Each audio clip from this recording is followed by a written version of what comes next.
Oh. I didn't realize the microphone was still on. I took a big fucking sigh. Because I gotta do that. So I don't know. Sometimes you gotta take a big fucking sigh. Also, I don't know if I sound different today. I probably shouldn't, but I got like a new mic arm thingy that holds it in a slightly different position. I haven't actually tested it to see how it sounds yet. But it's like facing the same direction that it normally does. I just don't know if it... I mean, it kind of is. It's vertical now instead of horizontal. And that's like the main thing. But like, this is a mic arm designed specifically for this microphone. So I think vertical is how it's supposed to be. I think. Maybe. I still sound like Squidward. Everybody's an idiot except for me. Well, it's true. Oh, jeez. Oh, fuck.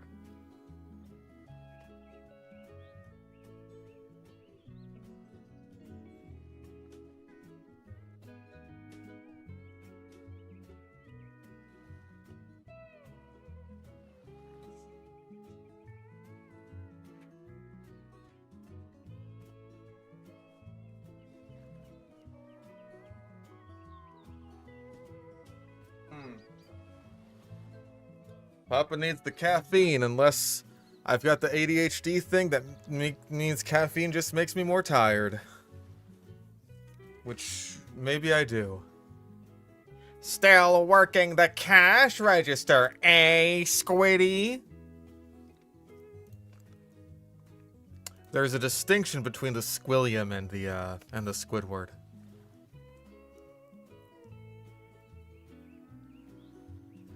Today a Spino snack, damn it. We didn't do Spino snack last time. Let's just go over to this. I don't know if I'm at the right angle. A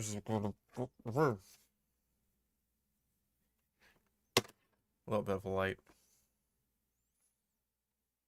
No, yes, this way. Good. Good. Good enough, anyway. Learn the owner of Spino Snack owns multiple other sludge channels, such as Canada Drew, Chupacabro, and Benjix Scarlet. I knew about Chupacabro. I didn't know about the other ones, but like, Jesus Christ. Running 4 channels where you're uploading like once every couple of days is just like, how can you possibly output the stuff that quickly unless you're just constantly doing it through AI? And let me tell you, the quality of your work will suffer as a result. Alright,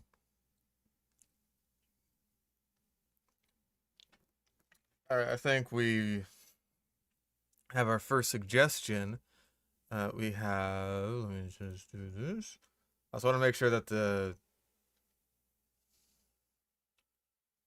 window capture is working properly. If I can find out which... There we go. I think... Let's look up this video. 13 extinct animals weirder than dinosaurs that will blow your freaking mind. Not freaking. Lois, they're gonna blow your freaking mind.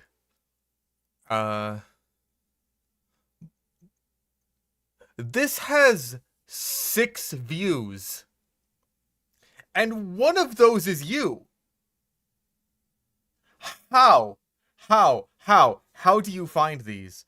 With this AI animation person creature here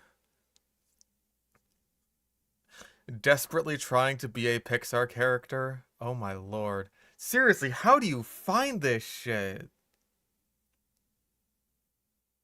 Okay, we've also got some more suggestions. Give me one moment here. Let's see.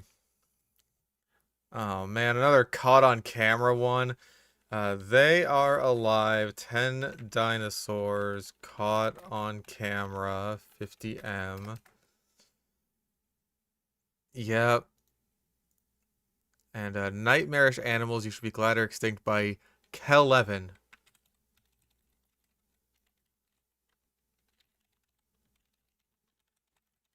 Kel Evan.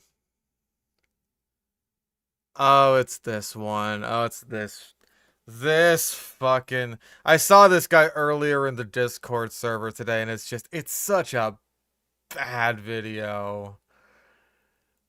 We have salmonella Why at are home. prehistoric diseases so much more brutal than modern ones? Spinosnack invaded my YT homepage and he must pay. Oh, it's kind of, already these ones sound painful to get through. Like, I'm gonna say it right out the gate, dude. This... That's not what I meant to do. This sounds like it's gonna be fucking agonizing. Okay.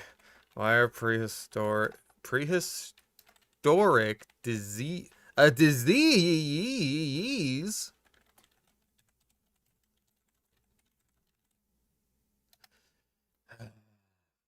Fucking... Gross. It's just some gross thumbnail, because of course it is. I don't even know what we do know about prehistoric diseases. What we can know. It's like, oh, these look like some fossilized germs or protozoa or something. So, okay, what else was there? Top 10 terrifying animals you're glad are extinct by Sidemen Reacts. Well, this seems like an actual guy, so that's something.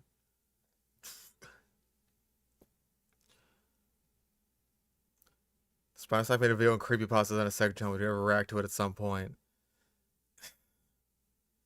Surely, right? Surely even someone like Spinosnack must know that, like, the vast, vast majority of creepypastas are just worthless garbage. Oh, it's a reaction video to see the original. Got it. Okay. Because otherwise this one was just completely lost media. Okay. That's the Elasmosaurus of Man-Bear Pig? Isn't it? Is it? Anyway, oh my god. There's so many. I'm getting so many suggestions. I don't know if we'll be able to get through them all today. Just got here and haven't been able to watch other streams to see if you've been asked already. Have you seen Dino Blade and or intend to play it? I did play it on stream. I accidentally turned off my computer by, like, fucking fat towing my shoe, which fat towed my power strip underneath my desk. So that was dumb of me. Right in the middle of the final boss, too. I wasn't having too much fun with the final boss, to be honest. So just like, yeah, I got my friend's money's worth because they paid for the game for me. What was I looking at?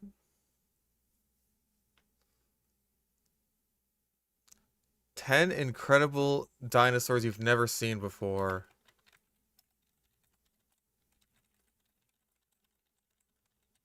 Rare prehistoric giants. Oh, it's another one of these. Oh, well, no, this one's got some animation in it. It's got some video and editing. It's just like, this thumbnail is the image that we would see for, like, one of those ones that we've got, like, a billion of recently. Oh,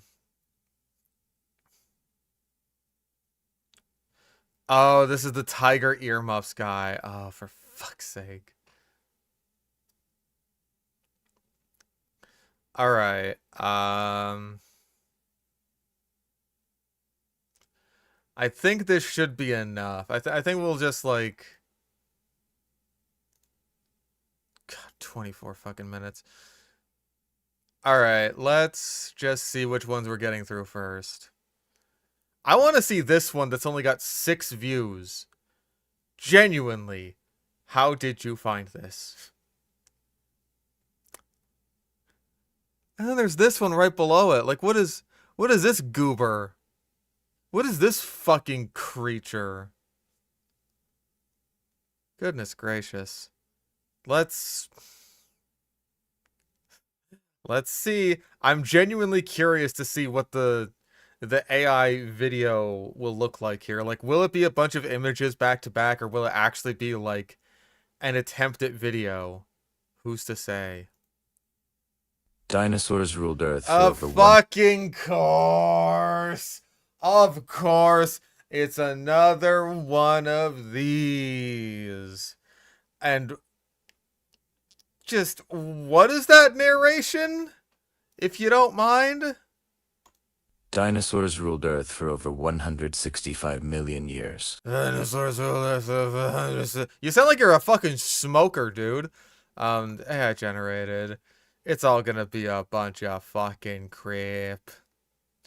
It's all gonna be creep. It's all gonna be garbage. And yeah, there's Jurassic World. That counts. Like, fuck. Like, if you just use Jurassic World in all of your fucking AI image prompts, it counts. Fuck off. Get out of here with that shit. Yeah, it says like 15 AI. Like, you know, back when AI was this kind of like fun toy that everyone was playing around with before it became like the devil. You know? Oh my god. Okay, I was gonna say, like, well, I hope I didn't just spoil myself there, but let's see what we got. An incredibly long reign, but even incredibly they, long one of reign. the strangest creatures this planet has ever Whoa. seen. From elephant-sized mammal cousins.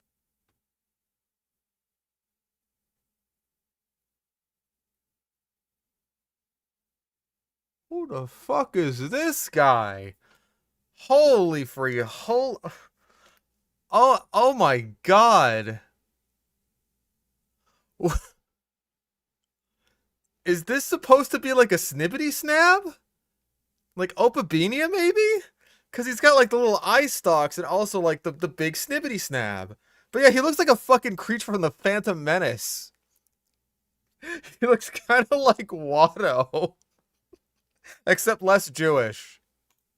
Two furvide aliens and venomous sea monsters. To what aliens? Sized mammal cousins. Two furvide aliens. Oh, favide. Oh, you know that word in the English language? Favide. I'm way too tired for this shit, man. Like, I'm gonna think that I'm just, like, hallucinating because I've barely been sleeping lately. Or maybe the problem is I've been sleeping too much. But, And venomous sea monsters. Here are 13 extinct animals so bizarre they make T-Rex look ordinary. that counts. Whenever they do the shitty comparisons like that, we count that as undeserved animal slander. Has two mouths? I mean, kind of. Because it's got, like, the little mouth under there and then the snippety snap. But the snippety snap could be, like, a totally different apparatus. Kind of like how, like, spiders have the fangs, but the fangs aren't really their mouth. They're just, like, the thing that turns the bug into goo so that their mouth can slurp it up. Get ready. Evolution went completely off the rails. Number 1, Lysowecia. Oh, honey, you think dinosaurs were the biggest land animals back then? They were. They were. You're not gonna say that this, like, granted, this was a pretty big Dicynodont, right? I don't actually know how it's pronounced because it's Welsh, and Welsh is not a real fucking language. But at least I'm pretty sure it's Welsh. I'm mostly sure it comes from Wales, but the point is, I don't know how it's actually pronounced. Like, I think someone in my JW3 species list gave me shit for pronouncing it like Lysowicia. I genuinely don't know. Poland? I thought it was Welsh. Is it? Am I stupid? Is he stupid? Anyway, I thought it was Welsh. But yeah, yeah, this is a pretty big Dicynodon, like the biggest that we're aware of as far as I'm aware. It is a relatively fragmentary, but like if you just, you know, use the other Dicynodons as examples, like Placerius and stuff like that, then yeah, scaled up, this would be bigger, or at least like the biggest Dicynodon that we're aware of, I'm pretty sure. Lysovicia. Okay, so it's like a V. I mean, to be fair, Polish is also not a real language, but that's besides the point. Tink. Again. Around 210. Yeah, I was like looking back at this. Like, this looks kind of like it's supposed to be a sauropod, but I think it's also supposed to be a cloud. I think this is like the Mufasa cloud. You know? Like there's a sauropod who's supposed to be, he's supposed to be king, but he's like fallen in with a I don't know, like a saurus and an ornitholestes living off in the jungle, just eating a bunch of bugs, and he still grows like to sauropod size. But then his father appears to him in the clouds, and he's just like, remember who you are. You are my son. And the rightful king. Tink. Again. Tink Around again. 210 million years ago, in what is now Poland, lived Lysowisha bojani, a true heavyweight. This beast reached 4. Yeah, man. Forget those dinosaurs. This is a real heavyweight. It weighed as much as things that currently live today. Bitch. 4.5 meters long, stood 2.6 meters tall, Whoa. and weighed 5 to 2.6 meters? You know some people are that tall, right? 9 tons. The size Yeah, of look at this fucking... Behold the corpulence of this fucking dork. Look at his teeth. It's like, you know, mostly Asian elephant head. He's got like a little tusk poking out on this side. And then the mouth is just like dinosaur teeth. He's got one sort of... He's kind of like the one guy from Scary Movie 2. He's just like, oh, take my strong hand. He's like that guy on this side. He's also bipedal, and he has like a dinosaur tail. But also it looks, maybe I'm just crazy here. It looks almost like he has a plastron here, like a turtle. Like a little bit, right? Am I the only one seeing that? But let's just continue. a modern African elephant. Whoa. But here's the mind bender. Lysowisha wasn't a dinosaur at all. Yeah, I kind of figured based on the title, you know? Also, again, why the teeth? Again, it's just like Asian elephant, you know, right up to, and then it's just like, kill me. It's like being transmogrified into something. Don't know about Lysovicia. Did it look exactly like this? No. No. You can look up Lysovicia.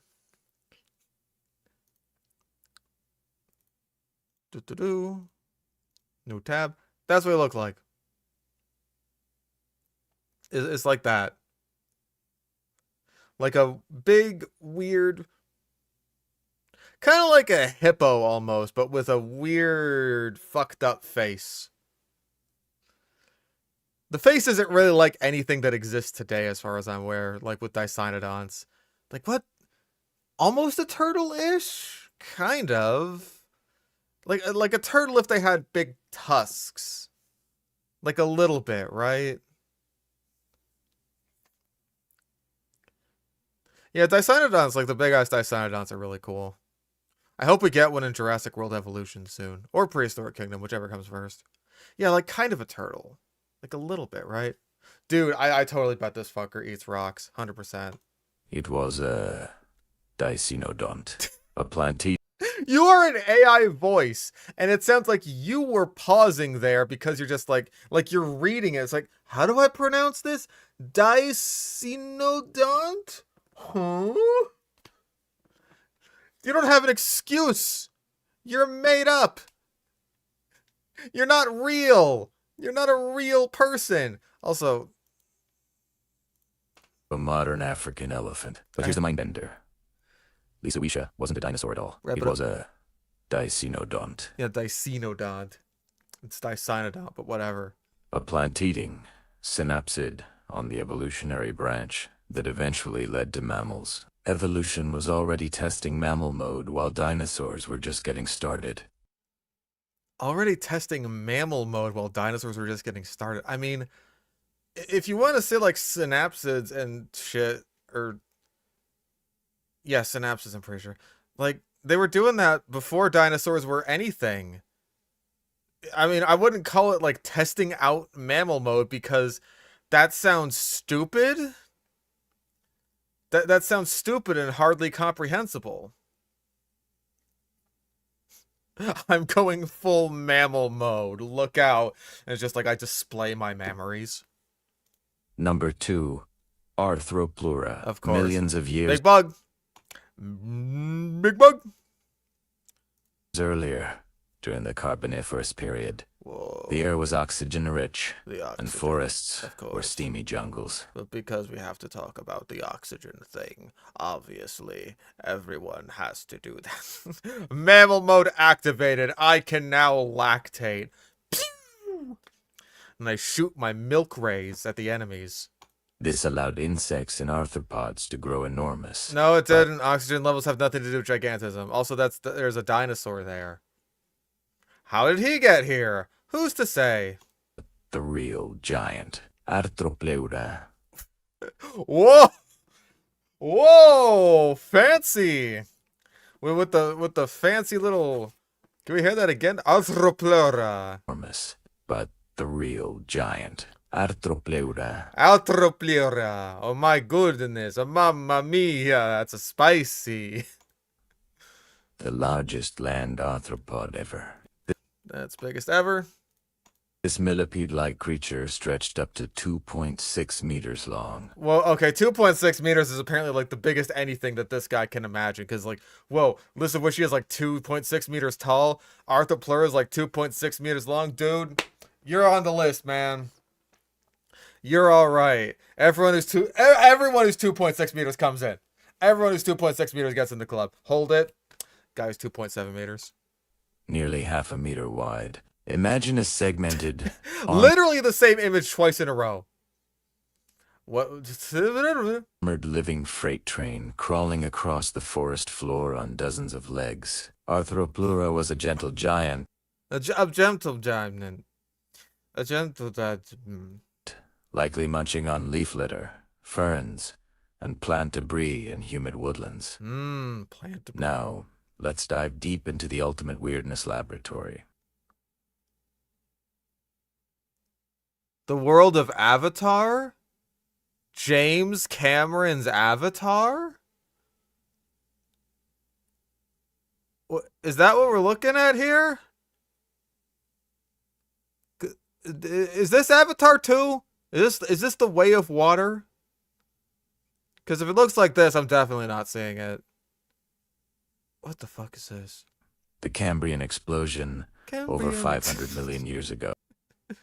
Man, crazy how the Cambrian explosion had a dinosaur and also the Jurassic Park logo over here. The oceans were a mad scientist's playground. First, First, there was no oxygen for the mad scientists. I guess we're doing hallucigenia. Virginia. Number 3, it walked on flexible, clawed tube. Yeah, it walked on flexible 2 feet, but it dragged its gigantic penis behind it. It was very inconvenient for the hallucigenia. Like legs, while sporting long defensive spines on its back. Next, Weewaxia.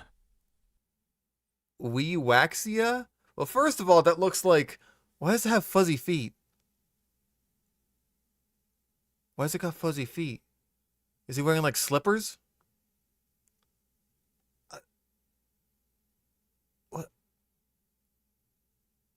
What the fuck is this? Is this Bowser? The Mushroom Kingdom! I genuinely have no idea what it is talking about with Weewaxia. That sounds like something... He's got the boots with the fur! The whole club was looking at her. Yeah, he's like gone from hallucigenia over to this. I think he's just like listing off weird animals from the Cambrian explosion. Yeah, I guess fuck it. That's a fictional animal. Waxia. Okay, so that's not a fictional animal. That is real. It's another little guy. Another weird guy. What a strange little critter. It's almost like a sea urchin, except like scaly. Do we know what it is? Soft-bodied animal. Maybe a mollusk. It does kind of get like limpet vibe. That's a limpet, right? That's not what I want. Clockwise from top left, of course. So 1, 2, 3, 4. 1, 2, 3, 4. No, it's a chitin. I always get limpets and chitins mixed up because I'm stupid like that. Why does he have fuzzy feet? Why does he have the boots with the fur? A 5 centimeters armored blob that looked like a miniature stegosaurus crossed with a pine cone. I knew that whatever the fuck he said about this thing was gonna justify it looking like this crap. But I assumed that it would have like something that he said would justify the boots with the fur. It's not the pine cone. Triceratops looking for humble Tricerabottom. Good. Excellent. Thank you for the donation. Number 4. Covered in overlapping scales and vicious dorsal spine. Why do you keep saying numbers? You're still talking about the... Wait, what? It crawled using a soft, muscular foot. Okay, a soft, muscular foot. There we go. Mystery solved. Bless. The champion weirdo, Opabine. Just 7. It is Snibbity Snab. Why?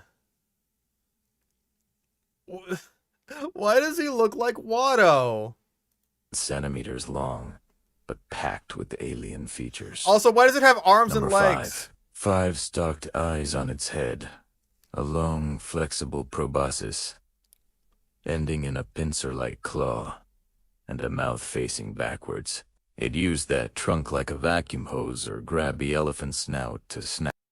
A grabby elephant snout? Not like, prehensile, not dexterous. It's like, oh, it's a grabby snout. Like, I call it a snibbity snab because I'm a fucking child and I don't give a shit. I don't present myself as like, a sciencey type guy. I'm not an actual paleontologist. I just know better than AI. I jump over the single easiest hurdle known to mankind. That's all I claim to do and be. If you're gonna be making this, I don't know if you can call it like a grabby elephant snout. Snatch prey. No living animal comes close. It remains a paleontological mystery. A true evolutionary experiment. Whoa. While digging into all this ancient ocean madness, I suddenly craved fishing for a prehistoric beast myself. Who are you? Who are you in the context of this? He looks like the aliens from Planet Sheen. Remember when Planet Sheen just had like an alien that was Carl? Like they didn't bring back Carl the character. They just had an alien who was exactly like Carl in every way, shape, and form. Anyway, he's gonna talk about Dunkleosteus next. Stepped outside, and it was freezing. So I went indoors with today's sponsor. Oh my fucking god. You have 6 views! How are you sponsored? What? Wait. Is this can't actually be a sponsor. This has to be a thing where it's like, it's just like taking from YouTube scripts. It has to be. It's just like taking information from a bunch of YouTube scripts that have been fed into the AI. And so, like, that's the sponsor, right? It has to be. Please. What is the sponsor of your video? Fishing Clash. Fishing Clash is a free-to-play mobile game that lets you catch real fish from real-world locations without freezing or These still have the Jurassic World logo in them. It's still in the prompt. What is wrong with you? Why is it always there? Why do you always have to make sure that the Jurassic World logo is in the prompt for all of these? Why? I'm pretty sure Fishing Clash is a real game. Like, I think Bass Fishing Productions actually got a sponsorship from them, which is just kill me. But traveling. Explore over 30 stunning spots. wow. Steamy jungles, breezy oceans, icy fjords, each with unique animations and Yeah, you can go fishing for the woolly mammoth and the dinosaur, the three-legged dinosaur. Ah. environments with 450 plus fish species. 450 plus fish species. Not just a hat rack, I'm afraid. AI is indeed the future. From everyday bass to massive deep-sea giants that look like they escaped the Cambrian. There's always there something new. There weren't giants in the Cambrian, but what the fuck ever. Upgrade rods and lures. Level up gear battle reel players worldwide. Join clans and dominate leaderboards. It's seriously addictive. And it's all dinosaurs in the fucking prompts. You would be forgiven for thinking this is a fucking Jurassic World game. Download via my link in the description or scan the QR code. Use my code Jonah. The fucking AI goopified QR code. What happens if you try to scan this?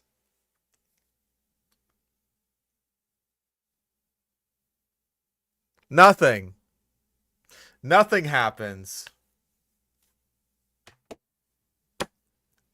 There's no link because it's not really a QR code. It's been goopified too much to be a real one. For a special $20 rewards pack. Ooh. Thanks. Fishing Clash. Now back to the prehistoric madness. Number 6. Real. Gickalopterus. Yeah. Jump to the Devonian age of fishes. 390 million years ago. Rivers teemed with horror. Gickalopterus. A giant eurypterid up to... I mean, that is probably one of the better looking AI-generated eurypterids we've seen. It is vaguely shaped like one. It still looks like crap, and obviously it's got a big scorpion stinger. Because of course it does, because it's a sea scorpion. 10 wild animals that are rarely ever been seen by 100B plus 10 terrifying animals or glad are extinct by Nightmare Pictures. Oh boy. Original is by the richest. Alright. Give me a moment here. We might be at this for a while today. It's fine. I need to stay awake for a while. 10 wild animals that are rarely seen by 100B.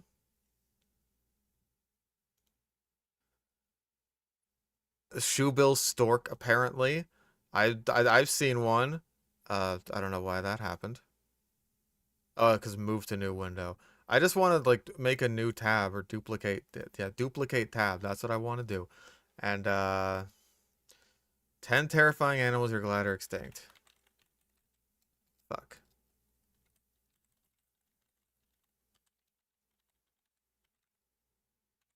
Nightmare Pictures. Okay. So we got those now. Let me watch Drowned in Poop. No. No. I mean, I don't want to because it's a Spino snack video. We've already got one of those lined up for later. I don't want to do it. I don't want to do this either, but hey, we got like 4 more minutes to go. 2.6 meters long with Oh, join the 2.6 meters club, buddy. Come on down. Come on down. claws. Over 45 centimeters. Massive compound eyes that detected the slightest movement. Well, those don't look like compound eyes. Those just look like really big regular eyes. You know? Because if they were compound eyes, they would have lots of little kind of hexagonal looking doodads there that make up the compound part of the eye, because the name compound eyes comes from the fact that it is multiple little eyelets compounded into one eye structure. And a body built for ambush. And of course, it ruled freshwater rivers, snatching fish and anything unlucky enough to swim by. I don't think there were any fish that looked like that back then. These was real-life nightmare fuel. Of course. Gotta go for the nightmare fuel line because everything comes from Reddit. Number 7. Sakabambaspis. It is weirder. I didn't. Again, he's like reading it like, how do you say this? Suckabombaspi? Sup indeed. Thank you very much. You know, like, you gotta shoehorn in the nightmare fuel. Was he brooding? The soul-staring kuti. What?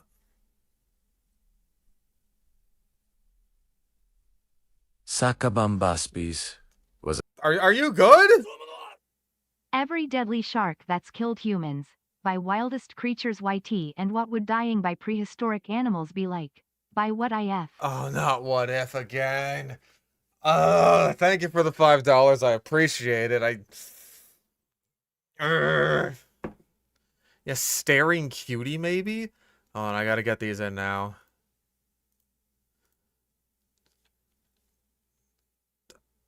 Okay. Every deadly shark that's... What? Oh. Well, there it is. Okay. Apparently this... Oh, that just gave it right to ya. Why, easily.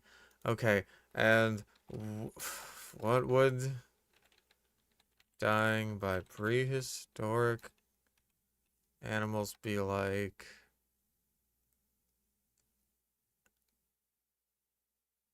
Dude.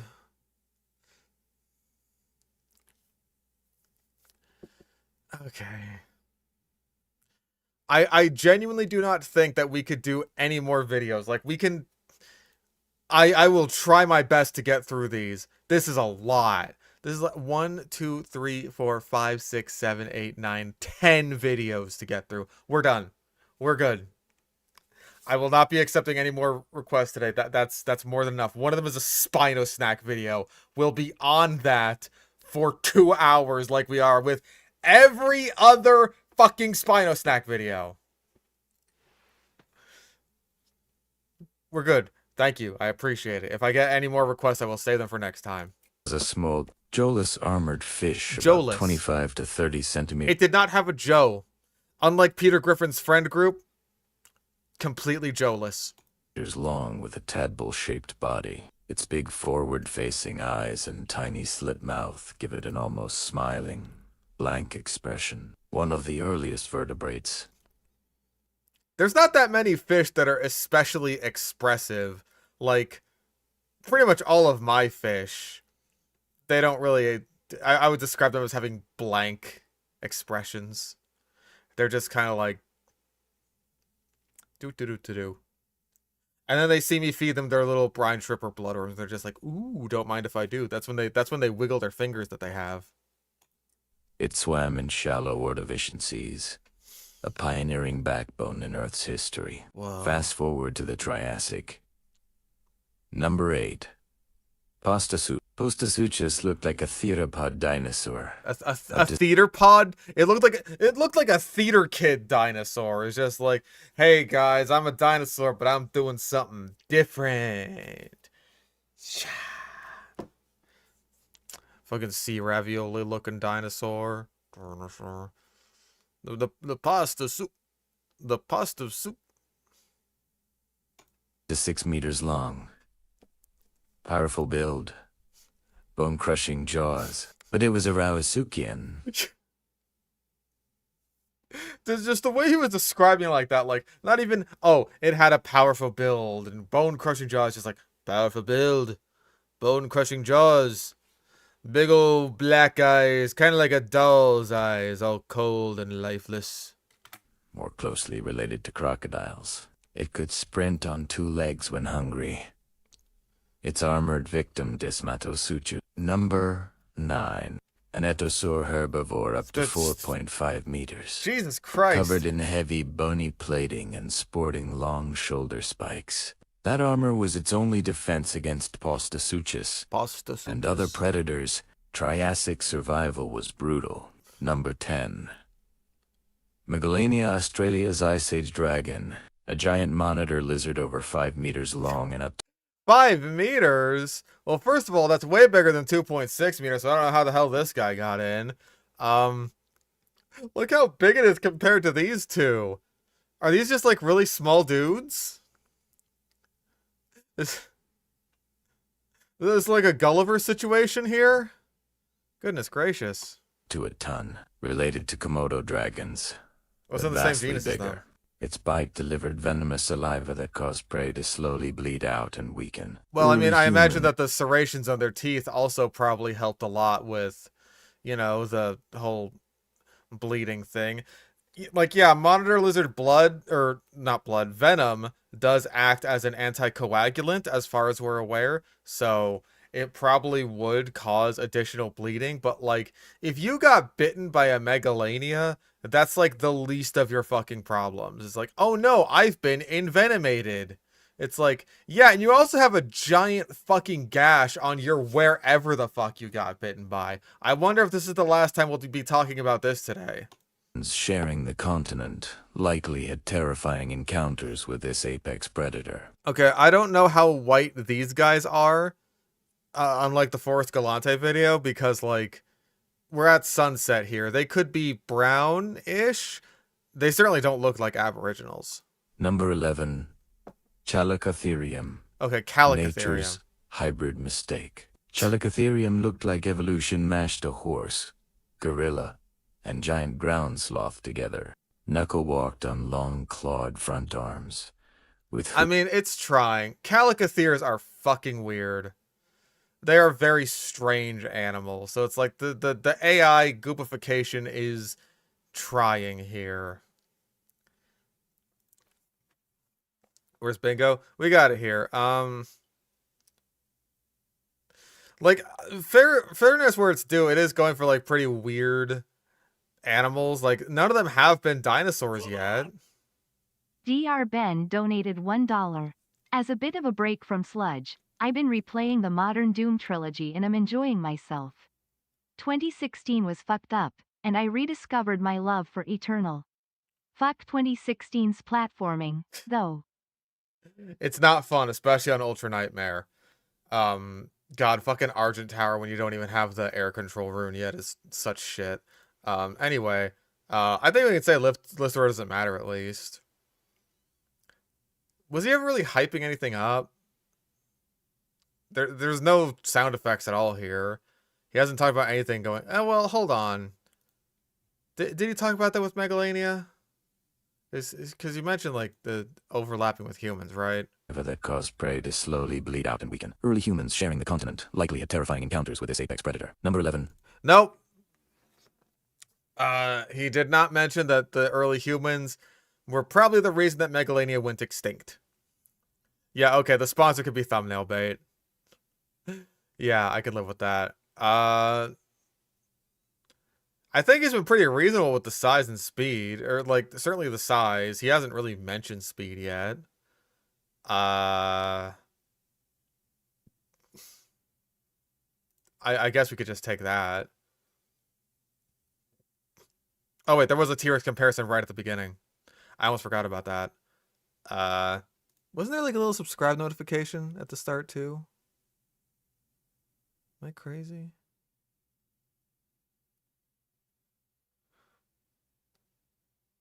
I don't think there was. Anyway.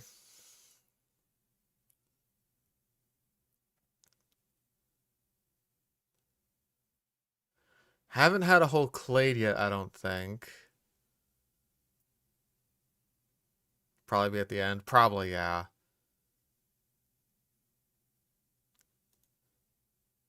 Like, it's one of those videos where he's not even giving that many facts, right? He's not saying, like, oh, Megalania is the ancestor to all modern-day monitor lizards or anything like that. I feel like the incorrect taxonomy shit. Would a sponsorship count? I don't know. Chalicotherium, the Okay. horse on clawed front arms, with hooves on the back legs. A peaceful browser. Number 12, Macrocenia, Darwin. Oh, yeah, this is totally a Macrocania. Absolutely. This... It just doesn't know. The AI just doesn't know what to give this guy until he gives it a description. Nose nightmare. Camel-like body. Oh, it's like scaly, and he's got the... What is that? He's got like a hat on. Post looks being Ravisukian? Yeah, he's right about that. Bro, he's... Are those supposed to be like ossicones? Maybe? The fact that it looks like so scaly, but with like sparse bits of hair, and it's all gray. It's like an end of Oak Street dinosaur. Long neck, three-toed feet, with nostrils positioned high between the eyes, probably supporting a trunk or prehensile lip. Evolution took a very strange detour in South America. Number 13, Camarosaurus. Camarasaurus. I was like, what are you doing here? I was going to count that as an attempt at a bad joke. You know what? We have had some bits with no narration.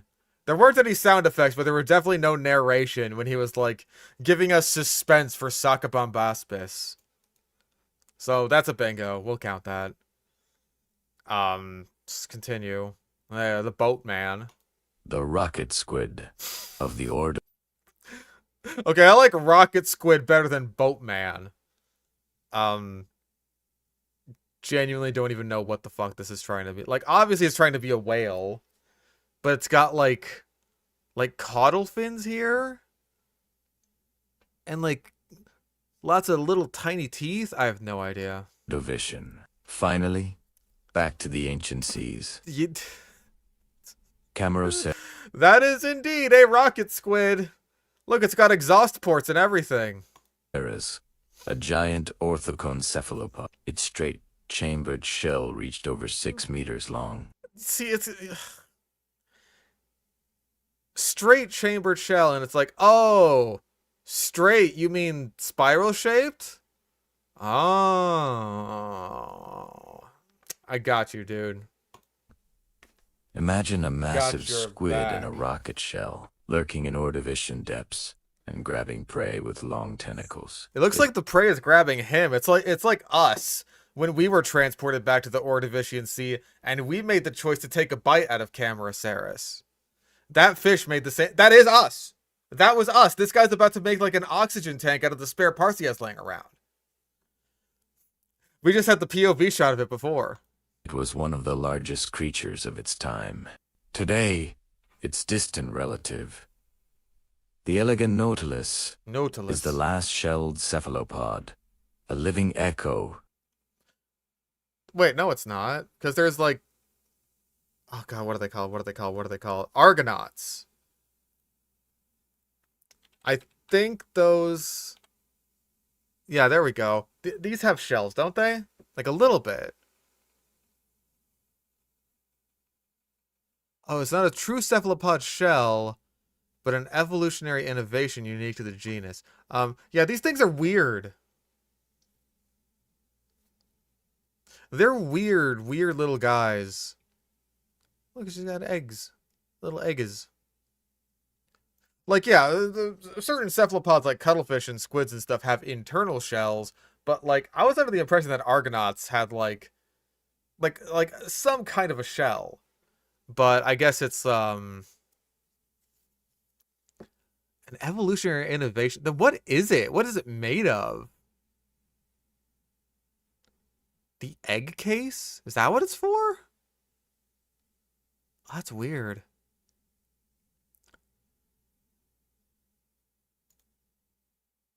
Oh, that's weird. Anyway, yeah, Argonauts, fun little guys. Of those ancient oceans, from mammal ancestors the size of elephants to five-eyed proboscis monsters, Five-eyed? venomous river scorpions, Oh, fake five-eyed! That's what he's saying! Oh, we figured out the mystery! He's saying five-eyed because it has 5 eyes. Okay. God. Mystery solved.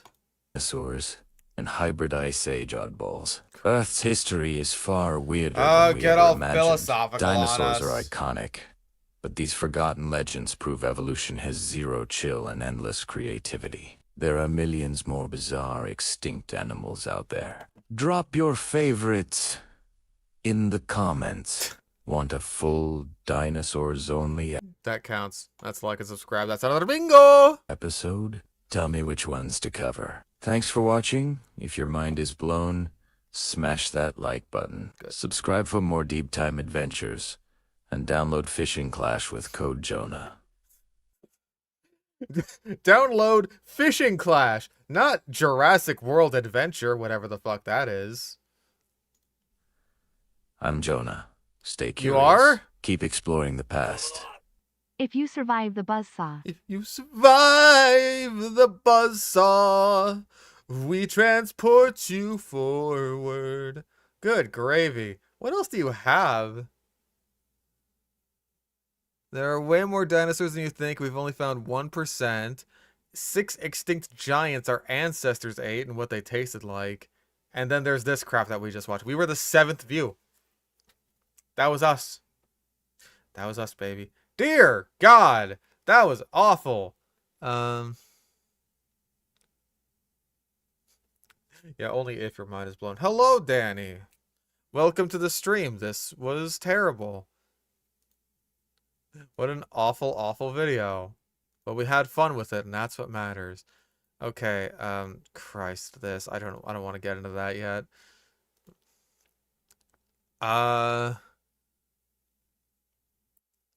Sideman reacts one next. Okay, let's go for this one. Let's see. I reckon if they measured it, it would be big. Look at it! Well, who's it fucking? Howdy, ladies and gentlemen. Welcome to Sideman Reacts. Today we... I say this as a react channel. I don't really watch other people react to stuff. This is weird. This is Inception. We're reacting to someone else reacting to stuff. KSI. I don't know who that is. I'm 30 years old. I don't know who that is. Anyway, let's see. I guess. Also, it's happening again. Like, it's just barely. I don't know why it does that. It like resizes itself. Either that or again, like YouTube is just like changing the layout every time. The Lamborghini. I don't know who that is. I don't know. I'm sorry. I don't know. We've got a quad! Myself, Zerka, Minter, and Jizzle. And we are watching the 10 terrifying animals you're glad are extinct. Okay, why are we watching this? I'm gonna say it. Why are we watching the React version? KSI I don't know what that is. I am 30 years old. I stay in my bubble. I don't know. The original was deleted. Can we skip around these guys? Oh boy. I reckon 9 of them are fish. I reckon Vic's mum's on it. Okay. No? You know what? Vic's mom's actually bare nice. I don't think you can do that. No, She is okay, bare nice, that's- and she's also not extinct. And she's or an not animal. terrifying. What? Or terrifying. Well, or lads, 10. lads. She ain't any of these Lads, words. well, now you've made me feel bad. Yeah, you should. You should. You should. Oh, He ain't even here to defend me. I don't know the banter because I don't know these people. you know what? Just your mum. It's your mum now. My mom's nice too. And Simon wants to make yours. I can't say Hey, Toby's. my mum's Hey! African, so watch yourself, bro. So I You get know. a I was gonna slipper. say I can't say Toby's mum. He's too nuts. Of what? What? No, that's personal now. That's Don't personal. You have do it to on my make it merit. even to everyone. I'm doing this merely because the video's 6 minutes. Just your mom. So You know what? Number 3. Look at your message. It's important. Where's your message? Nightmare Pictures video is the same one. Okay, so can we just go back to this? Or wait, no. Hold on. Nightmare Pictures. Right? Okay, that's the same one. Okay, thank God. Thank God we don't have to watch those guys. I'm sorry. I'm sure you're nice people and all. That's... Mm-mm. Mm-mm. That is not my style. I apologize. Okay. The richest. Animals are going extinct every day, and while it is a tragedy, it has been a fact of life for millions of years. Uh-huh. In reality, there are some animals that we might not have survived had the species survived. Here are 10 That we might not have survived had the species survived. Good. terrifying animals you're glad are extinct. Guess what? We have another quiz for you. That was the Keep Kraken. watching to find out what it is, and as usual, the answer with the most votes will get pinned to the top. Are you ready? quiz. Ooh. Also, if you're enjoying what you're Like and subscribe or else. Hold up. There we go. seeing, make the richest part of your life by subscribing to our channel. Caprasuchus. If a Caprasuchus. T-Rex and Alright, butcher pronunciation and a T-Rex comparison. I do believe this is before AI. But let's go.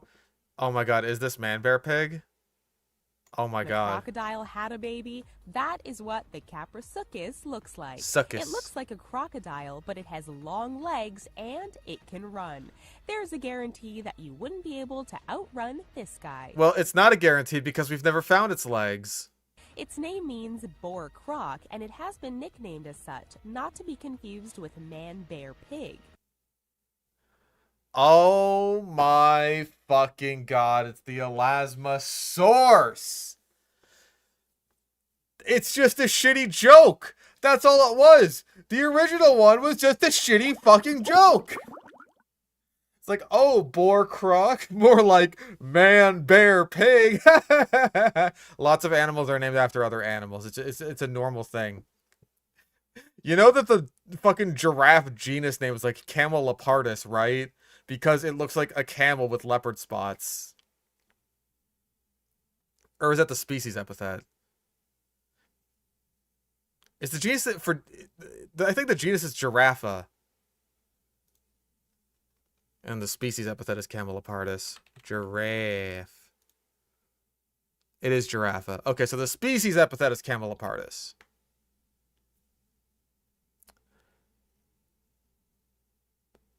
I knew that. I'm stupid. God.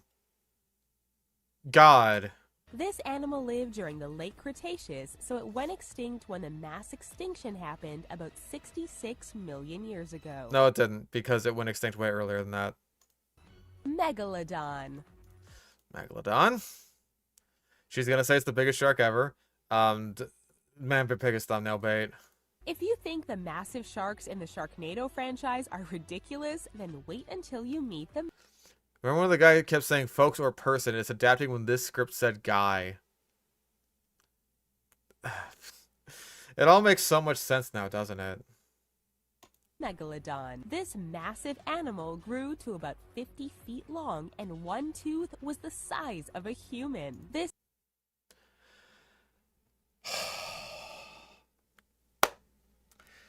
2-meter long teeth.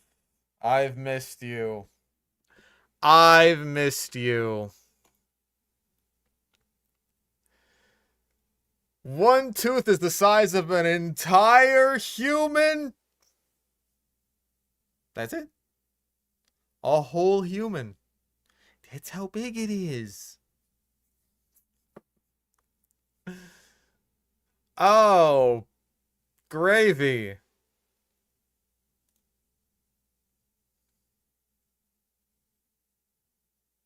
Just like we got to keep going. We got to keep up the momentum, cause dear God, just the one tooth is the size of a human. Not like, you know, the jaws a human could fit through, could like comfortably walk through. No, one tooth is the size of a human. This terrifying animal lived for 14 million years, feasting on meat until it went extinct about 2.5 million years ago. But why? Given that it makes a great white shark look puny, Slander. we're definitely glad to not have these guys around anymore because the ocean would be off limits. No one. Andrewsarchus. Andrew's orcas. No, this isn't the dinosaur version of your friend Andrew. In Christ. It's the same. It's the freaking same.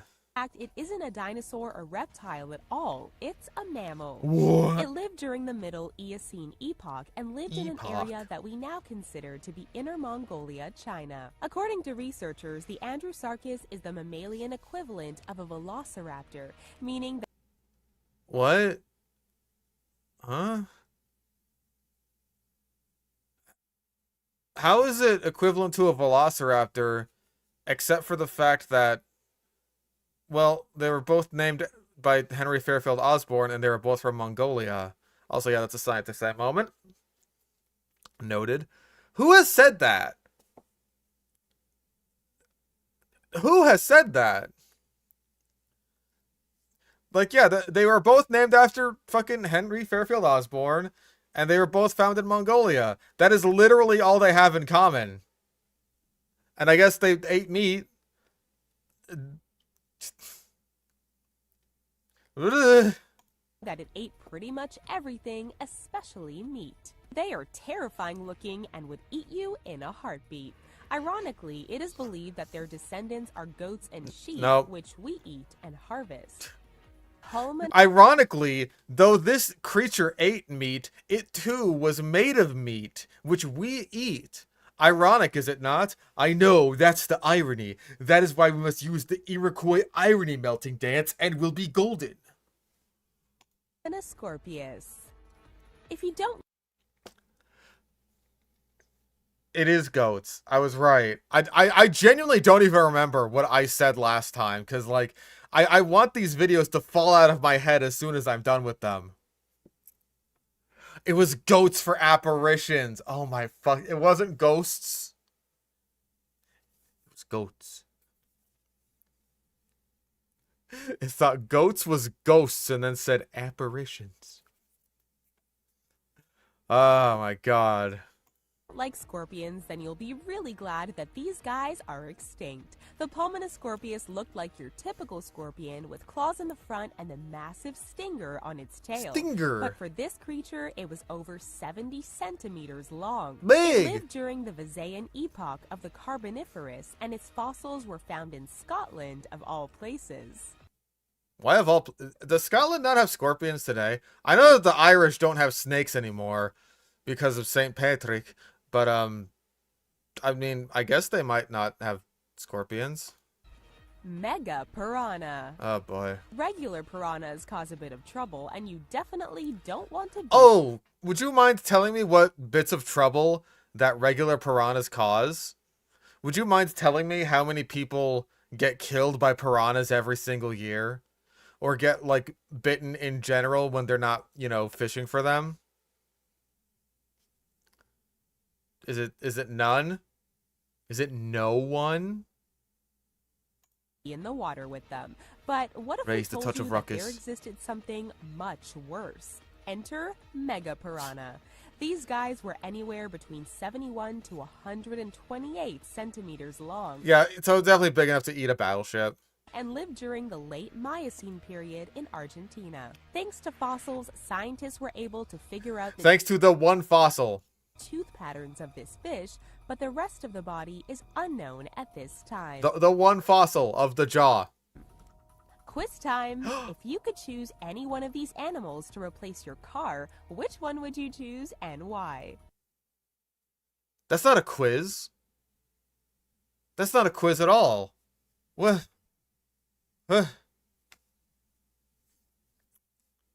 To replace my... I don't even have a car.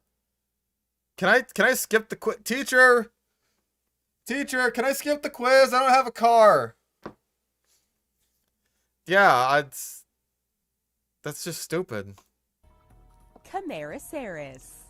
Camarasaurus Boatman. looks like something from Clash of the Titans with a dunce hat. However, this Rude. kraken-like Rude,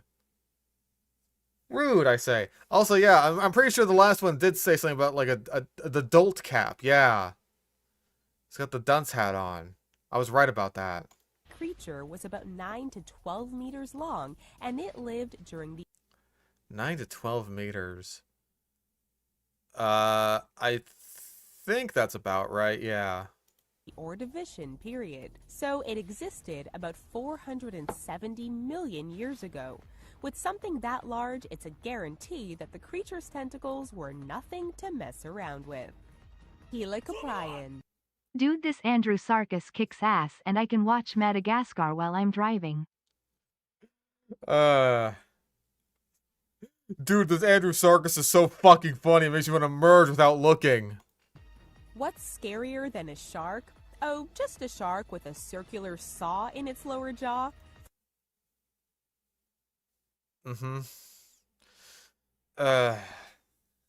Just a shark with a freaking buzzsaw for a face. Yeah. For real, have you gotten a good look at this thing? The Helicoprion lived about 290 million years ago and even survived a mass extinction event. No, it didn't. Eventually went extinct about 240 million years ago. Along with the saw It was likely due to a variety of factors. You know, fuck it. It was likely due to a variety of factors. in its mouth, it is believed that it was 9 to 13 feet long. That is an underestimate. I'm pretty sure the other video we covered that was this was also an underestimate. Imagine if the Helicoprion lived today, we would have a decent amount of fish life extinct because of this guy. That is overhyping. Also, do we have anything that's like definitively we're not glad this is extinct? I mean, like Mega Piranha, I really don't give a shit, so I'll say that's misleading. I would be perfectly fine if Mega Piranha was still alive today. I'll also say Listor doesn't matter. Unrelated. I feel like the footage has been decent so far for relevant animals. We'll see. Gigantopithecus. Okay, now definitely the video title is misleading. I want the big ape. Gigantopithecus went extinct about 100,000 years ago, and it is the largest ape that has ever lived. Biggest ever, If that's a this bingo. animal hadn't gone extinct, he would be considered to be Bigfoot. He was What a weird fucking sentence. believed to be about 10 feet tall and weighed about I like how it's he. Like there's one individual Gigantopithecus that has ever lived. 1,100 pounds and lived in the tropical forests of Oh yeah, I guess Bigfoot, that's a cryptid mention too. China for about 9 million years. Researchers believe that this extinction of Gigantopithecus is the perfect example of why bigger is not better. Titanoboa. Titanoboa, of course. Indiana Jones wasn't a fan of snakes, and so it's a good chance that he would have hated the Titanoboa. This extinct snake was so big that it feasted on crocodiles. So do anacondas today. I mean, they're crocodilians, but like anacondas today do eat caimans. Not to mention Burmese pythons that have invaded the Florida Everglades eat alligators. So snakes eating crocodilians is not like a new thing, really. This next dino is like an anaconda with a frickin' bazooka. And it had earmuffs and you could see its fangs from a mile away.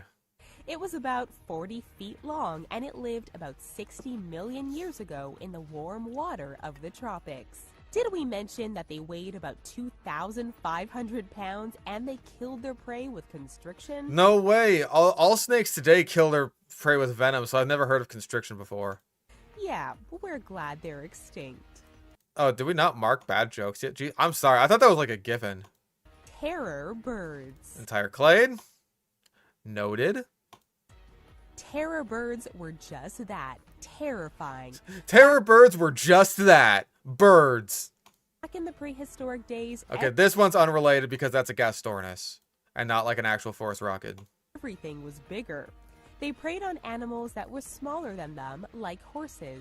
The terror birds were about 9 feet tall and weighed about 330 pounds. These flightless, carnivorous birds that had feet like a T-Rex could break Oh, I've already got T-Rex comparison. Cool. bones with a single step. Also, they're both theropod dinosaurs, so yes, they have similar feet.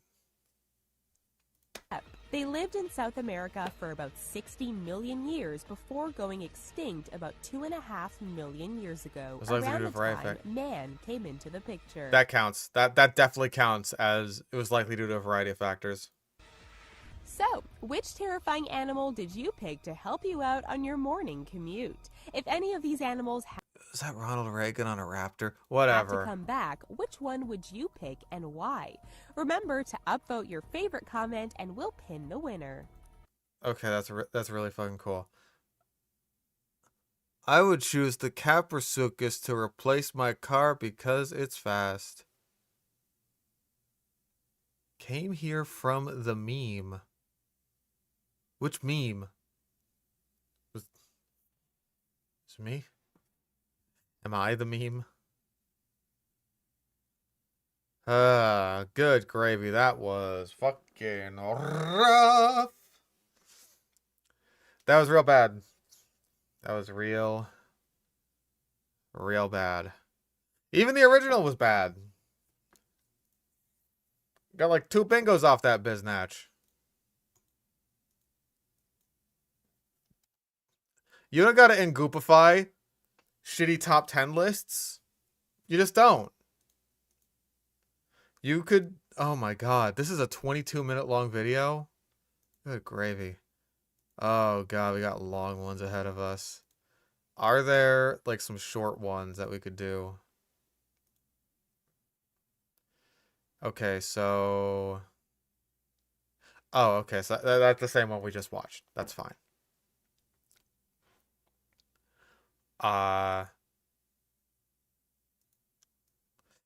It's like They Are Alive and 10 Wild Animals That Are Rarely Seen are both like 10 minutes long. 9 minutes rather. Let's see. In today's video, we'll be looking at a T-Rex caught on camera, raptors going here and there, and little brachiosauruses crossing the road. It's the same every fucking time. Every time we do a dinosaurs caught on camera video, it's the same fucking thing. Every time. It's always the T-Rex that got hauled around. It's always the obviously fake raptors. It's always the little coatis running backwards. It's all the same. It's all the same. It's all the same. This is why I don't like doing the caught on camera ones. This is why I don't like doing the, oh, here's dinosaur still alive caught on camera. Because it's all the same. At least with the other videos, even though they always use the same fucking animals over and over again, they always say something new and different and stupid somehow. All of these are exactly the fucking same. We're gonna get the Detroit Triceratops. We just are.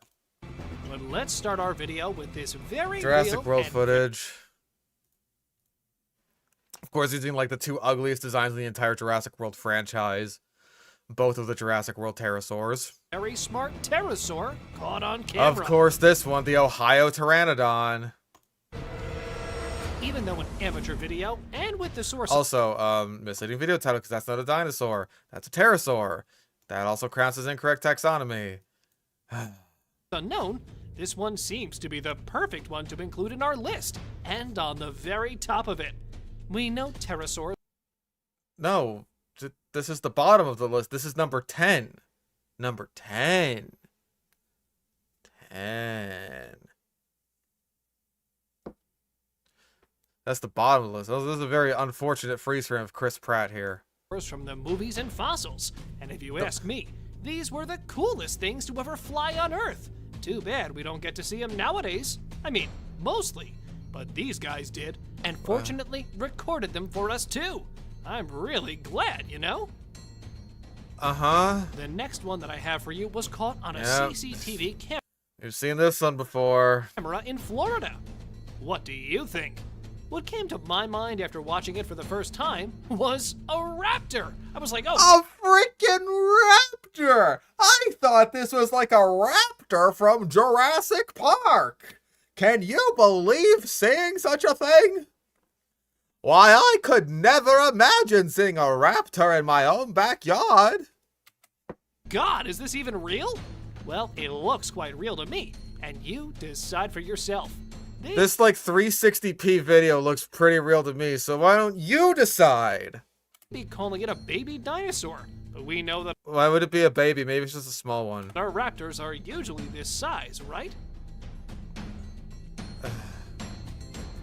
And here we have another one. Yep. You need to look at this one very closely. Runs off and into the carefully. field. Did you see it? Let's have a closer look. With its 3 horns, a parrot-like beak, Universal Studios! Universal Studios, because of course. and a large frill. No matter how scary the Triceratops look, they are my favorite. Now, this one looks fake to you too? Some say it's a robot that they Some people say, some of these so-called free thinkers just say that this is a robot Triceratops at a theme park based on a highly successful dinosaur film franchise.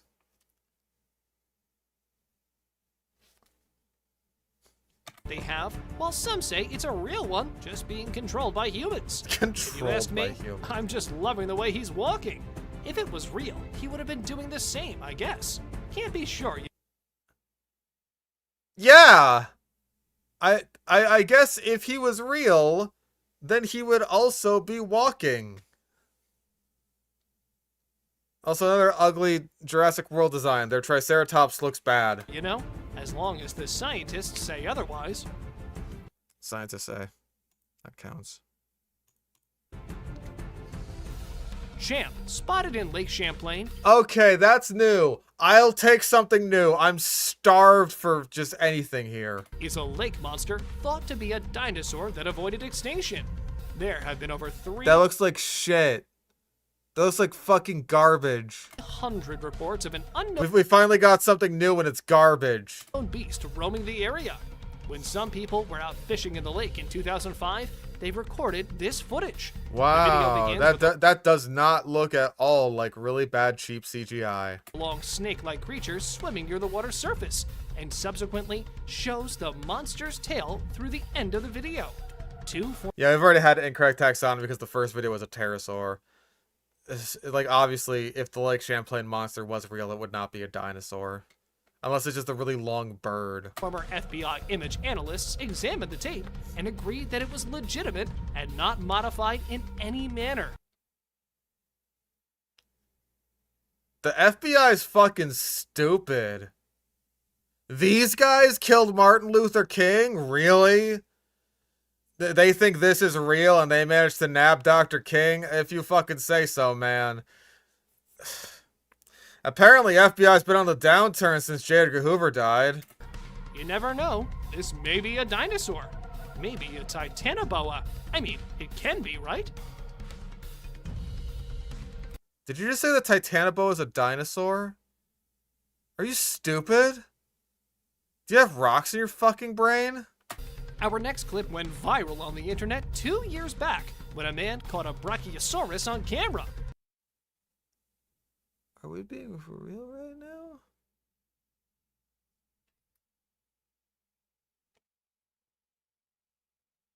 Really? Really? looks like a phantom. That's a ghost.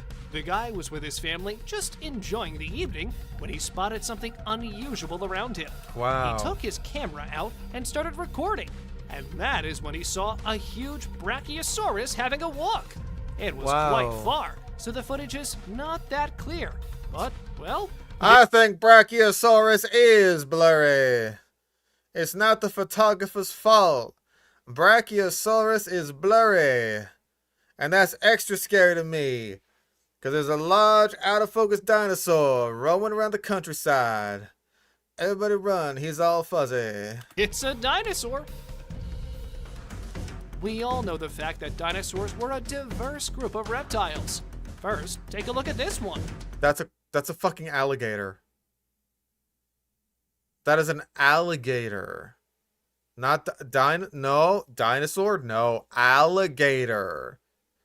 Alligator. You could show so many animals that live today and be like, yeah, look at this dinosaur. They're called fucking birds! Many people felt it was a fake when a gigantic alligator was recorded on camera strolling on a Florida golf course with all 4 legs extended. The video went viral almost... That's just how they walk. That's how they walk over like long distances, because they're not going to drag themselves all over the place. instantly. But many have been saying that this looked more like a Deinosuchus than A Deinosuchus? First of all, butcher pronunciation. Second of all, that's literally just an alligator. The fact that it's like holding itself off the ground does not make it more prehistoric like.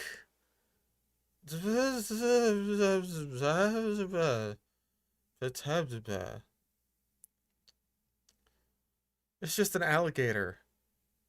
This is just an alligator. a croc.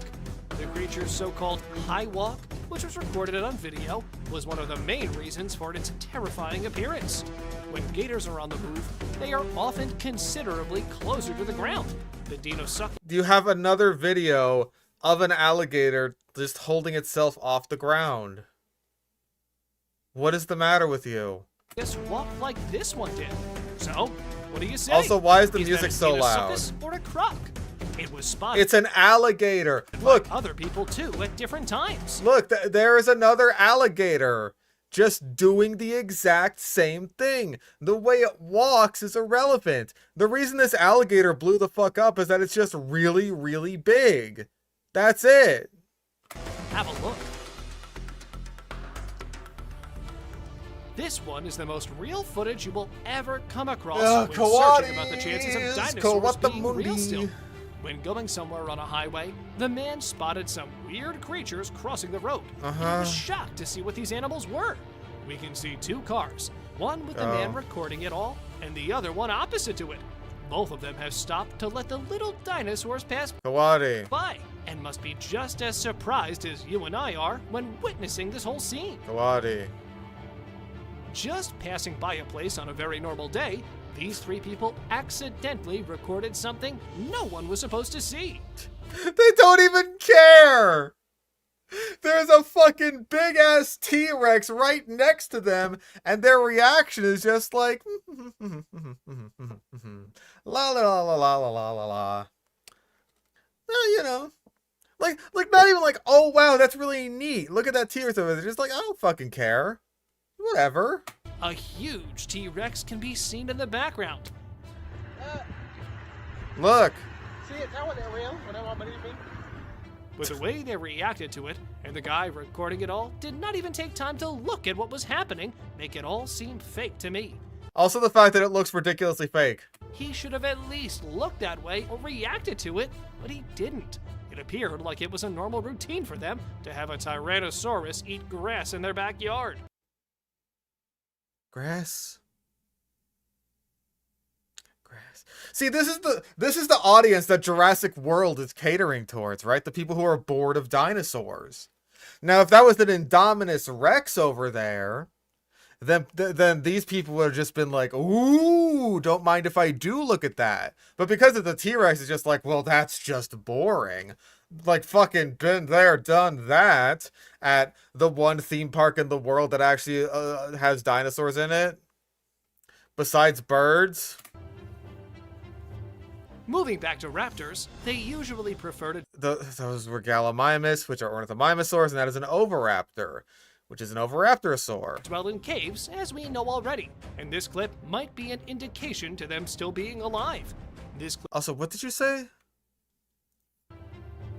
Moving back to raptors, they usually prefer to dwell in caves, as we know already, and As we know, as you know, the Fire Lord has banished his son, the Prince.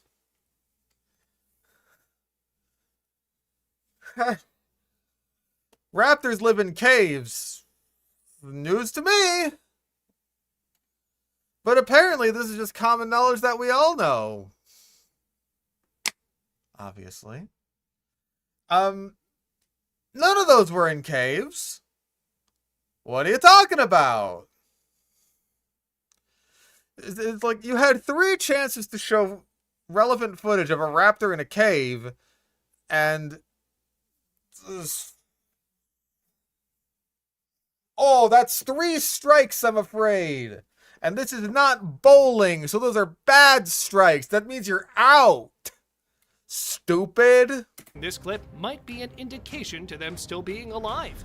This clip was recorded by a local explorer, and it appears to show that dinosaurs are still alive and well. Wow. But they're hiding. Crazy how it looks nothing like an actual dinosaur, but it looks a heck of a lot like something you might see in the 1993 feature film Jurassic Park. Many skeptics viewed his footage as an obvious hoax. Yes. Mostly because dinosaurs are generally considered to be extinct, but also because of the unlikely new habitat for the species. You just said it's well known that raptors live in caves. What are you talking about? The Wanderer has never changed his story, insisting that he saw a real-life dinosaur near the cave. But while his story continues to be ripped apart by people, he sticks to what he said. Wow, the liar continues lying. That's crazy. Yeah, fuck, I'm counting that as a contradiction. Blatant contradiction. There was a like and subscribe notification. Cryptid. We had the Lake Champlain monster. Lots of bad jokes. We've been to zoos with the same animals, the same zebras, elephants, etc., and we still don't get bored of them. Why would dinosaurs be different? Because the plot of the movie doesn't work otherwise. Otherwise, they would have no excuse to create the antagonist of the movie, which really just kind of goes against the whole point of Jurassic Park in the first place, which is that the park was going to fail no matter what. And Ellie's whole conversation with John Hammond about, like, hey, control, that's the illusion, John. John Hammond is just like, oh, next time I'll get it right. Next time I'll nail it. And it's just like, no, you can't nail it. Control is the illusion. And then next time they nail it. Next time they try, they nail it until they just decide out of nowhere to create a fucking monster. Jurassic World's a bad movie. I'm working on it. I'm working on that script, I promise. Isn't it weird how dinosaurs that are spotted are mostly raptors and T-Rexes, like in the next entry? This video is only 13 seconds long and is of poor quality with no color. Maybe it was recorded at night. Well, that's the obviously source what they're going remains for. Unknown. But what is important is how this video shows strange creatures sitting in the bushes at the edge of the woods. God. Quite large, and you can see them moving too. Are you just gonna Just like? a few Oh my god! seconds longer. It's. Can you please let it play out enough to see the head? And we witness it raise its head. Thank you. And you'll recognize it right away. Yes, that's right. It's the famous Tyrannosaurus Rex. Maybe that one was a real one. Who knows? What? What that? Okay, I'm assuming you mean the video was a real video and not that Tyrannosaurus Rex was a real thing. Okay, so another raptor? That's a Well- Gallimimus, you fucking idiot. And of course, it just looks like the one in Jurassic Park, and not like an actual one. There are rumors that scientists My headcanon is the investors are stupid. just like in real life, and want more money like they're a movie studio or AAA game company. See, like, the thing with the premise of Jurassic World is that it works a lot better if the guy in charge of the theme park is a completely different character. Because if he actually gives a shit about, like, how much money the park is making and, like, how the investors are doing and all that shit, if he actually cares about that, then yes, I can believe that he would go and, you know, just put the investors and all that shit first, and the stockholders and blah, blah, blah, blah, blah. The fucking sponsorships and all that. Sure. But he is characterized as basically the complete opposite. Like, he's talking to Claire in the helicopter about, like, oh, I don't care about how much money the park is making. How much fun are people having? Are they enjoying themselves? Are they having a good time at my multi-billion-dollar theme park? And, like, it's not like he has to put on a facade in front of her, of all people, because she is the one who cares about the investors and the sponsors and the stockholders and shit like that. Why would he have to put on a front in front of her? That doesn't make any sense. So he's just legitimately like that. Even though he should be the one at fault for, like, basically everything. And Wu kind of points that out to him in the movie, like during the conversation that they have, the one conversation that is about the ethics of creating this monster in the entire movie. Like, Wu just kind of puts all the blame on him, which makes it seem like he just kind of brushed off Wu's very valid concerns. Like, hey, making a hyper carnivore like this with these exaggerated predator traits will result in, you know, it wanting to use those traits. The Indominus Rex theory? I've never heard of such a thing. But Wu is basically the villain, so it's like, apparently it's his fault for making it, even though he was told to make it by the guy who basically has no reason to want to make it in the first place. Because the person who should want to make it in the first place is Claire, but she's beholden to him, but... Isn't it weird that most of these are of raptors and T-Rex? Dude is lampshading his own pandering to what the layman wants to see from dinosaur vids. Yes! Except for the one Triceratops. The obviously real Triceratops. You can tell it's real because it's walking. But yeah, Jurassic World's a bad movie. Have been trying to clone these beastly creatures. What the fuck is that? That looks like a fucking cosmic cacodemon. What the fuck is this? That's a cosmic realm cacodemon. Is this where it got the idea from? What the fuck is that thing?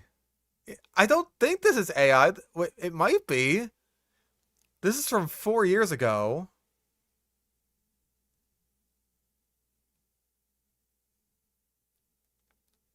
Oh, it could be a Doom 3 cacodemon, you're right. Oh my god. That's horrible.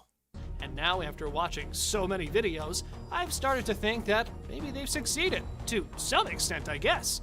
The man who recorded this claims that he risked his life to get such footage. Wow. What do you think about it? Is he lying? Risked his life against this plant-eating ornithomimosaur. Well, in the end, it's all up to you to decide. Have a closer look again. And then, do not forget to let us know your thoughts in the comments. Jesus Christ, the fucking editing is... I struggle to think of a word for how bad it is. It's bad. The editing on this video is really fucking bad. Literally, it's just a Jurassic Park Gallimimus. They say the thing's name in the movie, and you're just like, oh, this looks like a raptor. This looks like a fucking raptor. Discussing dinosaurs, let's take a look at this one too. 5 dinosaur eggs have been discovered in China's Guangdong province. The eggs are 70 million years old, according to experts. Are you for real? 3 of the 5 eggs were destroyed, yet the fossil still showed them. What? They were most likely the remains of a Cretaceous plant-eating dinosaur. Are we So, for real? what do you say? Will the scientists be able to get the life out of them, or are they of no use? If you ask me, Are you for real? Are you being for real right now? Scientists found fossils. You couldn't make 10. You couldn't do it. If you had the Detroit Triceratops, you would have had it. Jurassic World. Bad series, but at least we got the JWE games out of it. That's a silver lining, right? That's like the one silver lining. Has anything else good come out of Jurassic World as like a franchise? Like at all? Mosasaurus is like a household name now. I guess that's kind of neat. Good for Mosasaur fans. Yeah. I'd say it'd be really fun to get the dinosaurs back to life properly. I mean, if it's possible, that is. It's not. Although not a dinosaur, this Oh, give me a okay, Pteranodon isn't a dinosaur either, and neither is whatever the fuck the Lake Champlain monster would be. It's just...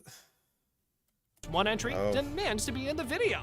I mean, we've all watched the Ice Age, right? Love Manny? I do too. Guys, we all love Manny the Mammoth, don't we? We're all Manny the Mammoth stans in chat here, are we not? What would you think if I said that maybe the Manny is real, just waiting to be found The Manny? Not even the Mammoth. The Manny.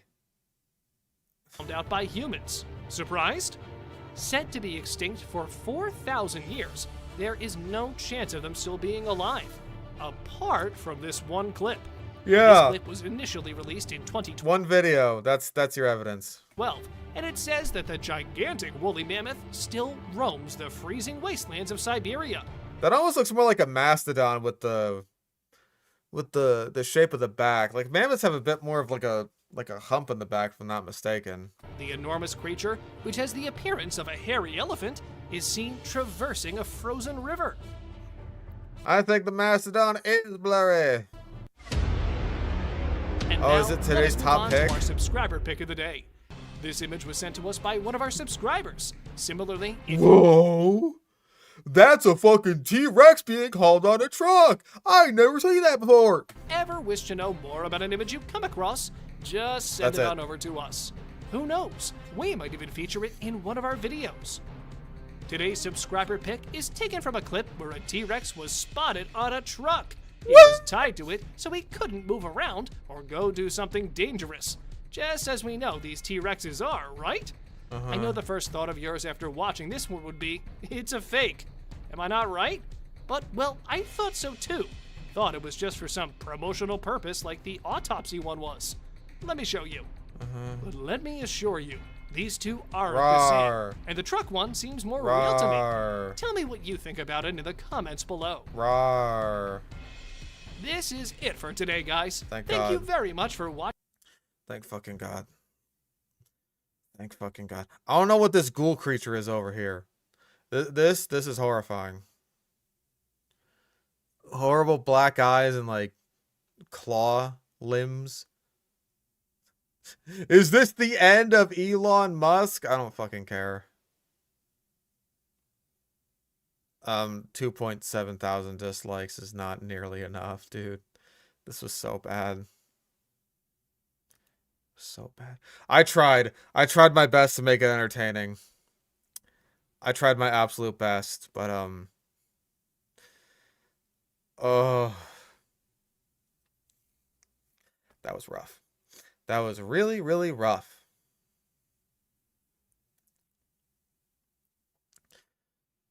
What the fuck is this thing? Here are the top 5 rarest animals on Earth, and the last one might just blow your mind. Okay, that's just like a Tawny Frogmouth, I'm pretty sure. This one's real. I hate this shit, dude. I hate how they mix in this worthless AI crap, like whatever the fuck this thing Here are the is. top 5 rarest Whatever the fuck this thing is. animals on Earth, and the last This crap. one might just blow. And then it's a real animal. Just 3 goop fucking things in a row, and then you cap that off with an animal that's actually real, and it's just like, people aren't gonna know what's what. That's so good. That's so fucking great. I'm so happy. Your mind. But before we dive in, show some Oh yeah, the frog with little stars all over its body. That's totally real, right? So 4 out of 5, completely fake, except for the Tawny Frogmouth. That one's real. love by hitting like and subscribing to the channel. You've got a good heart if you do. Number 1, big-headed turtle. Just look at the size of that head. It's so big it can't even... Okay, there are turtles with disproportionately large heads. There's like Malaysian snail-eating turtles. I think it's Malaysian anyway. Let me double check. Snail-eating turtle. Is it not the snail-eating turtle? Big head? Yeah, Malayan snail-eating turtle. I don't know if that one's real. I don't think it is. So that's probably AI.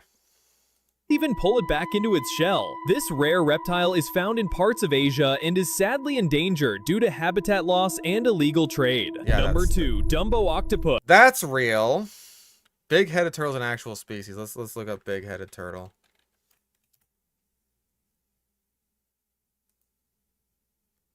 Okay, that at least does indeed seem like a turtle with a big head.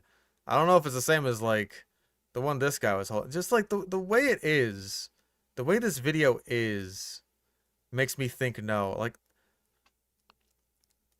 does it have like a super massive tail?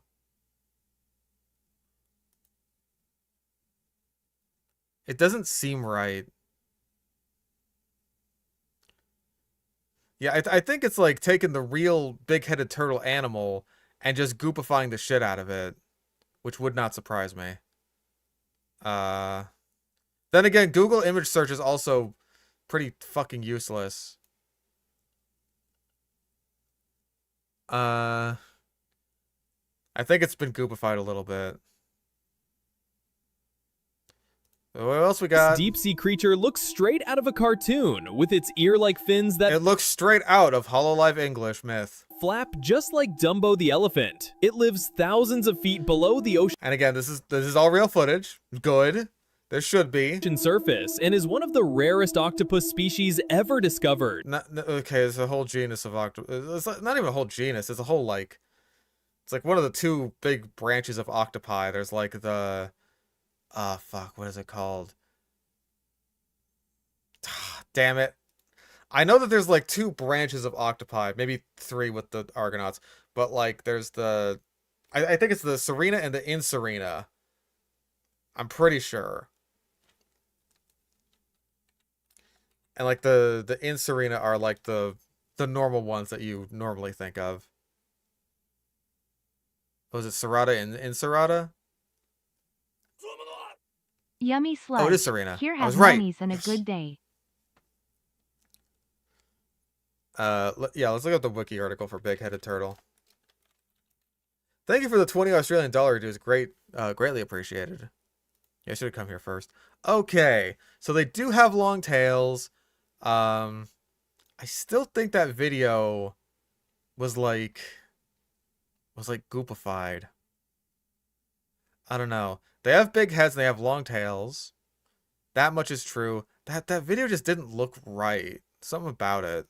Number 3, This Also bizarre-looking primate from Madagascar has huge eyes and a long, bony middle finger it uses to hunt insects inside tree bark. Many people think it looks creepy, but it plays a crucial role in its ecosystem. Sadly, it's also considered endangered due to habitat destruction and local superstitions. Number 4, panda ant. Don't let the cute name fool you. This isn't really an ant. Yeah, that looks like a kind of velvet wasp. It's actually a type of wingless wasp. Yep. Its black and white fur makes it look like a tiny panda, but its sting is extremely painful. Rare at and least- fascinating, it's found in... I have no idea how rare they are. Velvet ants are decently common. I saw one when I was going to see an eclipse at one point, like up on a big hill. And there was just the velvet ant running around. I was just like, oh, that's neat. I'm not going to touch it because their stings hurt like a motherfucker. parts of Chile and is rarely seen by humans. Number 5, red-lipped batfish. This fish looks Again, like real it's ready animal. for a night out with its bright red lips. Found Wait, I think this is also a goopified video.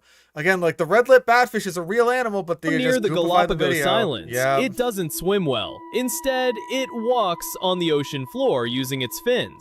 Weird, rare, and fabulous. It's definitely one of the strangest creatures in the sea. Which animal I don't even think many of these animals were especially rare. I mean, some of them are endangered for sure. But yeah. All right. I need another drink. Okay. I need another drink. I'll be right back. All right, back.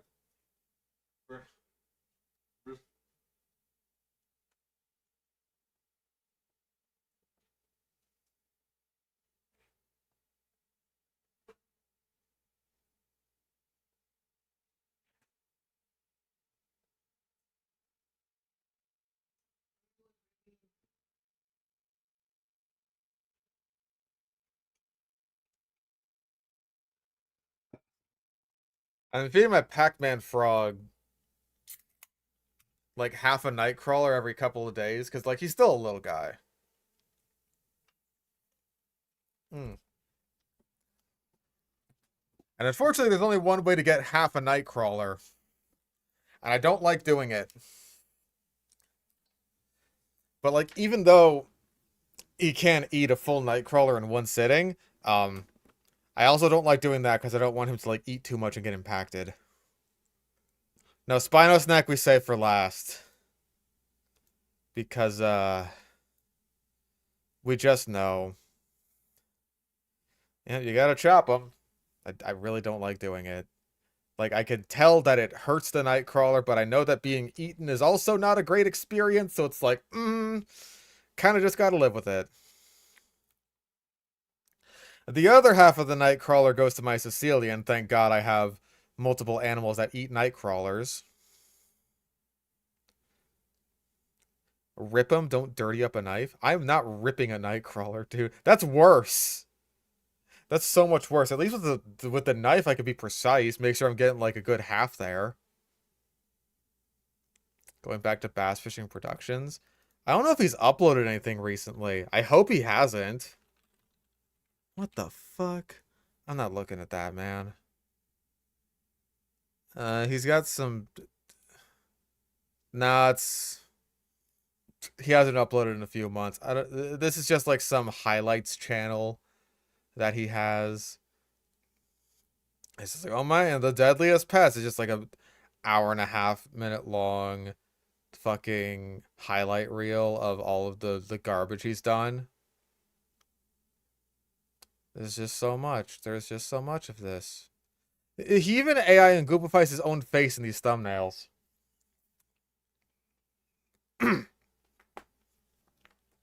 So if he uploads again, then we will do our duty. But for now, we have other fish to fry. Been cutting nightcrawlers since I was like 5 or 6 going fishing. That means you're used to it. I'm not used to this. I tried going fishing with like worms or nightcrawlers once, and like just the process of putting the worm on the hook and knowing that it was an animal feeling pain because of a thing that I was doing to it was just like, I don't like this. I don't like this. I don't like doing this at all. I feel the worm flinch from pain, and it's just like, nope, can't do it. Cannot fucking do it. Like and subscribe right now, or you're going to have bad luck for the rest of the week. That's not bad luck. That girl just sucks at golf. That is a classic case of a like and subscribe or else. Animals just aren't easy to spot. Have you ever tried finding your golden retriever dog in a Oh god, it's this fucking narrator again. Oh, it's this fucking guy. Hi, Brandy. Did you eat lunch? Did I feed you lunch? Hi. I don't think I did. I think I forgot. Yeah, it's this fucking guy. Hold on, I gotta get food for my cat. Are you hungry? You gonna go? You gonna go on camera? No? I gotta get food for her. Does my fat slop baby want her slop?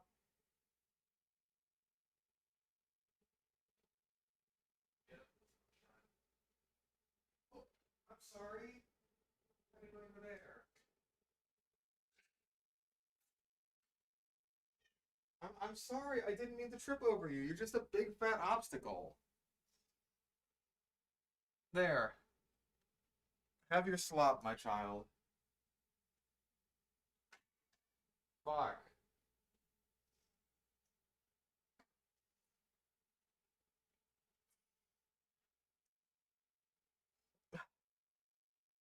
Yeah, it's the fucking Dunkeldrosaurus guy.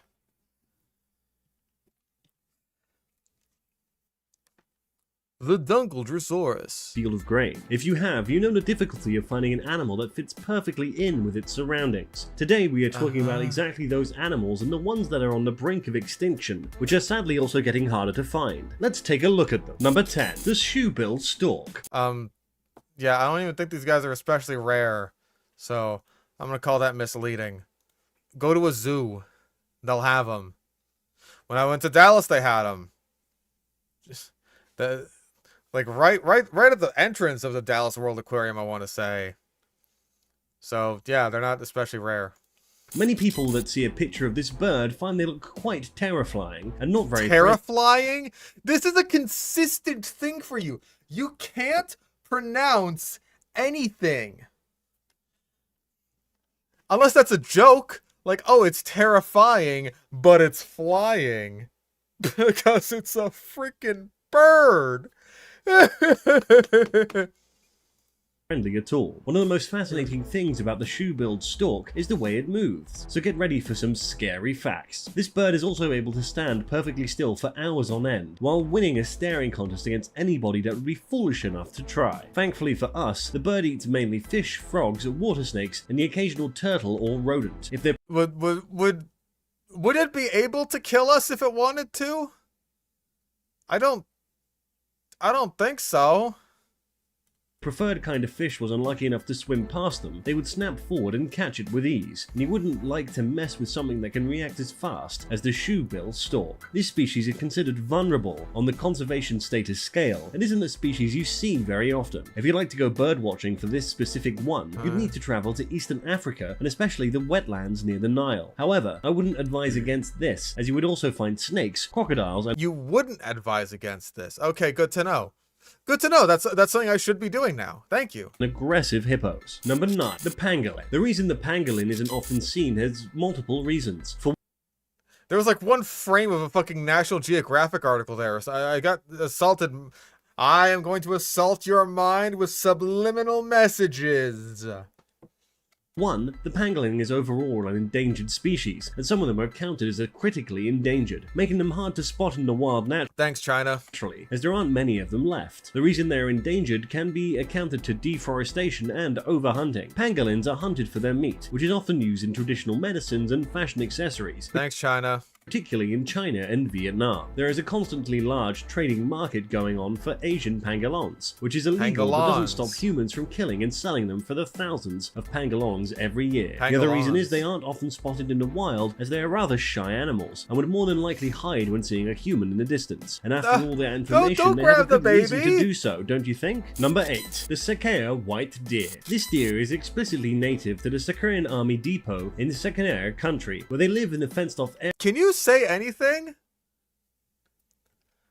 Can you pronounce anything, dude? Area that's exclusively reserved for the US Army. The herd of deer has roughly 900 individual animals, making it the largest deer herd known to man. However, only 300 of these deer are white, and scientists are not really sure how this came about. One theory is that their genes just mutated. Other theories are a bit more otherworldly. For example, that radiation caused their color, or that they are an army experiment gone wrong. In An army experiment on deer.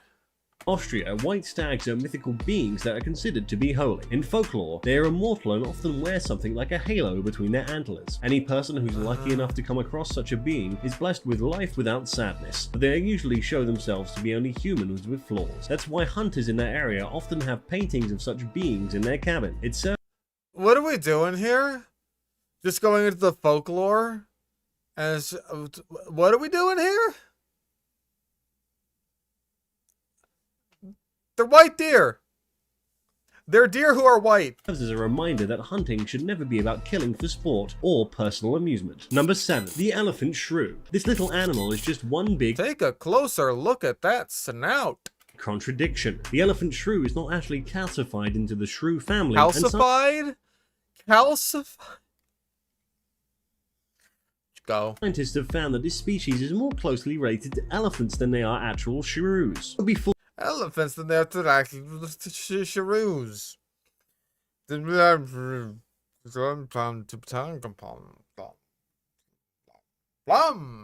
fooled by its size though. The elephant shrew has nothing but the amazing qualities of its own, without having to compare them to any other animal in the first place. For example, this shrew can survive all kinds of habitats, from jungles to forests, plains, and mountains. This little guy can make a home and living basically anywhere if it would like to. So with the elephant shrew living almost anywhere on the globe, how come it's ever rarely seen? Well, for starters, this mammal isn't all too big and measures only... Jesus Christ. Dr. Ben donated $1.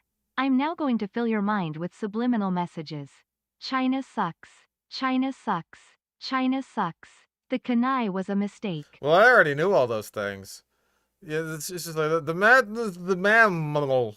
So at the very least, we know with this guy, it's not just the prehistoric species, all right? He can't pronounce anything. He is always just plastered. He's just gone. 10 to 30 centimeters in length, so you should probably just miss them even if you were right in front of your nose. Not only that, but it's also considered to be one of the fastest small mammals alive. It can reach speeds up to 28.8 kilometers per hour, which is roughly 17.9 miles per hour. I don't know much about elephant shrews, so I don't know how many of those were actual elephant shrews, and how many of those were animals that just like had convergent evolution with elephant shrews and had like a little wiggly nose. I don't know. I'm very sorry. Number 6. The Northern Hairy-Nosed Wombat. The Northern Hairy-Nosed Wombat... I think that's like the one endangered kind of wombat, so fair enough, I guess. Sure has a mouthful of a name, doesn't it? With a name like this, you just know it's going to be a fun little animal to talk about. And indeed, this wombat belongs to the cuter side of animals we are looking at today. This makes it sadder to be known that these little guys are on the critically endangered rank in the conservation status. Originally, there were two groups of wombats, which were split up by the Spender Gulf in Australia. Some of the reasons for the Gulf? Not a gulf. The Gulf. Yeah, wombats are extinct. I heard that from a very reliable source. Their declining numbers are the spread of rabbits and the actions of landowners. Other reasons are wildfires, droughts, floods, and habitat loss. So these wombats are almost in constant danger. Thankfully, humanity has decided to step in and has been making steady progress to secure the population. The wombat has received increasing attention and funds, which was given for wombat. And also it's been having increasing amounts of sex lately. Thank God. Research, population monitoring, fire management, maintenance of predator-proof fences, and elimination of invasive plant species. Let's hope we can save this cute little guy so we can see them in person one day. Number 5. You can swaddle it like a baby, that's wonderful. Yangtze's finless porpoise. Yangtze. While this porpoise may not be completely finless, it was named after the missing fin on its back, which by the way is called the dorsal fin. It's not completely finless, but it was named after the fin that it is missing. For you see, the fin that it is missing is a fin. I mean, surely he means that it still has, like, pectoral fins and a tail fluke, which, no fucking shit, they need to move. It's missing a dorsal fin, no shit. Just in case you want to impress your friends next time you talk to them about underwater animals. What is sad about these cute creatures is there are only roughly 1,012 of them left, and they are in constant... That's more than there are Baiji left. ...danger of going extinct. To be exact, it is assumed that there is about 86... That's a harbor porpoise.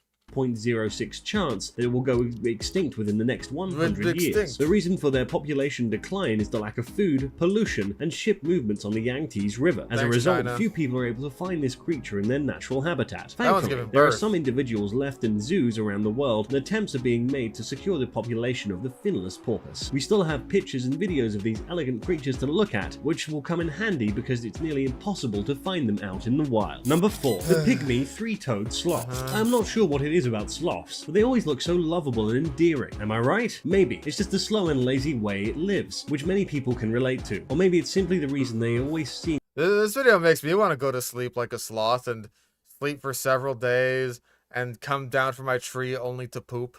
like they have a small smile on their face. It's also possible that I am looking into it too much and that sloths are simply adorable. Get to the point! And that there is nothing else to it. This sloth is native to only a small island off the coast of Panama, which also has a name quite hard to pronounce for anyone that isn't from around there, and has everything a sloth could hope for. Places to sleep, things to eat, trees to climb. The sloth lives a simple life after all. Unfortunately, this animal, just like some others on our list, is considered to be critically endangered. Threats to the sloth's survival include timber harvesting, human settlement. He looks like he just doesn't even care that he's being grabbed. Just like, yeah, whatever. Do whatever you want. I'm tired. That's how I'm feeling right now. Among other things, and in 2011, a study showed that there were only 79 pygmy sloths in the wild left. Number 2. The hooded grebe. Many are familiar with the hooded grebe as they might have seen it in Aren't those blue-footed boobies? Multiple nature documentaries. Their graceful mating dance is often seen in these shows, making them pretty recognizable. They are also easily recognized by their black and white feathers and red eyes. What many don't know. Okay, well, those do not have red eyes. Those are boobies. I know a thing or two about boobies. Alright? I've seen a boobie or two in my day. I've seen lots of them. Never in person, but lots of pictures. Is they have been around for much longer, long before any nature documentary was even a concept. These birds have been around for roughly 35 million years, which is a long time to be existing on Earth. The hooded grebe can usually be found in southern Argentina. Where's the grebe? Okay, I'm looking up a picture of a fucking hooded grebe. There we go. They're like a waterfowl. There you go. That's what they look like. They look basically nothing like a booby, except for the fact that they're both birds.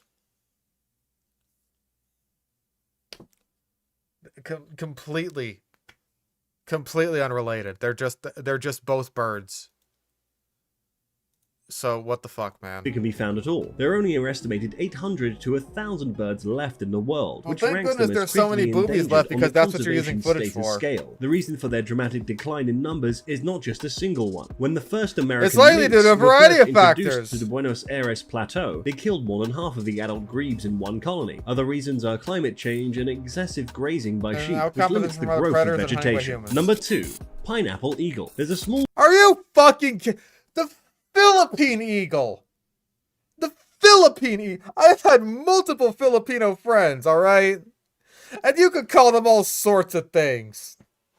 You could call them flips. You could call them Blasian, which half of them were.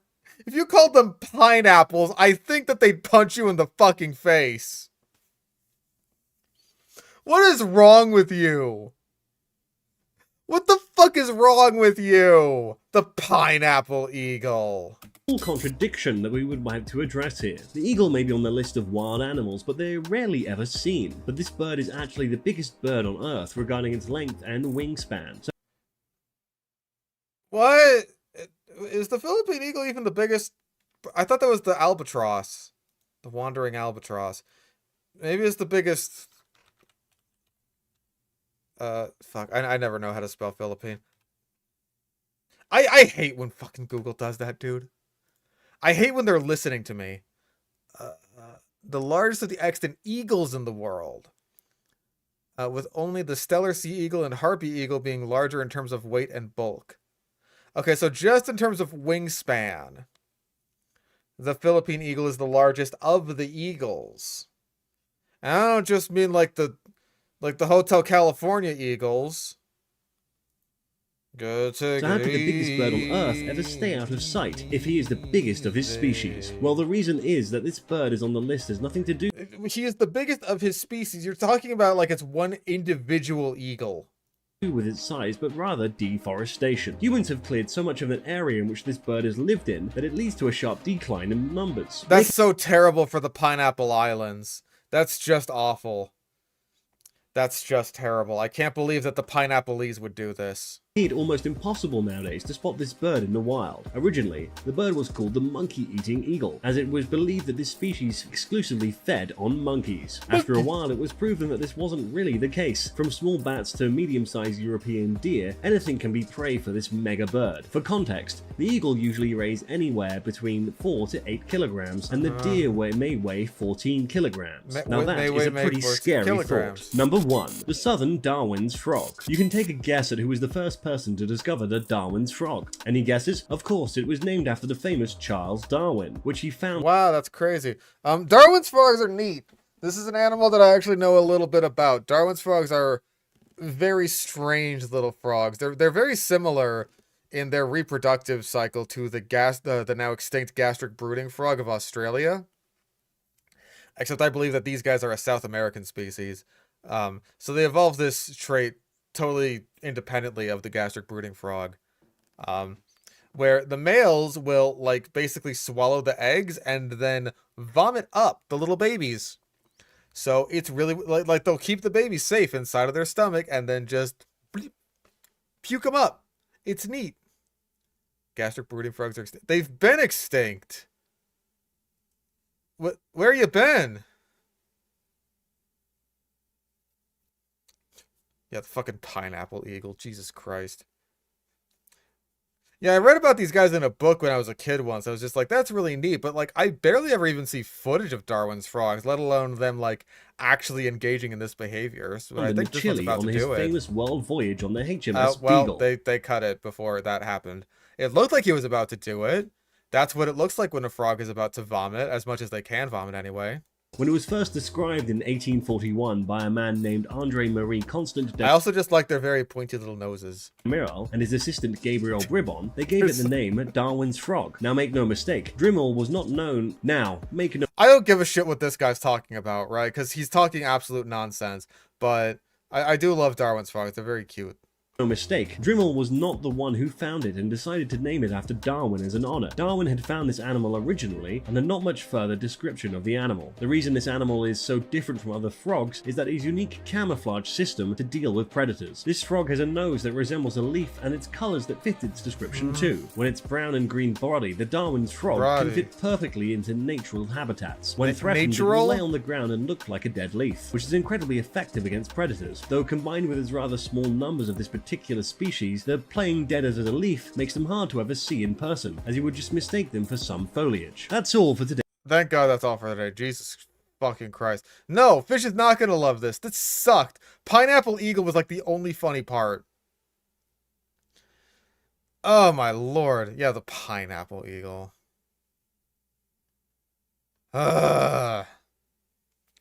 He doesn't even mention the most unique aspect of Darwin's frogs, which is their weird reproductive thing that they do, where they swallow their babies, or they go all Kronos on their babies. Yeah, Jesus Christ, that was mostly just tedious to get through. Oh, God.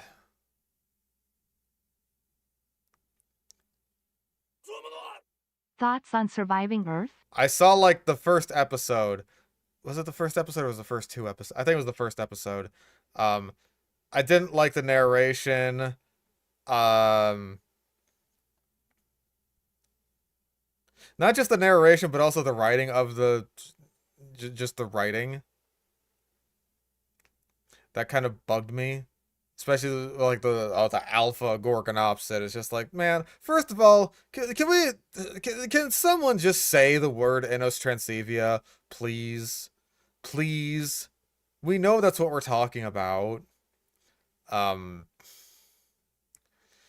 have to say the Gorgonopsid.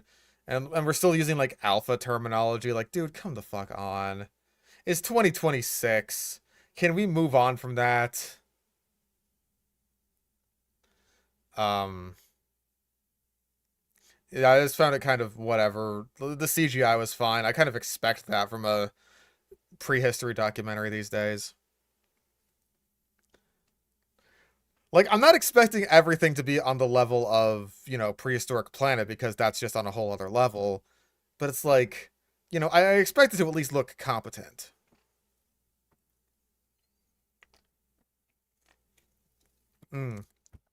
Okay, so God. It's like, which one do I want to go through? The 22-minute shark video, the vor video from the fucking What If guy, yet another one of these, at least as far as the thumbnail is concerned. Fucking, we have salmonella at home and Spino snack. I gotta get through all of these. I'm tired.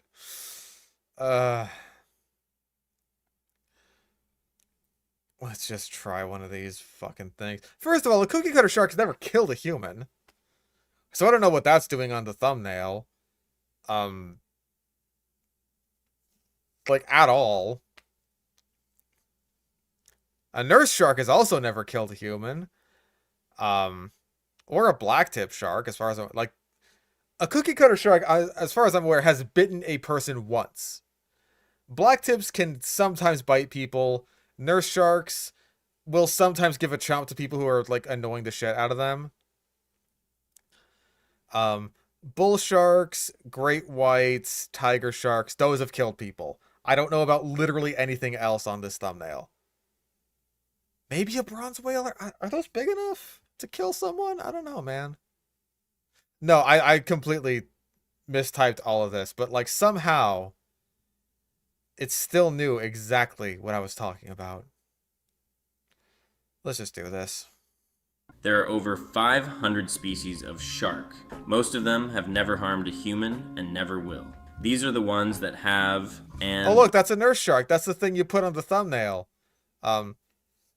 Big hammerheads like this, as far as I'm aware, have also never killed a human. Which is kind of crazy, because they're like, you know, they're big boys. They're big sharks. But as far as I'm aware, they're just, like, completely uninterested in attacking people.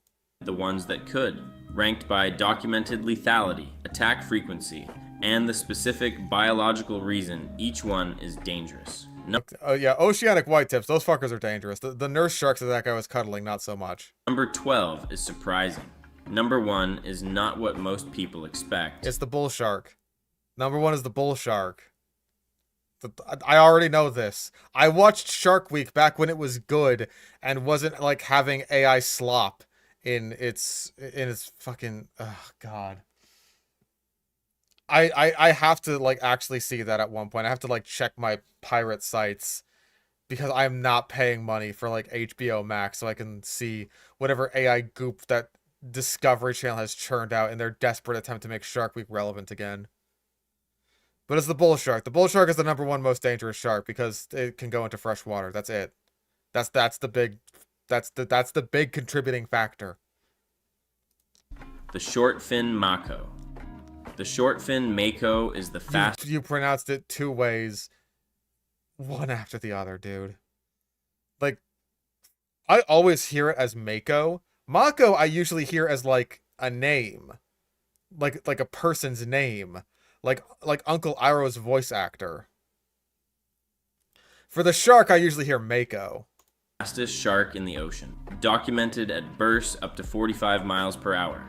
It is the only shark capable of sustained high-speed pursuit of prey as fast as bluefin tuna and swordfish. Its speed comes from its body temperature. The Mako is partially warm-blooded, maintaining its muscles several degrees above the surrounding water through a heat exchange system called the rete mirabili, a dense network of blood vessels. Okay, I'm gonna ask this. Why was this recommended?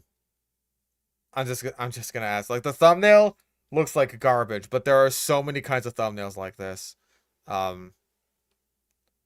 This seems very sedated. This video will put me to sleep. I like sharks and all. Sharks are neat. Is there, like, a moment that's just gonna, like, wake me the fuck up?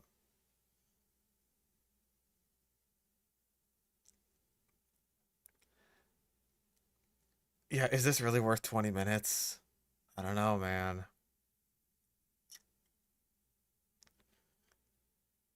This seems... I kind of agree that this seems like a nothing, but, like, we're not even a minute in. And it's already like, when are we going to get to the fireworks factory?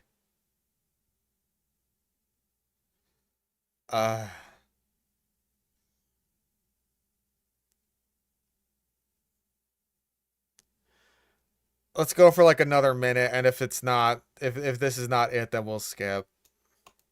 That keeps heat in the muscles rather than losing it to the water. The result is muscle tissue that contracts faster and generates more power than any cold-blooded shark can produce.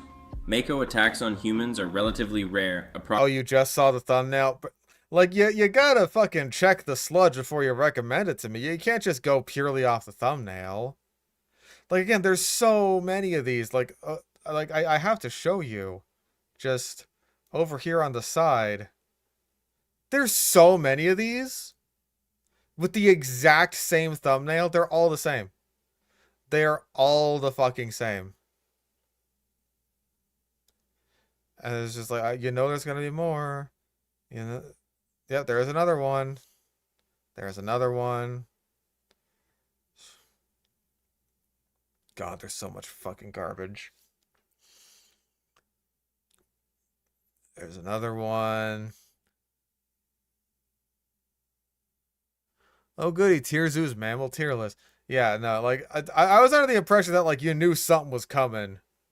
So, yeah, again, this video is putting me to sleep, dude.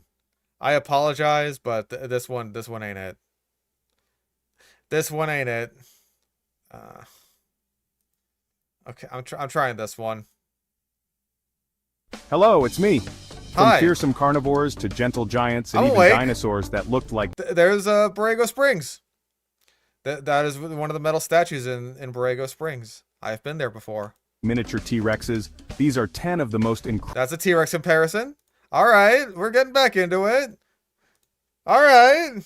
incredible dinosaurs you've never seen before. Number 10, Diplodocus. When you picture a saur... I've seen Diplodocus before. I've seen Walking with Dinosaurs. So, misleading title. Hey, have you seen one of the most popular dinosaur documentaries of all fucking time? If you answered yes, have you seen The Land Before Time 5? The Secret of Saurus Rock? Is that 5? I gotta know.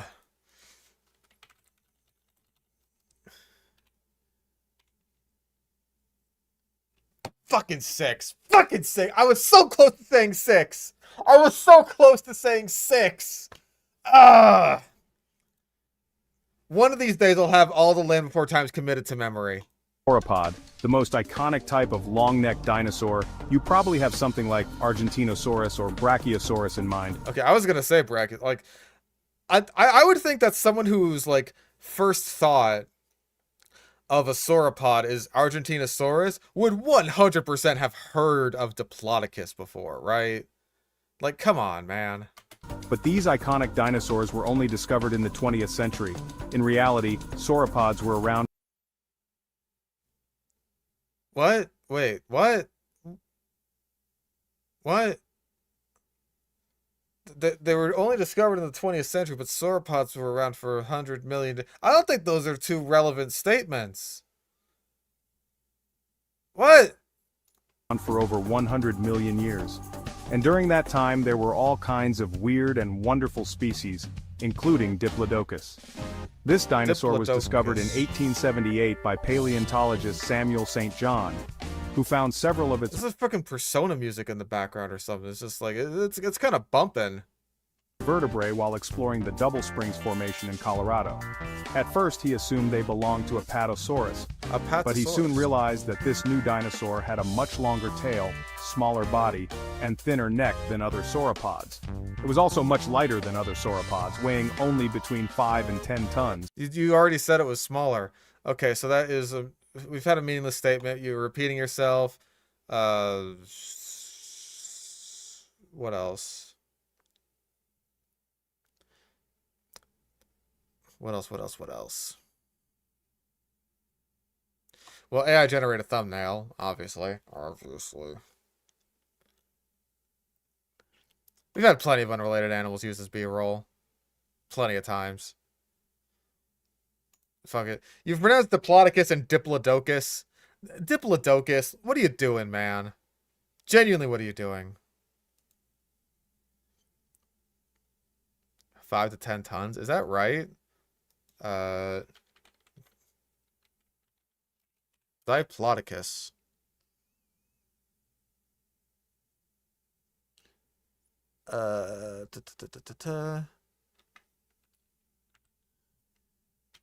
Tons? Let's see. Study in 2024 later found the mass of a 33-meter Diplodocus to only be 21 metric tons. So it's saying it weighed half of what it actually weighed. So yeah, that is definitely size wildly off, but it's like wildly off in the other way that we usually get, because like usually it's like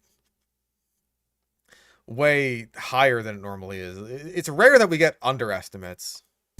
However, the fossil record is incomplete, and so far we've only been able to identify a few parts of its skull. So, I don't think the skull matters much for how much it weighs. You know what I mean?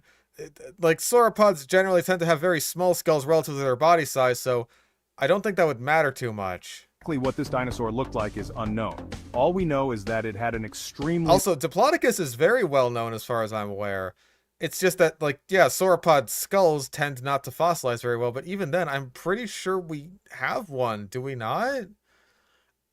No skull has ever been found that can confidently said to belong to Diplodocus. Those skulls of other Diplodocids closely related to Diplodocus, such as Galeamopus, are well known. The skulls of Diplodocus are very small compared to the size of the animal. Diplodocus had small peg-like teeth that pointed forward and were only present in the anterior sections of the jaws. Brain case was small and the neck was composed of at least 15 vertebrae. So yeah, I think that Diplodocus, aside from its head, is quite well known. I mean, we have skin impressions of the thing, for fuck's sake. When did this video come out? It's a year ago. That's at least before all the studies of melanosomes were done there. I don't know why we're looking at Nothosaurus right now. Because it's an unrelated animal, uses B-roll. But we've already checked that off. Long neck and tail, making it a... Oh, thin neck, lightly built, but then later we don't know what it looked like. Yeah, that's a contradiction. I'll take it. That's a bingo! Kind of whiplash sauropod. This means that instead of having short, thick limbs like other sauropods, its forelimbs were very small, like a human hand, while its... Small like a human hand. You understand that the largest species of Diplodocus was like over 100 feet long, right? You understand this. And it is balancing itself on something the size of a human hand. You are insane. You are a psychopath. Its hind limbs were very thin and elongated. Unlike other sauropods, which were mostly plant eaters, Diplocaulus may have been an omnivore. Diplocaulus? That's a fucking amphibian! That's like the boomerang head guy. Diplocaulus absolutely ate meat, because fucking all amphibians do. Diplodocus ate plants. That is a classic case of mixed up animals, but we don't have that on the bingo board anymore. Fuck it. That's incorrect taxonomy, because that's the wrong genus. Its teeth were more closely related to those of carnivorous dinosaurs than to those of other sauropods. We don't have a skull of it. Suggesting it had a diet high in protein. Did it use its size and long neck to snatch up prey? Or did it simply scavenge carrion? Sadly. You are running with this fucking omnivore shit. Like, you brought it up out of nowhere, and now you're just, like, sprinting with it full speed ahead. You are insane. We don't know, but we do know that it likely lived around the same time as Apatosaurus, and that it died out when the asteroid hit Earth. No, it fucking didn't. It died at the end of the late Jurassic. That was way before the meteor hit Earth. You fucking idiot. Number 9, Uranosaurus. Oh my god, Uranus. Is this the first time we've ever seen Uranosaurus in a sludge video? If so, that's crazy. Yeah, fuck it. It was likely due to a variety of factors. Oh yeah, and scavenging. Obviously. Do we have thumbnail bait yet? I don't know, man. Man, Uranosaurus. Fuck it. I'm just happy to hear about this guy. Because we never hear about it. I feel like overhyping Diplodocus as a predator of anything. That counts. I don't know if he said like scientists say.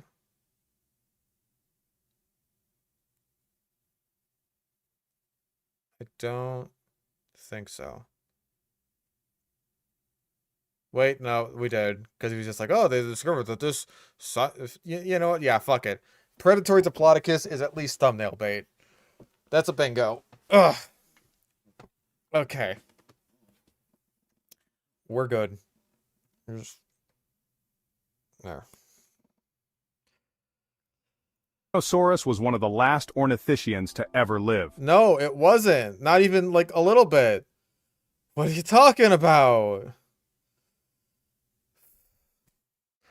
Okay, Tyrannosaurus, this is our first chance to talk about it, was an ornithischian from the early Cretaceous. I want to say. It lived like before Spinosaurus. I believe it was contemporary with Suchomimus.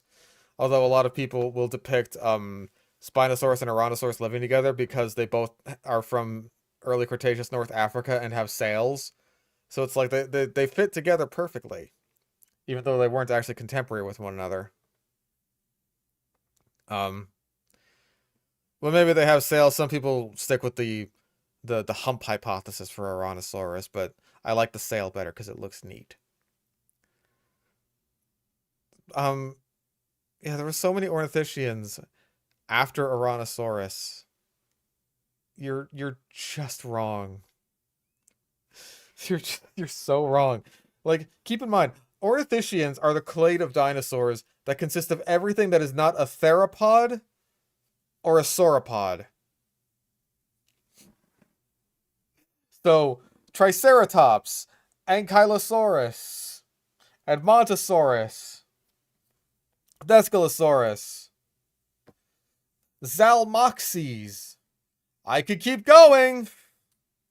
Ornithischians were a diverse group of herbivorous dinosaurs that included duck-billed dinosaurs, horned dinosaurs, and many others. Yeah! They were extremely successful, existing for over 165 million years. But then Tyrannosaurus came along and ruined it for everyone. They were just like, man, being an ornithischian sucks. I'm gonna go extinct. And surviving multiple mass extinction events. But when the asteroid struck, it marked the end of the Cretaceous period and the end of the dinosaurs. Tyrannosaurus may have been one of the last ornithischians. It wasn't. But it was certainly one of the strangest. Wait, okay, that's definitely a blatant contradiction. You said it may not have been one of the last ornithischians, but it was one of the strangest after saying that it was one of the last ornithischians. I'm gonna kill myself, dude. Discovered in 1902 in the genus Boreopelta Mark Michelli. What the fuck are you talking about? We were just talking about Tyrannosaurus, now we're talking about Boreopelta?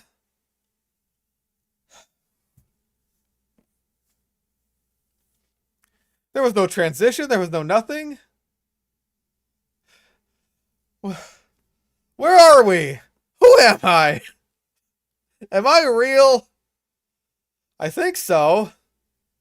It's very solid evidence. Rene Descartes.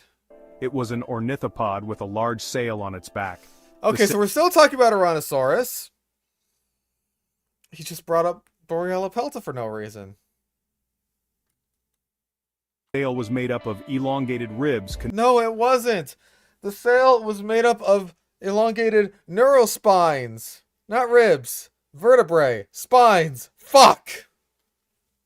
Connected to large plates of armor along its back. No, it wasn't! What are you talking about? Tyrannosaurus, I'm so sorry for your sludge debut. This is a bad one. Oh my lord. Let's just...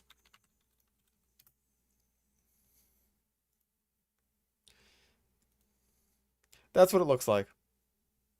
That is what a Tyrannosaurus looks like. It's neat. It is an ornithopod with a big sail-like structure on its back. And I think it's cool. I like it. I like Tyrannosaurus. I wish it got, you know, a bit more love, a bit more attention. It's a neat critter. Look at this nice life restoration. Where's the armor?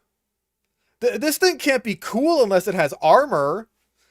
It's got to have like a big spike on it, like some big horns or a tail club or tail spikes. How's it gonna fight off a T-Rex if it can't armor? Huh? How's it gonna do that? Why isn't it in JW3 yet? I'd prioritize this over like fucking Liopleurodon and Elasmosaurus, but then again, I guess the game's Lagoon roster is pretty Spartan at this point, so they're probably just like, we gotta get something in there. But unlike the similarly built Stegosaurus, no, the Ouranosaurus had no spikes or armor along its tail. Instead, its tail ended in a pair of large, flat blades. You've completely gotten it mixed up with Borealopelta. That's what's happened here. It's unclear what this strange appendage was used for. Kill myself. Perhaps it was used for display, defense, or as a weapon to slice at predators. It could even have been used to attract mates, but it was likely not used for fighting, since Ouranosaurus was not a Didn't you just say it was for fending off predators? particularly large or bulky dinosaur. How big is Ouranosaurus? I want to say this is like, let's see, 1, 2, 3. Okay, so that's 5, 6, 7, 8. This is like an 8.5 meter long animal. How many tons do you weigh? Around 2 tons. So once again, you're saying this thing weighed half as much as it did.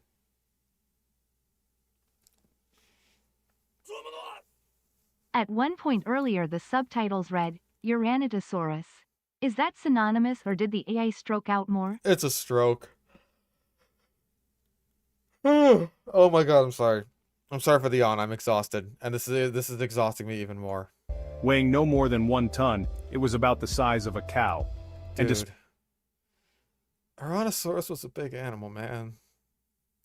Come on, dude. Despite its sail, it was relatively lightly armored, with most of its armor being concentrated on its back. Stop with the armor thing, please. Its head was also oddly shaped, resembling that of a hyena.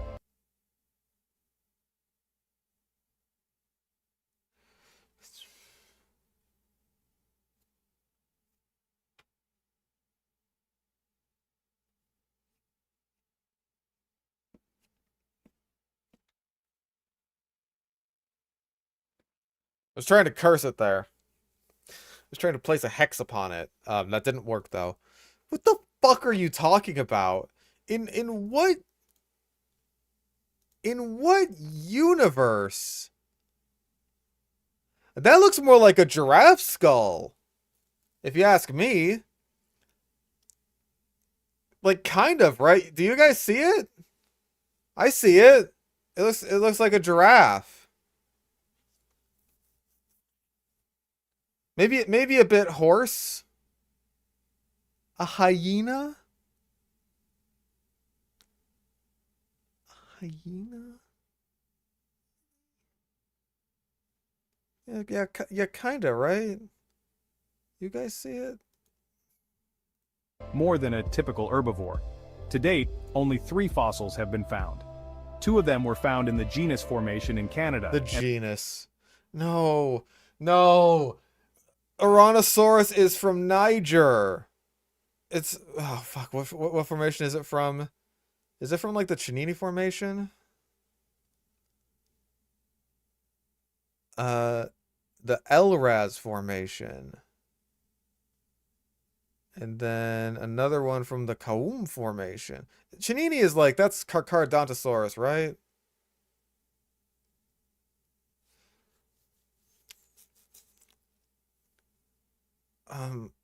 What the fuck, dude? Genuinely, what the fuck? Is this even Borealopelta? Because I'm pretty sure Borealopelta is, like, not even from there.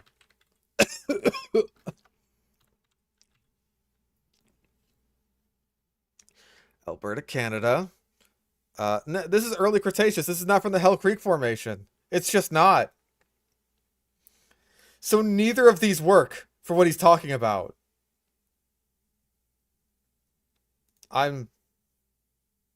I'm in shock. And the other was found in the Hell Creek Formation in Montana. Interestingly, the specimen found in Hell Creek was unearthed in the same area where the very last Tyrannosaurus rex was discovered. What do you mean last? Did we get them all? Why is every sentence of this video objectionable to this degree? I'm gonna kill you. I'm gonna kill you and then kill myself. This suggests that they may have lived at the same time, which would make Ouranosaurus one of the last dinosaurs to ever exist. Number 8, Micropachycephalosaurus. We're moving on. We're moving on from Ouranosaurus, thank God. We've got Micropachycephalosaurus here. I believe this is the second time we've covered this particular genus. The last time was in a video about dinosaurs that would make good pets. So, let's see what we got here. Cephalosaurus was one of the most heavily built dinosaurs. This Micropachycephalosaurus was one of the most heavily built dinosaurs. Micropachycephalosaurus. Fucking. First of all, this is a very fragmentary animal. Second of all, it was very small. Third of all, I don't even think it had like a dome head. No, he's getting it mixed up with all the other Pachycephalosaurus, because of course he is. Every sentence is wrong. Herbivore had a thick skull with a dome-shaped top that it used to bash into its enemies. You're thinking Pachycephalosaurus. It was around 6 meters long and weighed almost 7 tons. 7 tons. 7. Ouranosaurus, an 8 meter long, maybe 9 meter long animal, didn't even weigh over a ton. Micropachycephalosaurus was 6 meters long and weighed 7 fucking tons. Fucking, it's a 3 foot long animal. This is a baby.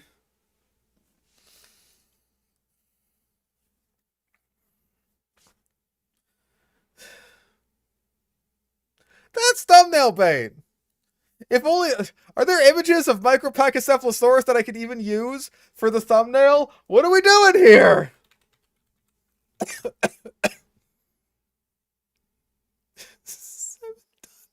It's 7 tons. Maybe its name is 7 tons. Fuck it, I'll count that as Ouranosaurus slander. Roughly the size of a young T-Rex, but it was also much shorter and wider than a T-Rex. With a tiny head and disproportionately short neck and limbs, it resembled a reptile more than a true dinosaur. This reptile resembled a reptile. Man, it's crazy how so many prehistoric creatures were made out of tungsten. Isn't it great? Thank God tungsten fossilizes so well, otherwise we might not know about these amazing creatures of prehistory. Oh my fucking God.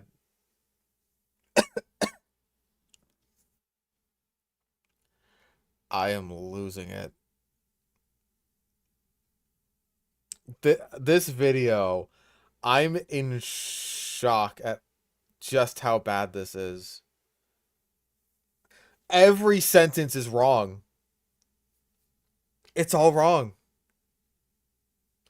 Oh my God, you're right. It's wider than a T-Rex. It's gonna do the homalocephaly thing where it said, like, I can't even say that. I can't even say that, right? I can't even think it's gonna do that, like, oh, it had childbirthing hips thing so that it could, like, give birth to live young. I can't even say that. Because this sludge is so fucking unpredictable that it's like, I cannot fathom what it will say next. My Nostradamus powers are useless here. I cannot predict what he's gonna say next. It's believed that the thick skulls of Pachyrhinosaurus. How could I possibly have predicted that he was gonna mix it up with Pachyrhinosaurus? We thought we were going towards the childbirthing hips of homalocephaly. Nope, it's Pachyrhinosaurus. Were used for display rather than for fighting. You just said it was for fighting its enemies. I hate you. That doesn't mean that Pachyrhinosaurus weren't fierce fighters, however.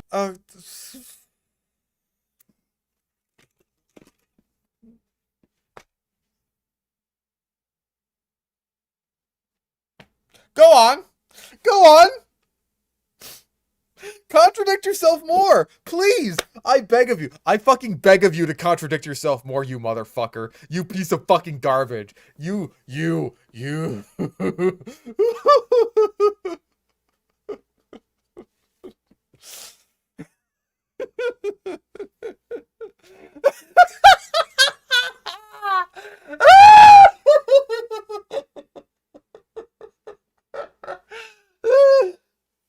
They're not built for these structures were used to fight their enemies, but they were more likely used for display than fighting. However, this does not mean that they weren't fighters, because you see, their heads were built like battering rams that they used to fight their enemies.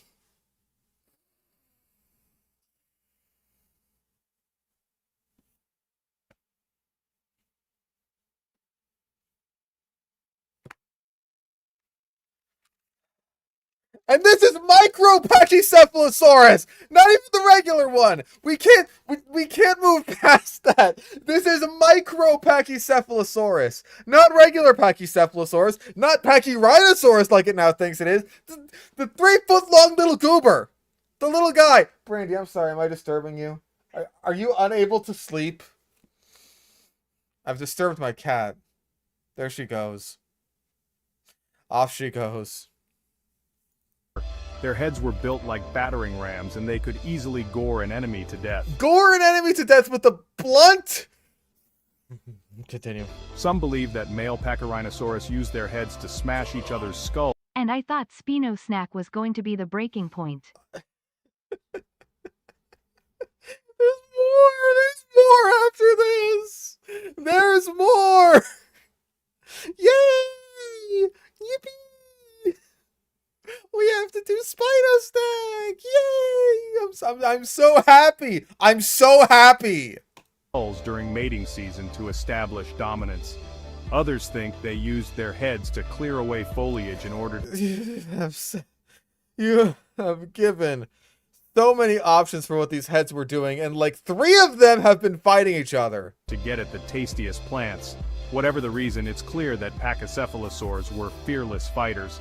And although they were mostly herbivores, they wouldn't hesitate to defend themselves against predators. Move on. As if a battering ram wasn't enough, they also had a row of sharp horns along their snouts. Move on. Although Pachycephalosaurus lived from 75 to 71 million years ago, it only survived for around 4 million years. Although it only lived for 4 million years, it only survived for 4 million years. BRB. Gonna gore my enemy with a wooden club. Yeah, just like, you know, impale them with your... with your... Ooh. In the early days of the late Cretaceous, oh my God, move on! Pachycephalosaurus and other large herbivores coexisted with several genera of tyrannosaurs. But as time went on, these tyrannosaurs became smaller and eventually disappeared. That is the opposite of what happened! That's the opposite! The small tyrannosaurs got bigger. There's this guy, right, that lived at the very end of the Cretaceous. He's called Tyrannosaurus fucking Rex. The largest of the tyrannosaurs. The latest living of the tyrannosaurs. Every single sentence is wrong. This video was made to kill me specifically. This left the Pachycephalosaurus without any predators and allowed it to flourish. But sadly, the asteroid strike ended its reign. Pachycephalosaurus outlived the T-Rex. It outlived it. Okay, the list order doesn't matter because nothing matters. Nothing matters in this video.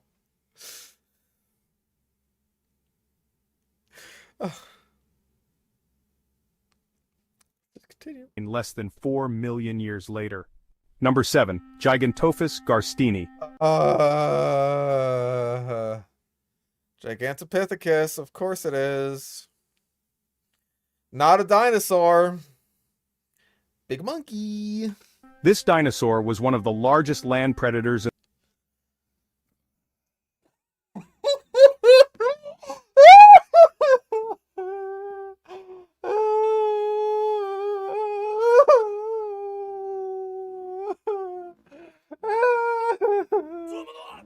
I am so sorry, fish.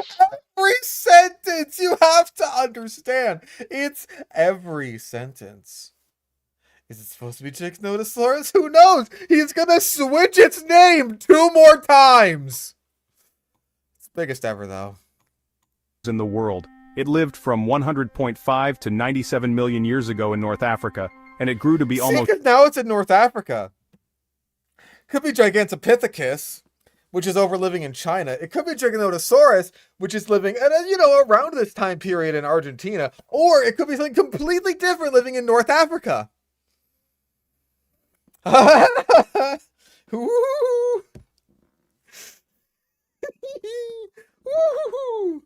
Almost 13 meters long. It was an extremely powerful hunter, equipped with huge claws and teeth capable of crushing bones. Despite its terrifying appearance, little is known about Gigantophis because it has only been studied based on a single jawbone. So it's Gigantopithecus, yes. Gigantopithecus is the Giganotosaurus from 100 million years ago living in North Africa, where it should probably be a Carcharodontosaurus, only known from a single jawbone just like Gigantopithecus. Because of this, scientists aren't entirely sure that it was a carnivore. It may have been an omnivore like today's hyenas. Apparently Gigantopithecus garstini is a snake. Oh, it's better. Oh, that's so much better. He's getting a snake mixed up with an ape, mixed up with a dinosaur, mixed up with another dinosaur.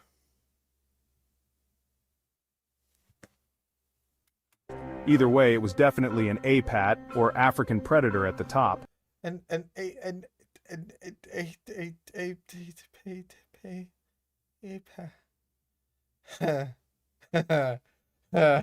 Its teeth were longer and sharper than those of other apats, such as C. megalodon, suggesting that it was Someone just hit the random button for every frame. Okay, we have to look this up. Gigantophis. Extinct species snake. Is it from Africa? North Africa. Okay. What is it known from? Only known from a small number of fossils, mostly vertebrae. So, okay. It's getting the name and location of Gigantophis mixed up with Gigantopithecus being known only from a jawbone, mixed up with the time period of Giganotosaurus. Got it!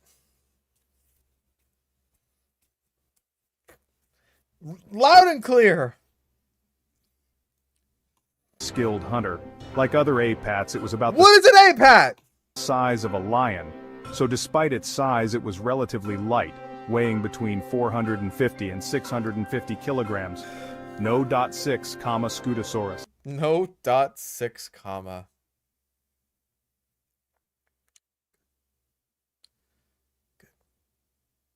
Good. Okay, so what's it gonna get mixed up with Scutosaurus this time? What other two genre will be randomly thrown in here?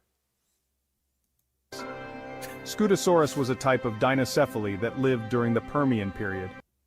Was it even a dinocephalian? Was it? Was it actually? I don't believe you for even the remotest of seconds. No, it was a Periosaur. Dinocephalians were a different thing. Scutellosaurus. Oh. Okay, so what dinocephalian will he get mixed up here? I can't wait to see, because he's going to get a dinocephalian mixed up in there. It's going to happen. Dinocephalids were a group of early synapsids. Synapsids are a type of early mammal-like reptile that gave rise to all mammals today. Oh boy. Most synapsids were small, rat-like creatures, but dinocephali were massive, bulky animals with huge, heavy skulls and We're talking about a completely different clade of animals. elephant-like bodies. These dinosaurs were some of the largest Not dinosaurs. animals in the world, growing up to 6 meters long and weighing over 1 ton. However, this didn't stop them from being surprisingly agile. None of these are Scutosaurus. In fact, one of the best-known dinocephali, Titanophone. Fuck. Titanophonius. I thought so. Yeah, this is a big boy. Like right up there with Ankylosaurus, I think. I gotta refill my tree frog's water doohickey. Well, it's not that big actually. The Ankylosaurus is like the big one. As far as I'm aware. Or at least one of them. We got a size comparison. Yeah, that's quite a bit bigger. Yeah, like fuck Scutosaurus. We're busy talking about dinocephalians. Was thought to be the fastest land animal in the world. How fast it could run, however, is debatable, with estimates ranging from 42 to 56 kilometers per hour. Did you not? However, this didn't stop them from being surprisingly agile. In fact, one of the best-known dinocephali, Titanophone, was thought to be the fastest land animal in the world. How fast it could run, however, is okay. I thought you actually said how fast it could run. I'm gorked out of my fucking brain right now, dude. Debatable, with estimates ranging from 42 to 56 kilometers per hour. Titanophone was also armed with massive tusks. How could we have guessed?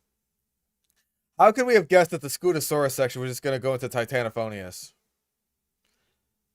How could we possibly have predicted that? Again, like my powers, my Nostradamus powers are worthless here. All I can tell you is that each genus on this list is actually two completely other, entirely unrelated genera. Making it even more deadly. Although Scutosaurus was not as famous as Titanophone, it's way more famous. It was just as large and heavily built. It lived from 272 to 265 million years ago and was found in South Africa, Lesotho, and Antarctica. Fossils of this dinocephaly have been not a dinocephalian found in the company of a relative of modern horses, showing that it lived alongside non-mammalian synapsids as well as early mammals. Because of its bulk, early mammals hadn't evolved yet because it was the fucking Permian. It's thought to have been a grazer. Dinocephali were around for 80 not a dinocephalian million years, but they suddenly disappeared during the early Triassic period. It was likely due to a variety of factors, such as climate change, all competition from remote predators hunted by humans. Why they disappeared is unknown, but it's thought that the mass extinction event at the end of the Permian may have played a role. Yeah, well, why the Scutosaurus disappeared is unclear, but it might have a little something to do with the single largest mass extinction event that has ever taken place in the history of the Earth. That wiped out like 90% of all life. Might have a little something to do with that. No. 5, Anchisaurus. Anchisaurus was a type of prosauropod that is correct. That is not correct. It was from the early Jurassic. I was gonna say like, oh man, he's getting through a whole sentence where he's correct about something. Nope. Ankylosaurus was from the early Jurassic, not the late Triassic. Lived during the late Triassic period. It was named in 1878 by Edward Drinker Cope, who found part of its jaw while exploring Ghost Ranch, New Oh god, okay, Ghost Ranch, New Mexico. He's getting it mixed up with Coelophysis. Mexico. In total, 5 specimens have been found, all of them in America. They range in age from 228 to 220 million years old. Anchisaurus was one of the earliest sauropods. You just said it was a prosauropod. Like other sauropods, it was a large, long-necked herbivore. However, I don't even think Ankylosaurus was like especially big. I want to say it was like maybe, 10 feet long maybe? As a guess. Oh yeah, that not even. More like 6 feet. This is a little guy. This is not a large animal. Unlike other sauropods, it had a short, stiff tail. No, we have to have unrelated animal. Yeah, like B-roll's done. B-roll's good. We're done. Short front legs and no external ear openings. It was also relatively small, weighing You just said it was big. I hate you. Between 5 and 8 tons.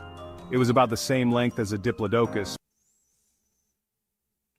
I always love when we actually look these things up. I'm always so happy when we do that. So that the 6 foot long Ankylosaurus is as long as the 100 foot long Diplodocus and weighs 5 to 8 tons. So good. So good. I'm so fucking happy. But much shorter and there's like 5 minutes of this that we have to get through. 5 more minutes. Bulkier. Although Ankylosaurus was one of the Of course! Ankylosaurus! How could we think that he was going to stick to this being Ankylosaurus? Maybe, call me crazy, maybe the other genus that he's getting mixed up here is Amphicelius. Call me crazy. About as long as a Diplodocus, right? And it's a big sauropod? Who knows? earliest sauropods, it was not the direct ancestor of later sauropods like Argentinosaurus and Brachiosaurus. Instead, it's thought that sauropods evolved independently after the Triassic. What? So, sauropod, even though this was a sauropod, it's not that sauropods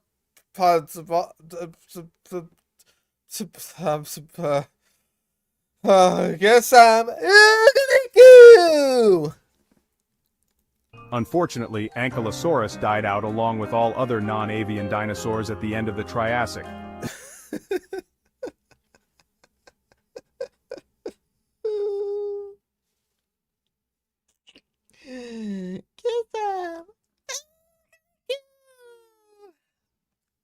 Man, the Triassic mass extinction event was worse than I thought. I really thought those dinosaur guys had a chance. They seemed like some pretty good up-and-comers, but I guess not. I guess the Pseudosuchians, they're gonna take it back. They're gonna take it back. I love all the history. What if the Triassic mass extinction event wiped out the dinosaurs? What if that had happened? Yeah, I really wish the non-avian dinosaurs survived the Triassic. Just imagine what kind of weird and wacky forms they would have grown into. Leaving the world empty for the first sauropods to roam the Earth. Oh, so all the non-avian dinosaurs went extinct, but thankfully that was able to give rise to the sauropods.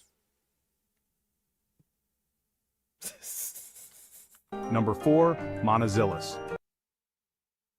What? Monozillus?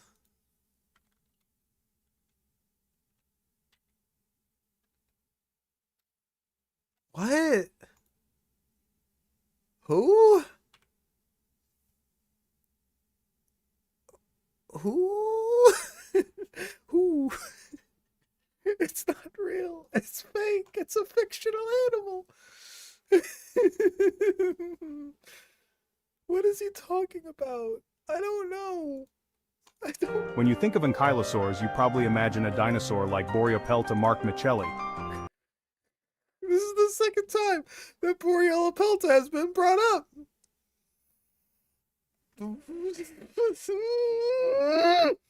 This iconic dinosaur had a huge club at the end of its tail No, it didn't, because Boreapelta was a nodosaur. It used to smash through trees and crush predators.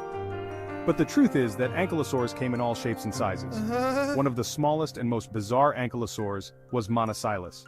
This dinosaur... Monocilus. Who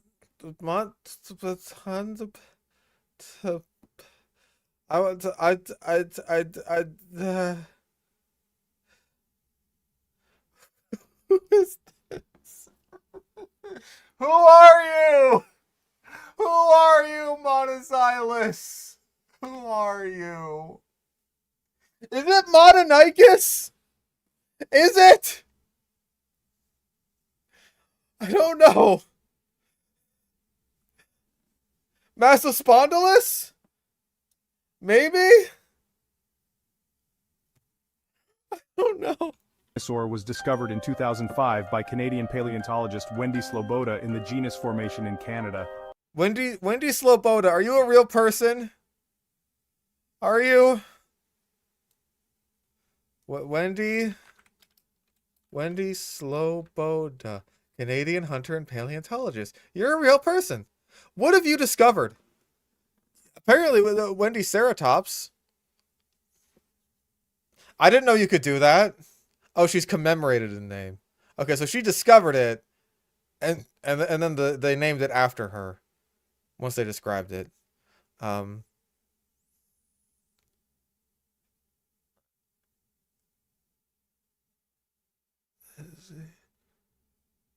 Fossil footprint, new ichnospecies.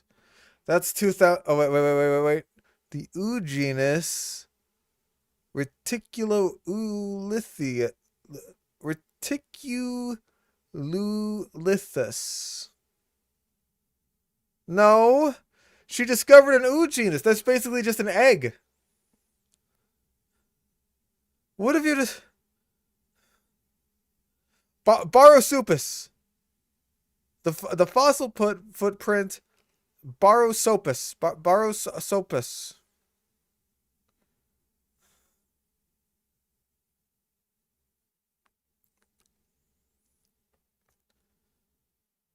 Fossil skulls of Corythosaurus and Kylosaurus, including Euoplocephalus and crocodilians. I'm tired. It was a member of the family Boropelta markmicheli. What is wrong with you? I hate you. But unlike Boropelta markmicheli, it had no large tail club. In fact, it had a tail like a whip. The tail was not only long, flexible, and whip-like, but it was also covered in large bony plates and ended in a pair of large flattened spines. You already said this. You already said this. I place a hex upon you. I curse you.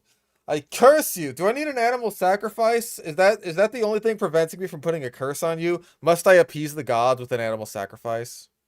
How this dinosaur used its tail is unknown, but it was clearly an effective weapon. However, it may not have been used as a weapon. It was likely used only for display. But however, just because it was used only for display does not mean that this dinosaur was defenseless, as its tail could be used as an effective weapon. Used its tail to slash at predators or to fight off other monozillers. Unlike Boreopelta markmichel, monozillers were much smaller, growing to only about 3 meters long and weighing around 150 kilograms. This made them closer relatives of modern-day turtles. Is he finally catching up with Scutosaurus? What is happening? I'm tired. I want to go to bed. I want to lay down. This has ruined my day. Then to larger ankylosaurs like Boreopelta markmichel. Why do you always fucking full government name Borealopelta? It's mono-specific, dude. You don't have to specify. If it was Diplodocus, I'd get it, because there's like fucking Diplodocus carnegie, there's Diplodocus halorum, there's a few Diplodocus, there's a few Apatosaurus. Borealopelta is mono-specific. You don't have to say the full species epithet every single time. In fact, they were so similar to turtles that it's possible that they actually were turtles. Oh my god. Is he talking about fucking... Is he talking about like the little swimmy ankylosaur? That's not really swimmy, like Liaolingosaurus? Is he talking about that?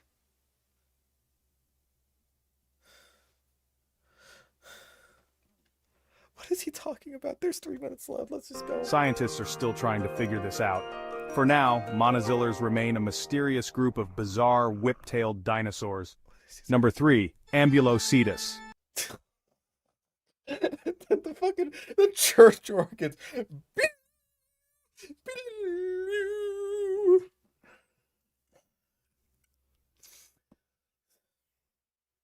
So not a dinosaur. Ambulocetus was a type of early whale. Back when whales still had legs. Fucking Dracula music. Ambulocetus was one of the most terrifying predators in the world. It lived 50 million years ago in North Africa and grew to be 13 meters long. No, it lived in India and Pakistan, I'm pretty sure. I'm pretty sure mostly Pakistan.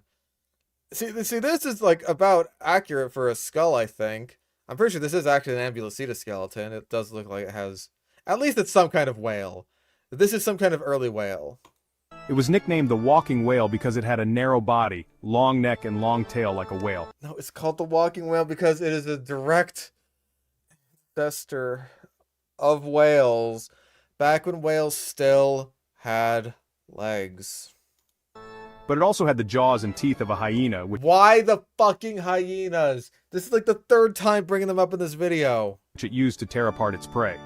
It was originally thought that Ambulocetus was a land-dwelling predator that hunted on dry land. However, recent studies suggest that it was mostly aquatic, spending most of its time in the water. I don't know who ever thought that Ambulocetus was like a pursuit predator on land. Like modern whales and dolphins, it likely used its tail to propel itself through the water, and its limbs served as paddles. It's believed that Ambulocetus ambushed its prey, then dragged its meal back to shore to eat. What makes Ambulocetus so scary is that it proves that some of the most terrifying creatures in the world didn't evolve from one another. Instead, are you stupid? All creatures evolved from something.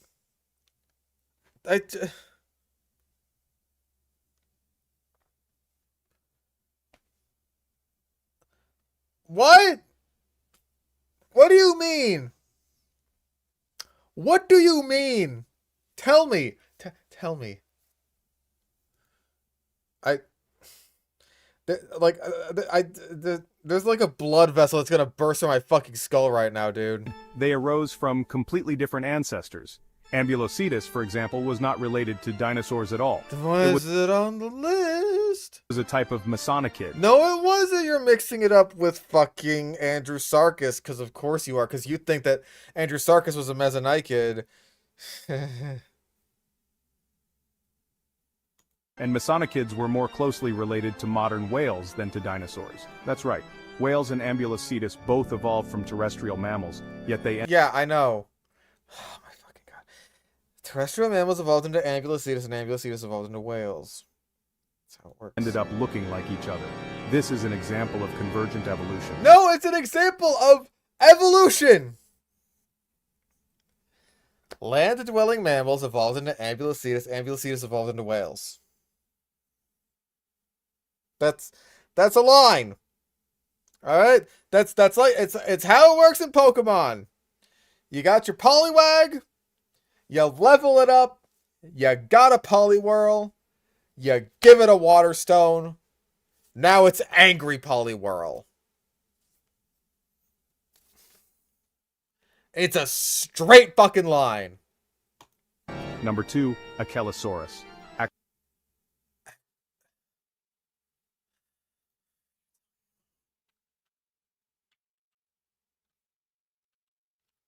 Nope. Nope. Ankylosaura was one of the largest ornithischians ever to Aqualops? Is that what you're talking about? exist. This herbivore lived 110 million years ago in what is now Utah, and it grew to be 12 meters long. What is he talking about? What is he talking about? What is he talking about? Ankylosaurus?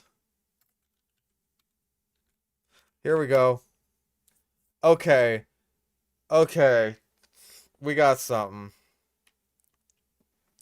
Described the name by Scott D. Sampson. Ain't that the guy from a Dinosaur Planet?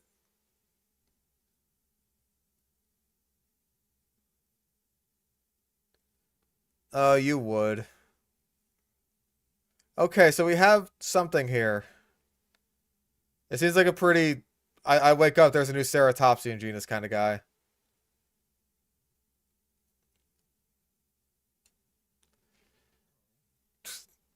I'm gonna realize this guy seems very, very similar to Pachyrhinosaurus. Like, if you put them next to each other, I don't think I'd be able to tell them apart. That's the size of a full-grown giraffe. Ankylosaurus was also extremely tall, standing 4 meters at the hip. It had a long... Do we have... 2. Try 2. long neck like a sauropod. No, it didn't. It was a Ceratopsian. but unlike a sauropod, it also had a huge frill. It had a huge frill that was on its short neck. And it could be used to ward off predators, but it was mainly used for display, and likely not used for combat. However, don't think that this animal was defenseless, as it had a large frill that it could be used to bash its predators to death. The frill was basically an extension of the dinosaur's skull, and it was adorned with several large horns. Two of these horns curved backwards from the sides of its head, while two more pointed forwards from the... They just... What is he getting it mixed up with? I genuinely can't even tell. I can't even tell. Top of its skull. It's not known exactly how these horns were used, but it's possible that the Ankylosaurus used them for display or as weapons against rival males. It's also possible that it used them to fight off predators, as it shared its habitat with several large carnivores, including Tarbosaurus and Daspletosaurus. Tarbosaurus? Really? The Mongolian one? Amazingly, the Ankylosaurus was able to defend itself despite being completely blind. That's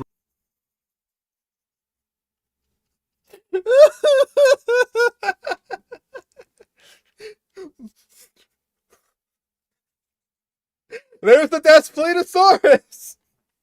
That's what it'll sound like when one of you spots it.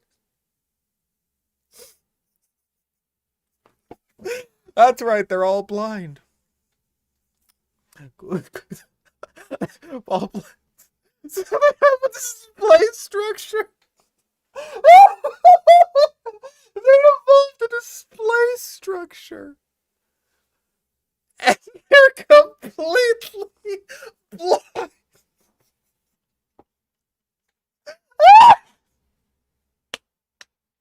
This is the best.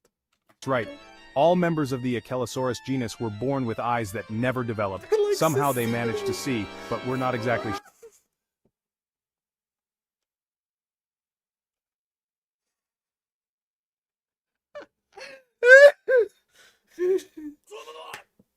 Fish you forget. This is a list of dinosaurs you never heard of. So all the made-up dinosaurs are perfect for the list because you've never heard of them. You're right. You're absolutely right. This is the best video. Sure how. Number 1, Amargasaurus. Wow. Amargasaurus was a titanosaur, which means... No, it wasn't. It was a dicryosaurus sauropod. That it was a type of long-necked sauropod. It was a sauropod, just not a titanosaur. It lived 97 million years ago in what is now Argentina. That's true. Yes, it was from Argentina. What else? And it was one of the most unusual dinosaurs ever to exist. That's because it had 2 rows of spines running down its neck and back. Okay. Okay. These spines were connected to each other by a thin layer of skin, creating the illusion that the dinosaur had a second head at the... Oh, that's just what I thought you were gonna say, you dumb fucking horse! What do you mean, a second head? What do you mean? We were so close. We were so fucking close. We had like a full 2 or 3 sentences there where it didn't say something objectionable. Second fucking head. The base of its neck. This second head was around 2 meters wide and was supported by a series of long, thin cervical ribs. As all down. All downhill. It wasn't tall. No. The sail structure, it was wide. The second head sail structure was wide, and it was supported by the animal's ribs just exploding out of its chest and grafting onto the head like a Babarusa in order to support the sail structure. But what was this bizarre feature used for? Was it used for combat against predators, fighting other members of the same species, or potentially for display? It could have been used for display, perhaps as a way of attracting mates. It could also have been used... This Dracula music isn't for the dinosaurs. It's the soundtrack for Fish's villain arc. I'm going to fucking snap. You're gonna see me on the fucking news tomorrow. To intimidate rivals or to regulate the temperature. Either way... The temperature regulation. How could I forget? The Amargasaurus remains one of the most strange and fascinating dinosaurs ever discovered. Thanks for watching. Which of these dinosaurs was your favorite? Let me know in the comments below. And don't forget to subscribe for more. The fucking goofy-ass banjo music at the end.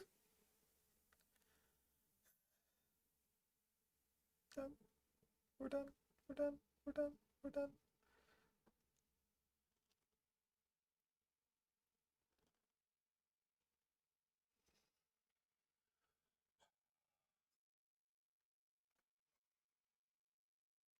It's done.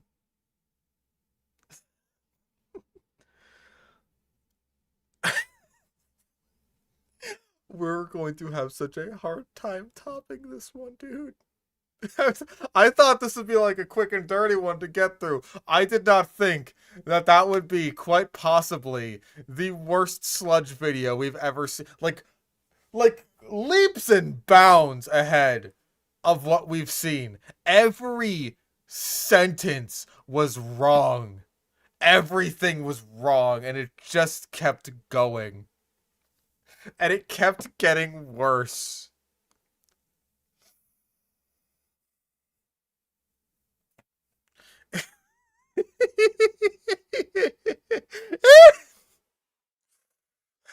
How do we top that? How do we top that? It's all wrong. It's so dense. Every single frame has so much going on in it.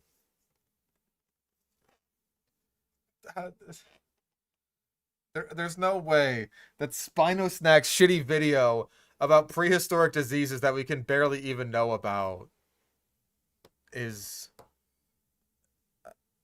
There's no way.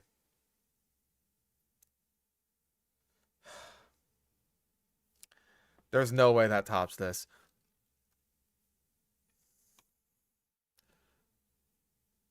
This is... Who the fuck liked this? Who the fuck liked this shit? Was it one of you? Was it one of you? Because if it was, how dare you? How dare you?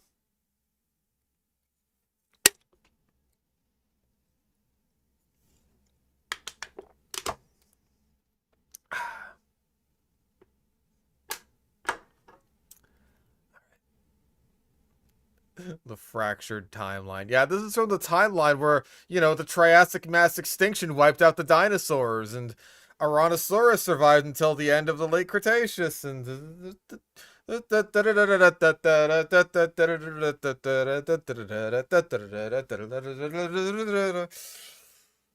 just genuinely one of the most psychotic fucking videos we have ever watched. Like this is prime sludge. This is primo. This is the good shit. This is the really, really good. I hated every fucking second of this, but like when I come to sludge, this is what I hope for. Just something like this.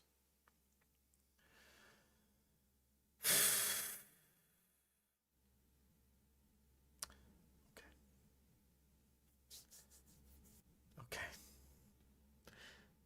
Yeah, I was not happy.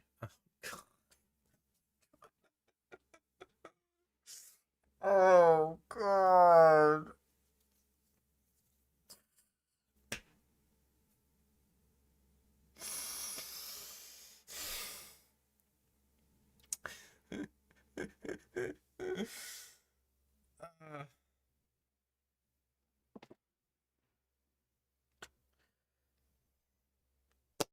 Fuck it. This is the Megatherium, a giant... Oh, it sure is. Whatever the fuck that is definitely a Megatherium. Well, first of all, the thumbnail is absolutely AI. I don't know what the fuck this is. Sloth that roamed Earth just 12,000 years ago. Wow. This beast stood more than 3.5 meters tall. And today... What was this? Who's this character? We're gonna see what this creature was all about. Oh. Oof, that one hurt. But this...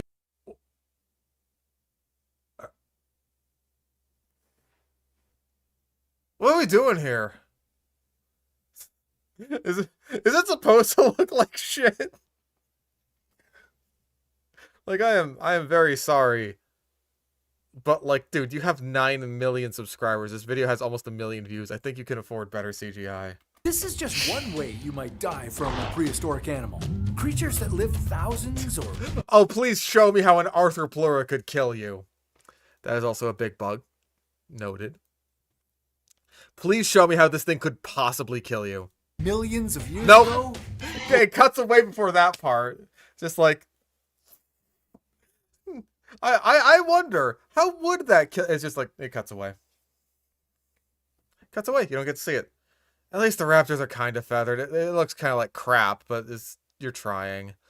Feathers are a pain in the ass to render in CGI, so whatever. Were absolutely terrifying. From giant dinosaurs to the largest snakes ever discovered. If you were to come face... I love how this Titanoboa is like kind of doing the classic rattlesnake defensive posture, where they're like coil up and just sort of like that, you know? Something tells me a Titanoboa, number one, would not have had an excuse to do that towards basically fucking anything, and number two, wouldn't have had the ability to even if it wanted because it's that fucking big. Face to face with any of these creatures, there's a pretty good chance you'd end up dead. Whoa! But how would a Deinosuchus even bother death rolling you? I'm just gonna ask. Like, I feel like you would be a small enough chunk of meat for a Deinosuchus that it could just, like, eat you. That shake down. Okay, let's start by sending Digipeter 60 million years into the past. Oh, Digipeter, because he's Digital Peter. I didn't know your name was Peter. This is the Cretaceous period. During this... Wait, no, it's not. You're going to Titanoboa. This is the fucking... You're in, like, the Paleogene, dude. Period, part of the Mesozoic era. No, it's not. There's a good chance you could come face to face with a Titanoboa. No, you couldn't, because it hadn't evolved yet. Titanoboa was nearly twice as big as any snake living today.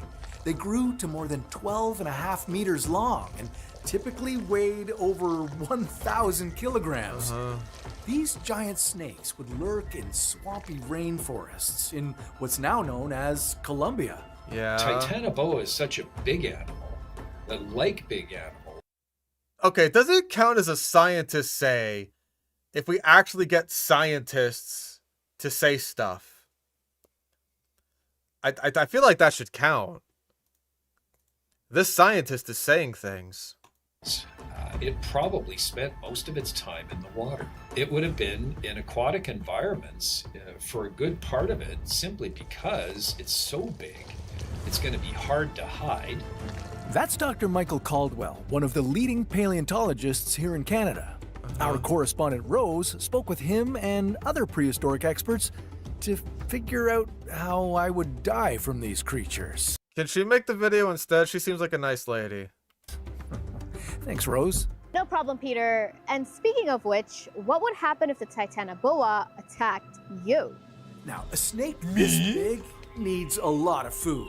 And seeing a piece of prey the size... I mean, like, snakes generally have very slow metabolisms. They don't need to eat very often at all. And honestly, the bigger the snake is, the bigger its meals would be, the less often it needs to eat. That's generally like the rule of thumb for snakes. Like, when snakes are younger, you need to feed them more often. But as they get older and the food that they eat gets larger, then they actually need to eat less often. It doesn't work quite exactly the way you might think it would. Like, right now, my snake, I have to feed him like one Pinky Mouse every single week. Once it gets to a certain point, I might not have to feed him for a couple of weeks at a time. Size of Digipeter, it would attack instantly. Would it? How? Well, these snakes would swim through the water, using it for camouflage to get close enough to attack. They often... And then you don't go near the water and you're good. Often hung out near lakes and rivers, waiting to strike. As it approaches Digipeter, the Titanoboa... Oh, so being in the water was a complete non-factor there. Okay. would open its mouth, sinking its curved teeth into him in order to grip and secure his body. A titanoboa would then coil its body around you rapidly. The feeling would be like you were being crushed by the Eiffel Tower. Oh, poor Digipeter. This feels wrong. So yes, it does. It really does. Someone got way too much enjoyment out of that. is there a possibility that we don't have to use a Digipeter? We could use somebody else in a 3D model? No, not a possibility? Okay. Can we do it to the Foid instead? Because then we'd really get some views on this video. As the Titanoboa wraps around your body, it would eventually stop. Yeah, obviously bad joke. Like, obviously. Stop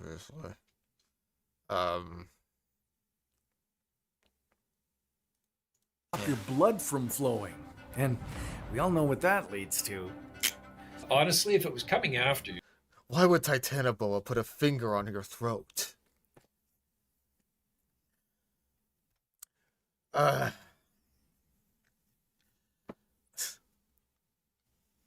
Continue, I guess. You probably wouldn't stand much of a chance.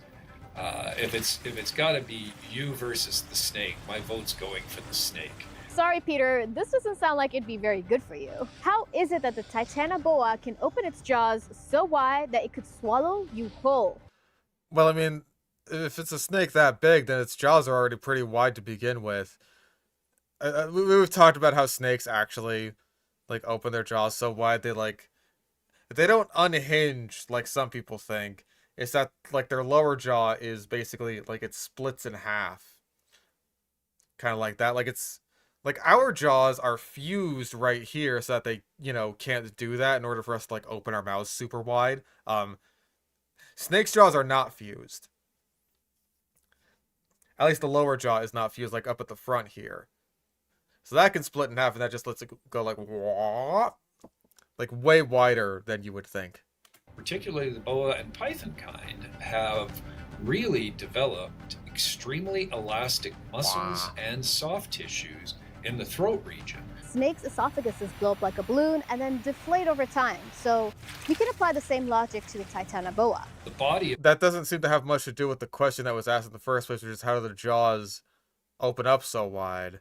This seems to have more to do with the swallowing process. The animal is so large, just weight alone, it pins you to the ground, and it's going to get a hold of your head with its mouth, and you're going to be crushed just under the weight of the animal. Whether it could or could not constrict you really wouldn't matter. Great, thanks for making this even worse for me. Now, as you're passing through the Titanoboa's body... I don't want to... You're already dead! Come on, man! You've already been crushed to death. You're done. We don't got to go through this part. You're slowly being dissolved by the snake's stomach acids. This would be a long, slow, and painful process. No, you're already dead. You are processed. Remember, it's a 12.5-meter snake. You're not alive for the whole going through the digestive tract part. It wouldn't really be painful since you're already dead. Thank you. And by the time the Titanoboa has finished digesting you, virtually nothing would be left. You become poop. You are processed. That's right. The Titanoboa's stomach acids are so strong that even your bones would be dissolved. The only parts of you remaining would be your nails and some of your hair. So even though the Titanoboa's belly might be full, it might not be for the best. If you choose to eat a big goat, you're sitting there for 3 or 4 days before you can move. That has serious biological repercussions because anything walking by and you're just like a snack with another snack inside of you. Stop it. So Peter, even though now you're eaten by a Titanoboa, you can at least be happy that the predator has now become the prey. What? Yeah, I guess. To who? To what? To who is eating a full-grown Titanoboa? Yeah, this is someone's kink thing, dude. Is it because he's saying that this is from the fucking the Cretaceous period, so a T-Rex is gonna roll up on Titanoboa and just eat it while it's all fat and corpulent? So, okay, let's rank these deaths on our... Because personally, I think that the Titanoboa would be like hiding in the water digesting its prey. And if that's the case, then I don't really think T-Rex would be going in hunting for it there. It could just like hide under some bog or whatever and be like, I'm good to go. Pain scale. I'm giving this one a 7 out of 10. Because we have some even more terrible scenarios coming up. No way. Could a Titanoboa eat 5 people at once? That's not a real fucking person. Someone didn't ask this. I mean, maybe they did. Maybe a particularly optimistic vor fetishist was just like, hey, this is my hyper-specific kink. Well, that was a question posed to us by our fan, Ethan4616. Well, I don't think so. Titanoboa was about 13 meters long and it weighed about a ton. It could definitely swallow a person whole. The 5? Not all at once, so no. Maybe with a bit of time and a buffet line of slow runners, it could be possible. Okay, now on to the second question in today's episode of Hypothetically Speaking. If a giant sloth fell on you from a tree, could you survive? Well, most of the really, really big sloths weren't climbing trees to begin with. What kind of tree are we talking here? Like a giant redwood that has a branch that's low enough for the sloth to get on, but like also strong enough for it to support its weight on? Yeah, it thunderflops you. These are giant ground sloths. If they were... What are we doing? Thanks to JustKate14 for that one. I think I know the answer to this one. A giant sloth was very big, bigger than you're familiar with a regular sized sloth. So it would probably be very heavy, but I want to check with the research team for a second, so let's move on to another one while they get back to me. Okay. On to our last question. If a giant centipede shows up at my house, did it find my address online? What? Huh? I mean, I have a giant centipede in my house, but I bought it with money. For crying out. You're right, it's the ad read coming up. This one comes from Delete Me. Wait a second. Is this a sponsored segment for Delete Me again? I don't care. That wants to kill you. I don't fucking care. Let's see how Digipeter fares. Why is the ground shaking? Oh no. Oh gosh, it's a Tyrannosaurus Rex. I better start moving. Run, little guy, run! Look at that run cycle go. This nearly 7,000 kilogram beast was the ruler of the dinosaur kingdom.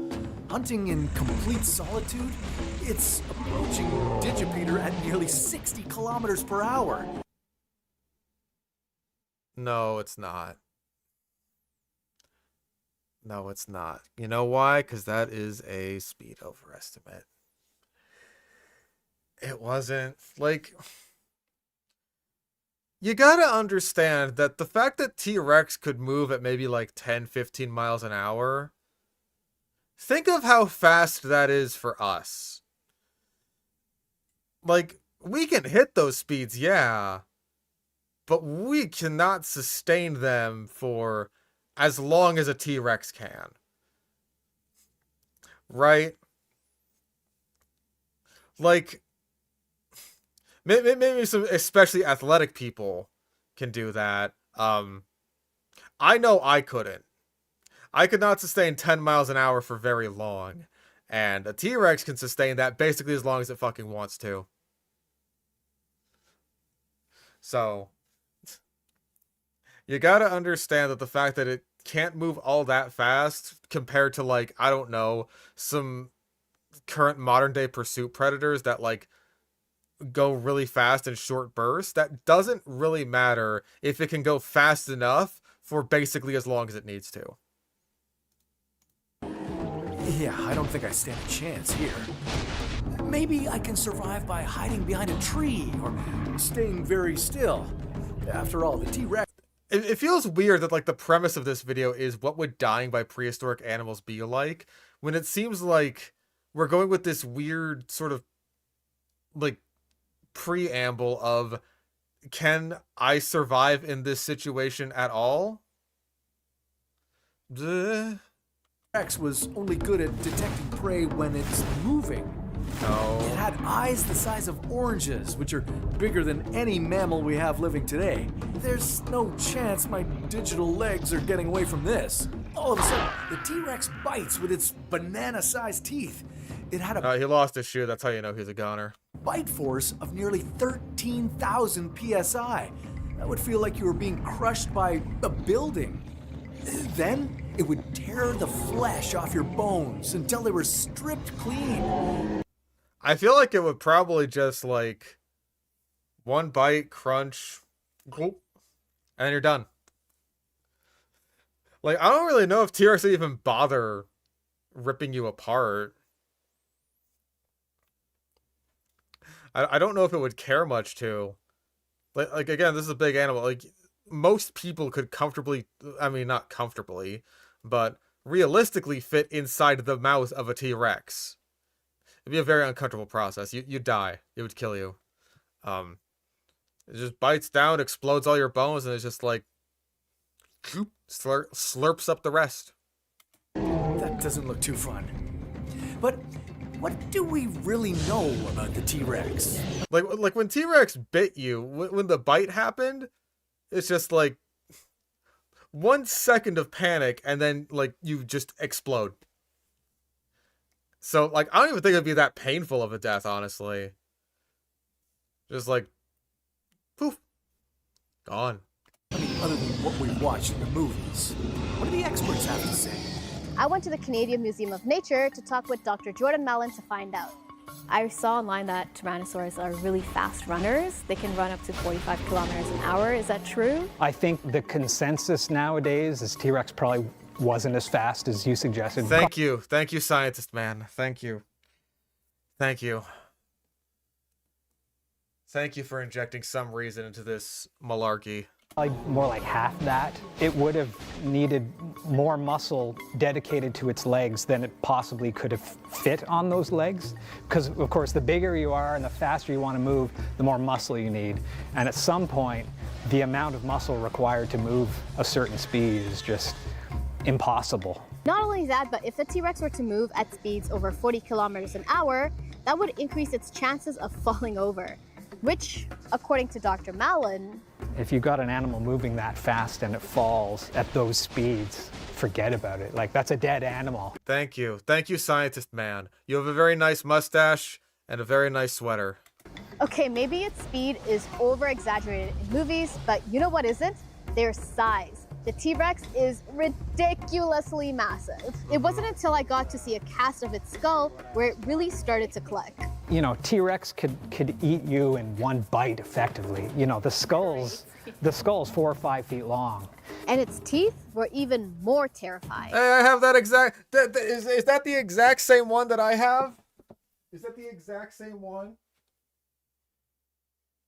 Come over here, my big banana tooth. I don't know if it's the same one. No. It's different. Because, like, the way he's holding it, it's got, like, kind of a divot right there that mine just doesn't have. I mean, kind of a little bit. Maybe more than I thought, but... I don't think it's the exact same cast, though. Very similar. Very, very similar to the one that I... It might be. Maybe. He's holding one. You got a license for that T-Rex tooth, mate.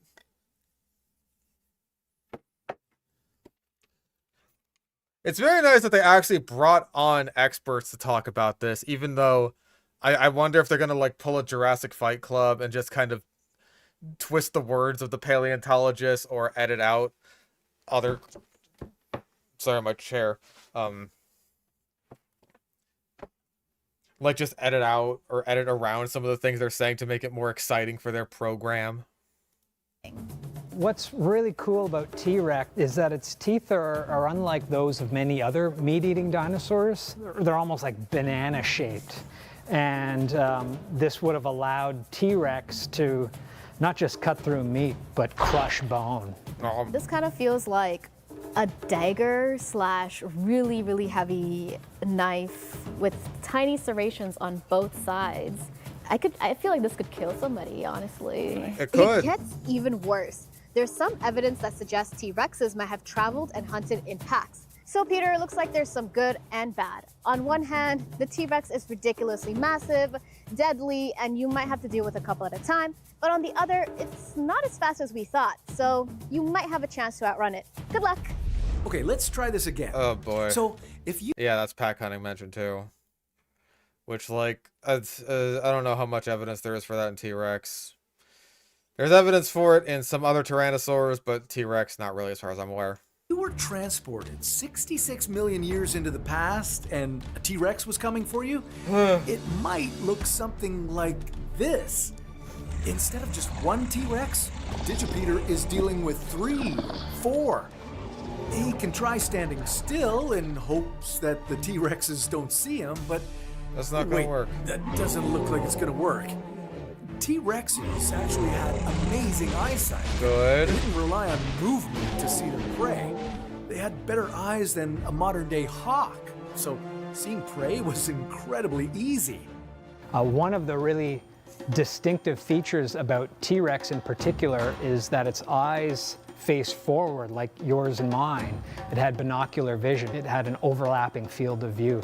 So the eyes would have been located one here and in the same socket on the other side here. That's a big eye. It would have taken in a lot of light, so they almost certainly had good vision. So Digipeter has no choice but to run away and hope for the best.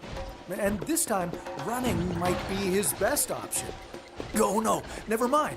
Remember, T-Rexes were also ambush predators, so you likely wouldn't... The T-Rex is an ambush predator, and the ambush is when you run directly into a T-Rex that's just kind of sleeping and chilling there. Even have the chance to run away from them. Jurassic Park, the T-Rex in that movie was always roaring and announcing its presence. You know, you knew it was getting close before it was there because it was causing the ground to shake. Yeah, I kind of wish this scientist guy was making the video instead. Does he have a YouTube channel? I hope so. And very likely T-Rex was not quite so loud. Instead, they'd sneak up on you, chomp down, and kill you. Then the whole group of T-Rexes would devour your body. Would they? That is such a small meal for even one T-Rex. Hi, Ban Ban.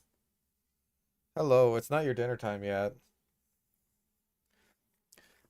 Like, the whole group of T-Rexes just eats one guy. Bones and all.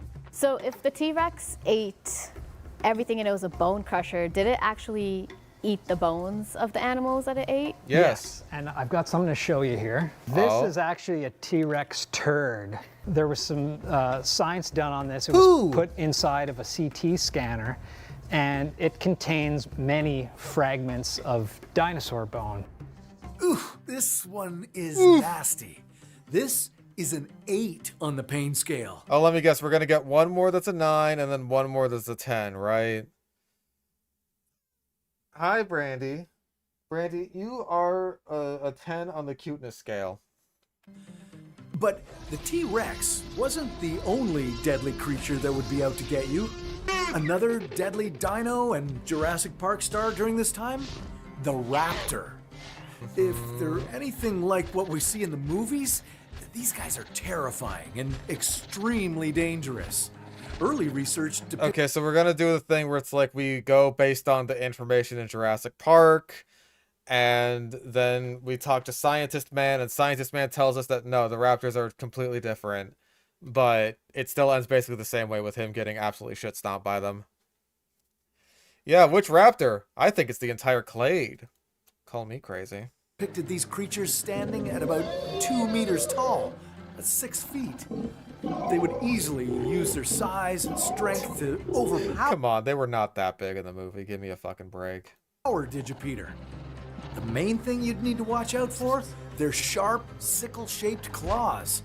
These claws could inflict Hey Fish, out of curiosity, what has been your favorite video to work on? Also, I'm happy to finally be able to catch a Sludge video live.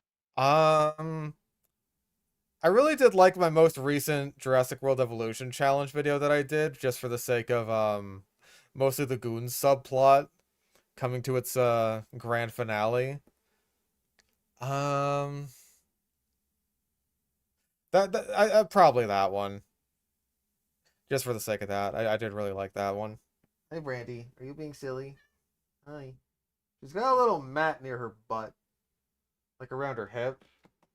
Yeah, a little mat of hair there. I have to deal with that somehow.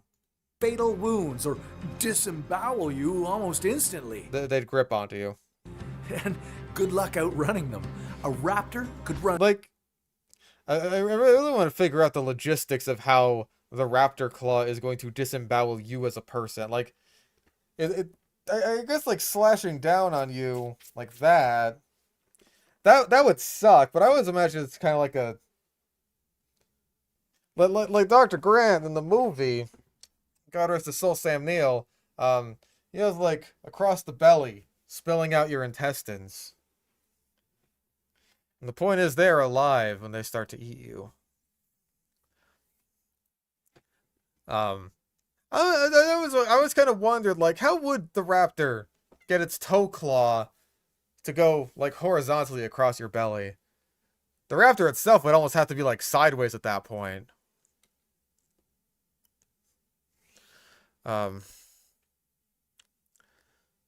Hi, Brandy. The point is, you are processed when they start to eat you. At speeds of over 40 kilometers per hour. What is it? This sounds pretty bad for you, but I wonder if we can get a second opinion. So the velociraptors in Jurassic Park were nowhere as big as they were depicted. Velociraptors in life were more turkey-sized. They're quite a bit smaller. Good news, but you still gotta worry about those claws. Historically, the thinking was that killer claw there, the idea was that really it slashed. These almost look more like troodontids.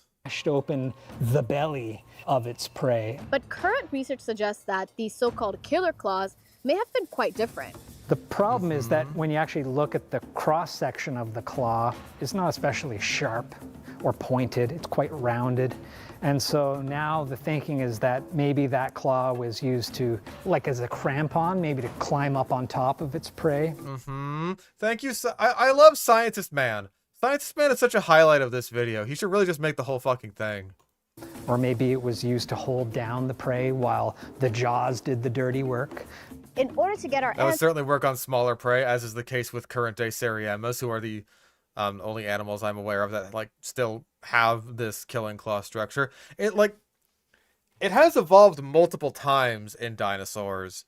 Ornitholestes, as far as I'm aware, in the late Jurassic had similar killing claw apparatus, and then it evolved again in dromaeosaurs, and it also evolved again in troodontids, and again in Seriamas.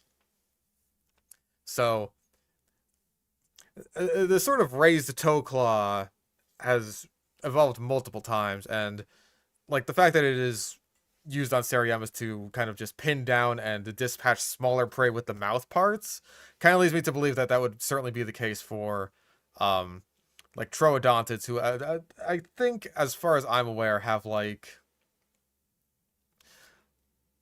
my brain is fogging the fuck. I still have this big ass welt on my head from how pissed off I was at the last video.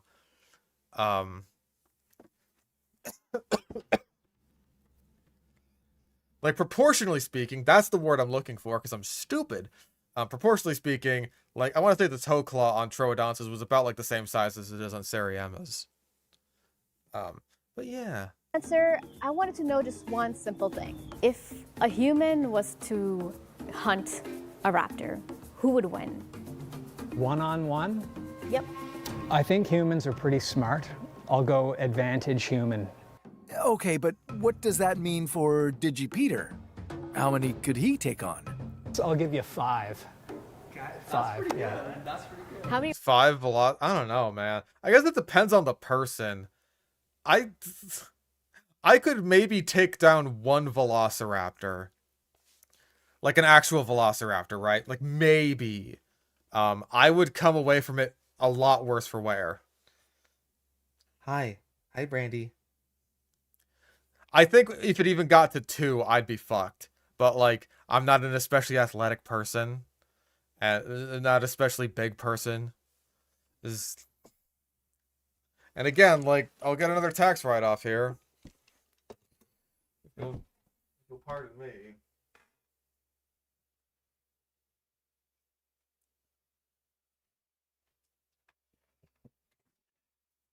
Like, if that happens, I'm just dead.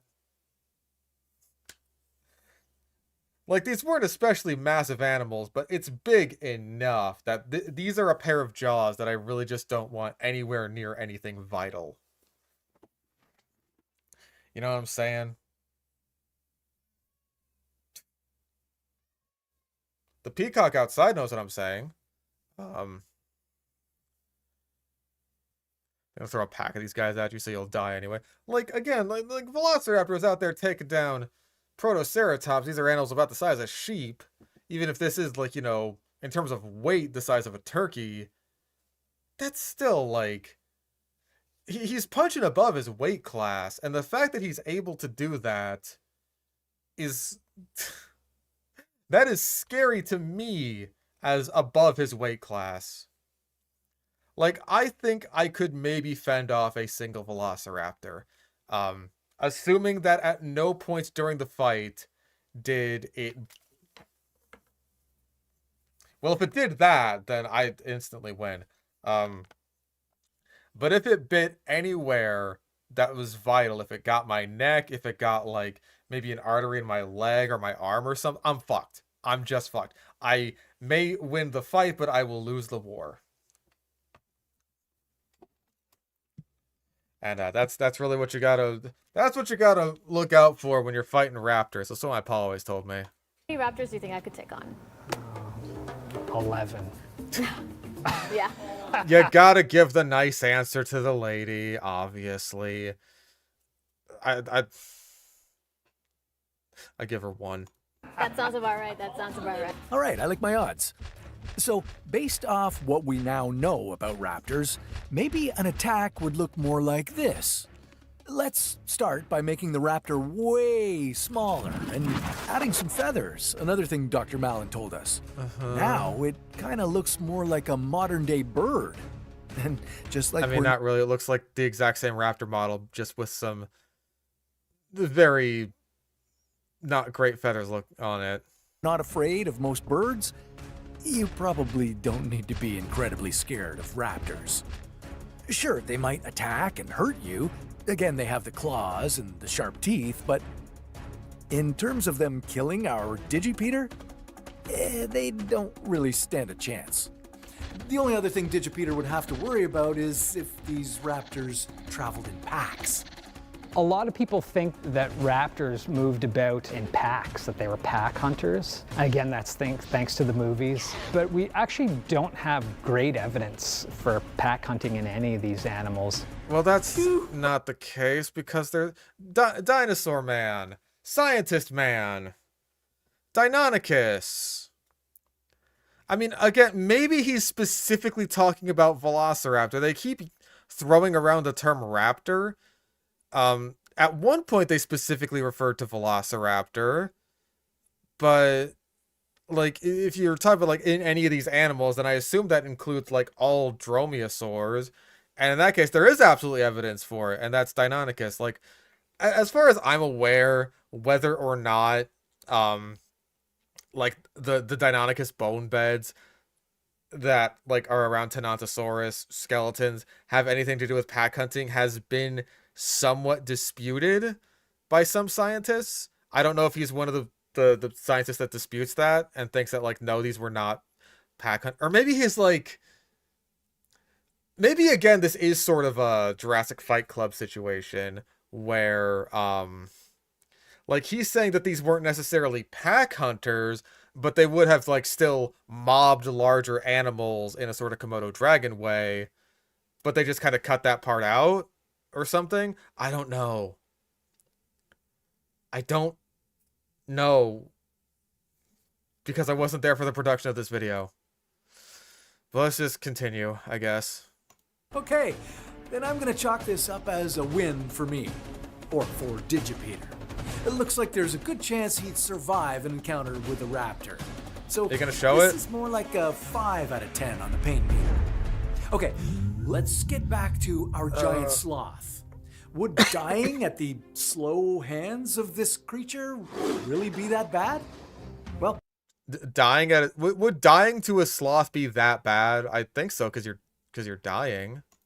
again, our correspondent Rose may have the answer. You might think of a giant sloth as, well, sloth-like, moving slowly and methodically. I'm talking a quarter of a kilometer an hour, but they're actually a lot faster than that. I talked to Marisa Gilbert to find out more. They probably moved around 3 to 5 kilometers an hour, and they probably were able to do short bursts of, 8 kilometers an hour, but they were not very fast animals. But we wouldn't have to worry about it killing us, right? These giant sloths were strictly herbivores. We can say that, yes, they were eating plant material. We know they were eating stems, foliage, leaves, that sort of thing, fruits. But this time, instead of this giant sloth attacking us humans, it may have been the other way around. Megatherium may have gone extinct due to humans and climate change. Sites have found A hell of a fake beard on that caveman, dude.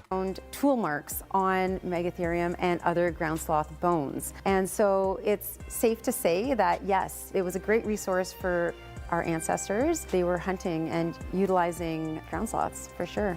Finally, now it's time for some revenge. Instead of Digipeater constantly getting his butt It was likely due to a variety of factors. kicked Variety by of factors. prehistoric creatures, he's gonna fight back and win. But you already fought back and won against the raptor. Did you not? Huh? I mean, you didn't show it. I don't know why you didn't. But now you're doing... What? The Megatherium was a type of giant sloth that originated in South America. Around 35 million years ago, I don't like the way when its jaw humans moves. hunted these beasts, we did so with a variety of different tactics. Instead of using brute force and chasing these animals down, we used a more stealthy approach. And that's what... But chasing things is the thing that, like, early humans were really good at. What? Am I want to go to bed. Digipeater is going to do. Let's equip him with a stone spear and see what happens. Oh, you're getting fucked up. Listen, humans are pack hunters. One dude with a spear against a I've seen a Megatherium skeleton. They are so big. They're so much bigger than you think. It's like, oh, a big sloth. How bad is that? How bad is that? It's bad. It's huge. This is an enormous animal that has basically an armored hide and giant fuck off claws. If you want to fight this thing with a stone, like, he has to die here. He just has to. Anything else is a complete farce. Please. As he approaches the local watering hole, he sees a giant sloth, ready for the taking. This could mean food for him and his tribe for the next 3 months. But remember, it's a giant sloth. These creatures were massive. They needed multiple humans to take them down. So, let's duplicate Digipeater and give him a fighting chance. Well, I thought this was just one of you.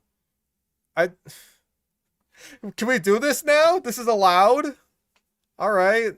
Like, hey, if you give a person a stone spear and make them more people, then...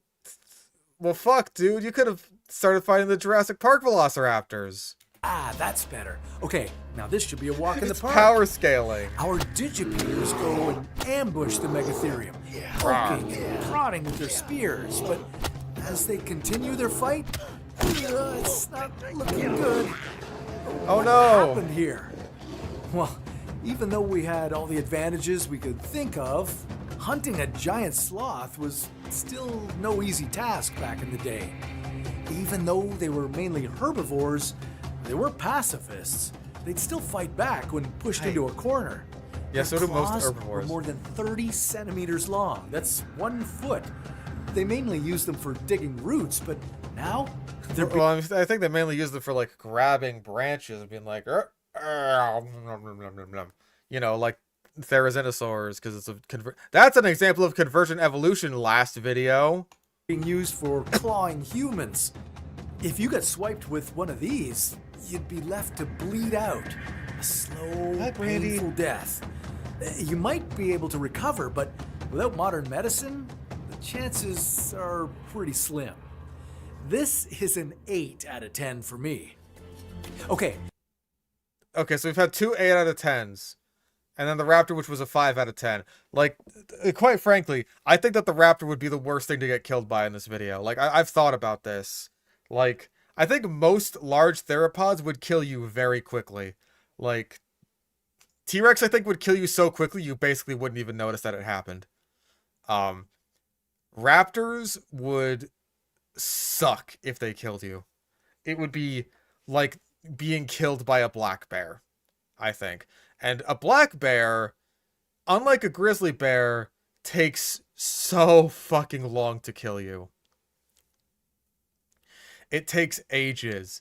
Alan Grant is 100% right in Jurassic Park. You would be alive when they start to eat you. I absolutely believe that. Be fucked up. It would be a fucked up and horrible way to die. Compared to T-Rex, it's just like chomp, dead, gone. It's like shooting yourself with a gun, except it's a dinosaur. Next, we're going over 300 million years into the past. Okay, tell me that Arthropleura just does nothing. It just completely avoids him and does not care at all. And that's why this section is so short. Experience the Carboniferous period. This era had one particularly terrifying trait. Giant insects. Just say the oxygen thing already. Well, this was because of really high oxygen levels. Ah, Nostradamus powers. It's so great to have you back. In the atmosphere at the time. The insects drank it up. The extra oxygen allowed them to grow bigger than we've ever seen. One of the most notable bugs, the Arthropleura. Not an insect, it's a myriapod, but what the fuck ever. This giant centipede-like creature was millipede, over 2 meters long. Once it sees you, that was a weird walk cycle, dude. It'll rush on over and start biting you with its giant fangs. An insect this large is surely going to want to attack you. Myriapod. Maybe it wants your blood. Or at least that's what you think would happen with an insect so large. Myriapod. Actually, research suggests that the Arthropleura was a super slow-moving insect. It Myriapod. hung out in forests and dined on dead plant material all day. It wouldn't be interested in you or any other creature. I'm giving this one a 0 on the pain scale. Okay, good. That's what would happen. It would not bother you at all. Good. Incorrect taxonomy though, because Jesus Christ. It's not an insect. You sound like fucking Bass Fishing Productions. Okay, so we might not have to worry about a giant insect coming after us. Myriapod. But one creature we will have to worry about, the saber-toothed tiger. Cat. Let's fast forward from the Carboniferous to just 56 million. I know they get it mixed up because centipedes sound scary, but do you think it also has to do with them being flat instead of rounded like modern millipedes? If I'm not mistaken, there are some kind of flattened looking shielded millipedes. I can look some up.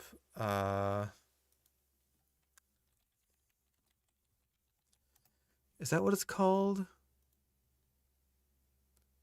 Yeah, here we go, like an armored millipede. Hold on, is that just what it's called? Like armored millipede? Yeah, something like this guy. These guys do still exist.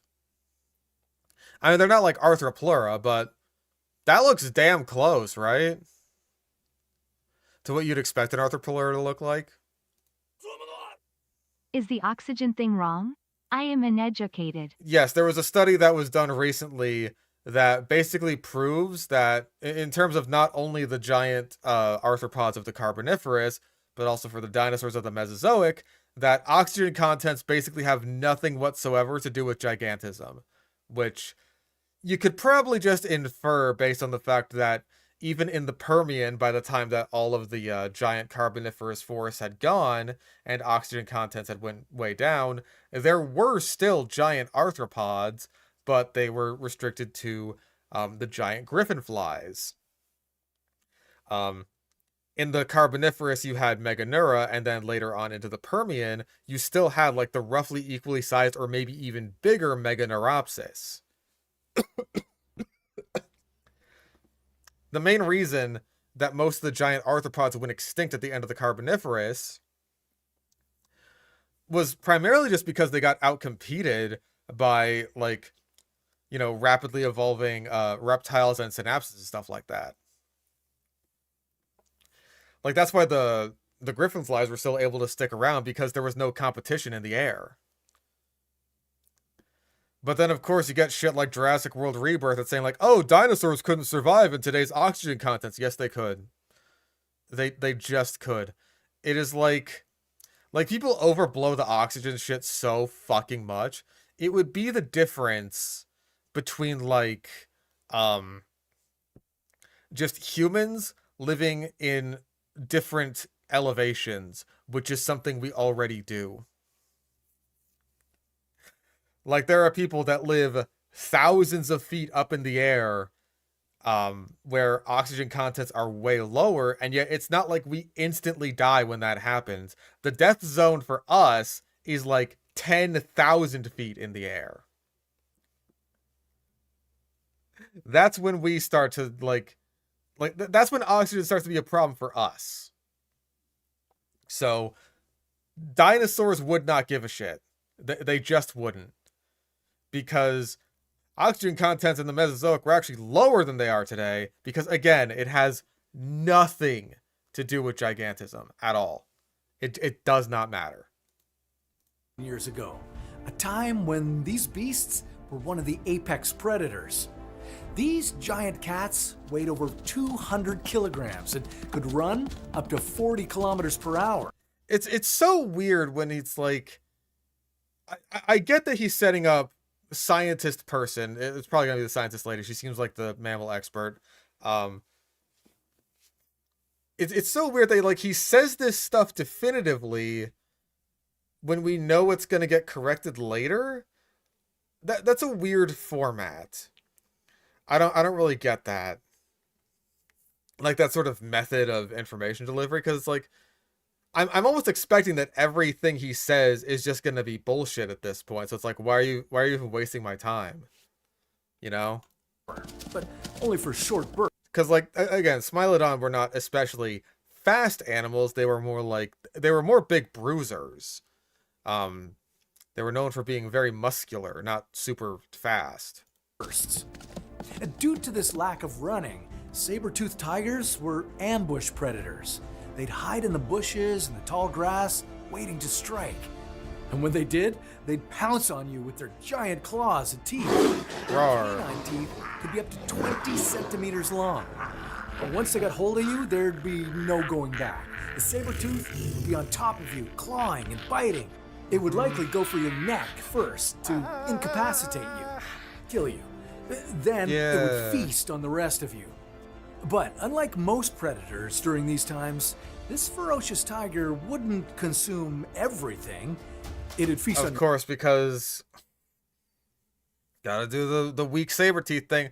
I hope this fight ends with him just, like, grabbing the saber teeth before it can, like, reach his neck and just, like, snapping them off, because they're that fragile and weak, apparently. Just like, they can't bite into any bones. Well, have a taste of these bones. Ugh. I hope that's what happens. your muscles and your flesh, but leave your bones. This is because it didn't want to damage its valuable canine teeth. Remember, we're about 56 million years away from veterinary dentists. 56 million years? What fuck ass Eocene saber-toothed cats are you fighting? Smilodon was like, what? 20,000 years ago-ish? Bro, snapping them off and then stabbing them like back into the Smilodon's eyes. That's a hell of a glory kill animation, dude. Without the canine teeth that this beast was named for, it wouldn't be all that scary. And you probably...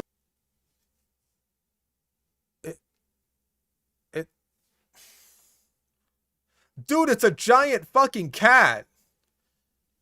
Like, even if it doesn't have the giant oh my god. This always gets to me, dude. Like, do you think that cats in general are just useless without their canines? Because if the saber-toothed cat did not have those canines, then what you are describing is a cat without canines in general. A cat would still kill you if it was that big and wanted to. It's still got the big claws and the rest of its teeth. What do you have to say? We wouldn't have to worry about these saber-toothed tigers attacking you in the first place. So we don't have any evidence of any tool marks on Smilodon, and we don't have any evidence of Smilodon attacking or having used humans as prey. We do know that they overlapped in time and space for quite some time. And I could say with certainty that there were encounters. They did see each other. They lived in the same place. They utilized the same prey. Were they prey? Were they preyed upon? I can't answer that. So luckily for you, Peter, even if you were in this time period and saw this big cat, you probably wouldn't end up in a fight with one. But let's say you somehow did and wanted to survive. I mean, absence of evidence and evidence of absence and all that kind of shit. Like, I think it's fair to say that the altercations very likely would have taken place, right? Not to mention there are other cats that, you know, I'm pretty sure we do have evidence of. Like, she was being very specific about Smilodon in particular. I don't know when, like, humans started coming to South America for the larger of the two species. Because I'm pretty sure the larger Smilodon did live in South America, and the smaller one, Smilodon fatalis, lived in North America. North America, I know, was, like, populated, I'm pretty sure, when Smilodon fatalis was there. So that would probably be our best source of evidence. And there are, as far as I'm aware, quite a few Smilodon fossils in the La Brea tar pits. So I don't know how, like, this, I would have to do research on this to see, like, how many animals in the La Brea tar pits have evidence of being, like failed hunts by humans, right? Like, how many tool marks do they have on the bones there?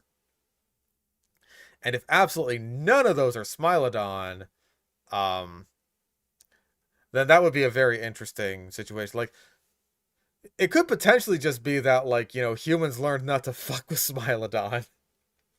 The way that we don't go around just, like, throwing baseballs at mountain lions and jaguars and stuff.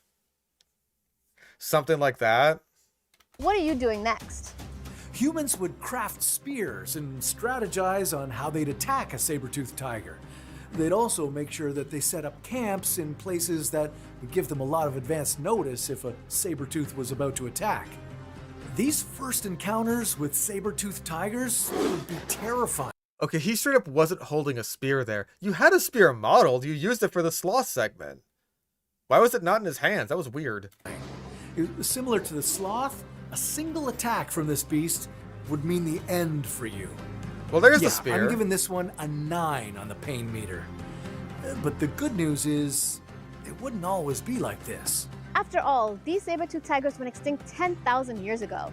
And okay, 10,000. I was only 10,000 years off. It wasn't from humans. There is no evidence that shows we had any significant encounters. There was climate change happening at the time. It was likely due to a variety of factors. And so they were part of that larger megafauna that went extinct at the end of the last ice age. Okay, next up, the terror croc. Oh my god. About 80 million years ago, this beast reigned supreme. It was over 10 meters long. Okay, I think he's talking about Sarcosuchus. It looks a bit like Sarcosuchus, not entirely. It's got like a bit of the bulb at the end of the nose, and I'm pretty sure like 80 million years ago that was like around Sarcosuchus time-ish. I'm pretty sure. And had a stronger bite force than the T-Rex. T-Rex comparison. Noted. Also, I'm gonna say slander for the Raptors. And it's not, I don't know if this script is AI, but we've done, it feels very repetitious with the whole, like, misinformation followed by whatever actually happened later thing. Feels very repetitious. God, I've still got, like, a fucking swollen vein on my head or something. Yeah, Velociraptor slander of all things. Like, I don't know if any human could take on 5 velociraptors at once, assuming these were pack-hunting animals. And only giving it a 5 on the pain scale, like, dude, you're saying that, like, oh, hey, Smilodon would, like, be a 9 if it actually killed you, but that's not going to happen every time. But you're saying, like, oh, for a raptor pack, then, yeah, it's a 5, whatever, I could live with that. Similar to a lot of other animals on our list, terror crocs would ambush you. Sarcosuchus. Just call it Sarcosuchus. I don't know why everyone is so fucking terrified of genus names, dude. Just why? Just say the genus name. There are so many genus names where it's just like, we say them so often that we forget it's even the animal's genus name. Hippopotamus, boa constrictor. There was one I saw earlier today.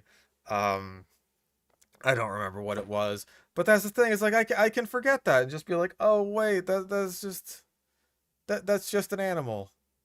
That's just an animal. Like, yeah, Sarcosuchus is not a difficult name to say. You'd likely be unaware of their presence due to their ability to camouflage themselves near the water. If you got too close, a terror croc would quickly lunge at you with its powerful open jaws and then bite down. And if its bite didn't kill you, it would perform the death roll. I'm pretty sure Sarcosuchus was incapable of performing the death roll. That is what I have seen modern consensus say. That's just what I've heard. I'm just the messenger. That's just what I've heard, man. This is when a terror croc drags you underwater and spins you rapidly. Sarcosuchus. This kind of punishment would almost certainly kill you.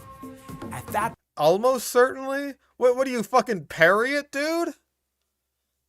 If you got grabbed by a 40-foot long crocodilian and then death rolled around in it as you're like inhaling water and all your flesh is being ripped from your body, how exactly do you survive that?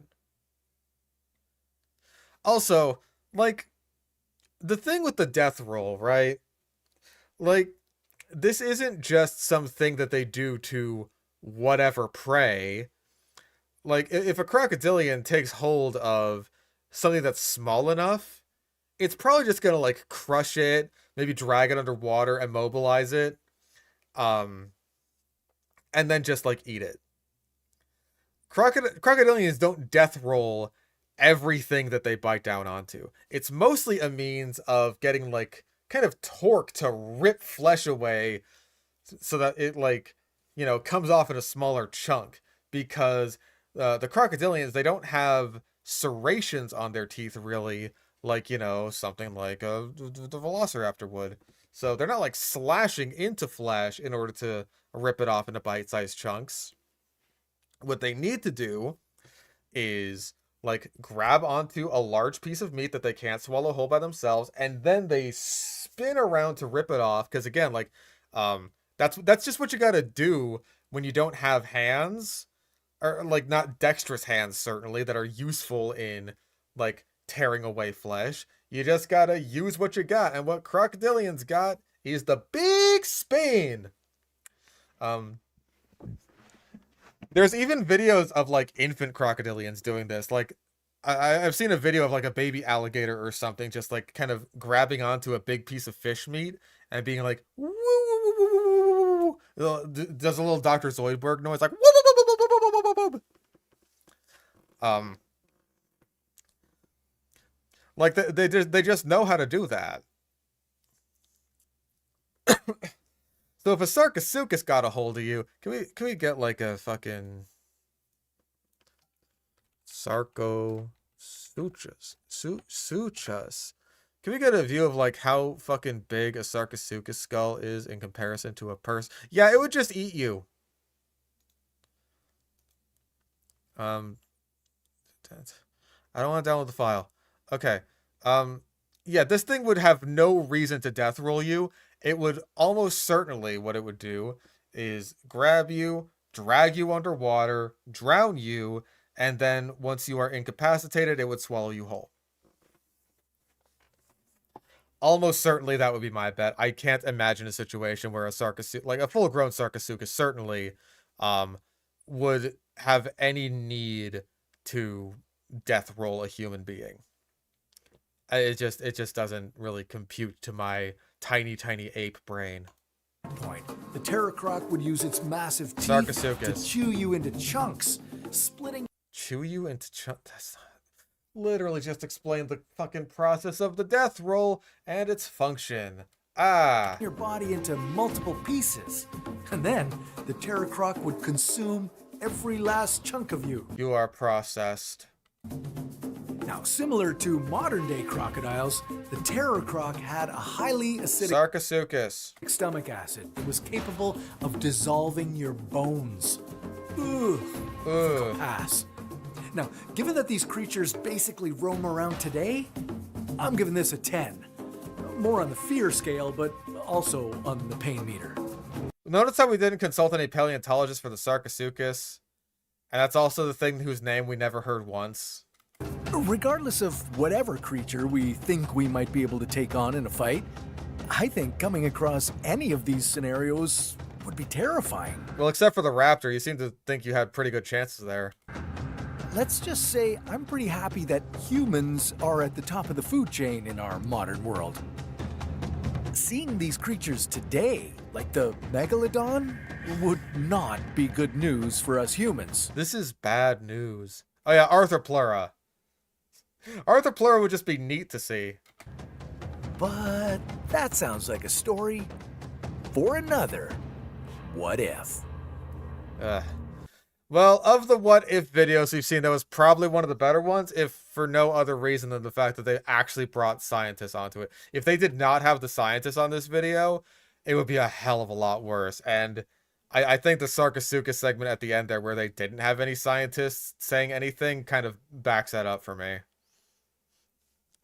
Not to mention the, oh my god, Spinosnack has a video. What if T-Rex never went extinct? My throat is killing me. Sorry. That might just be our sludge. Sludge it up. I know that there's 2 videos we have not gotten to yet. We'll get there.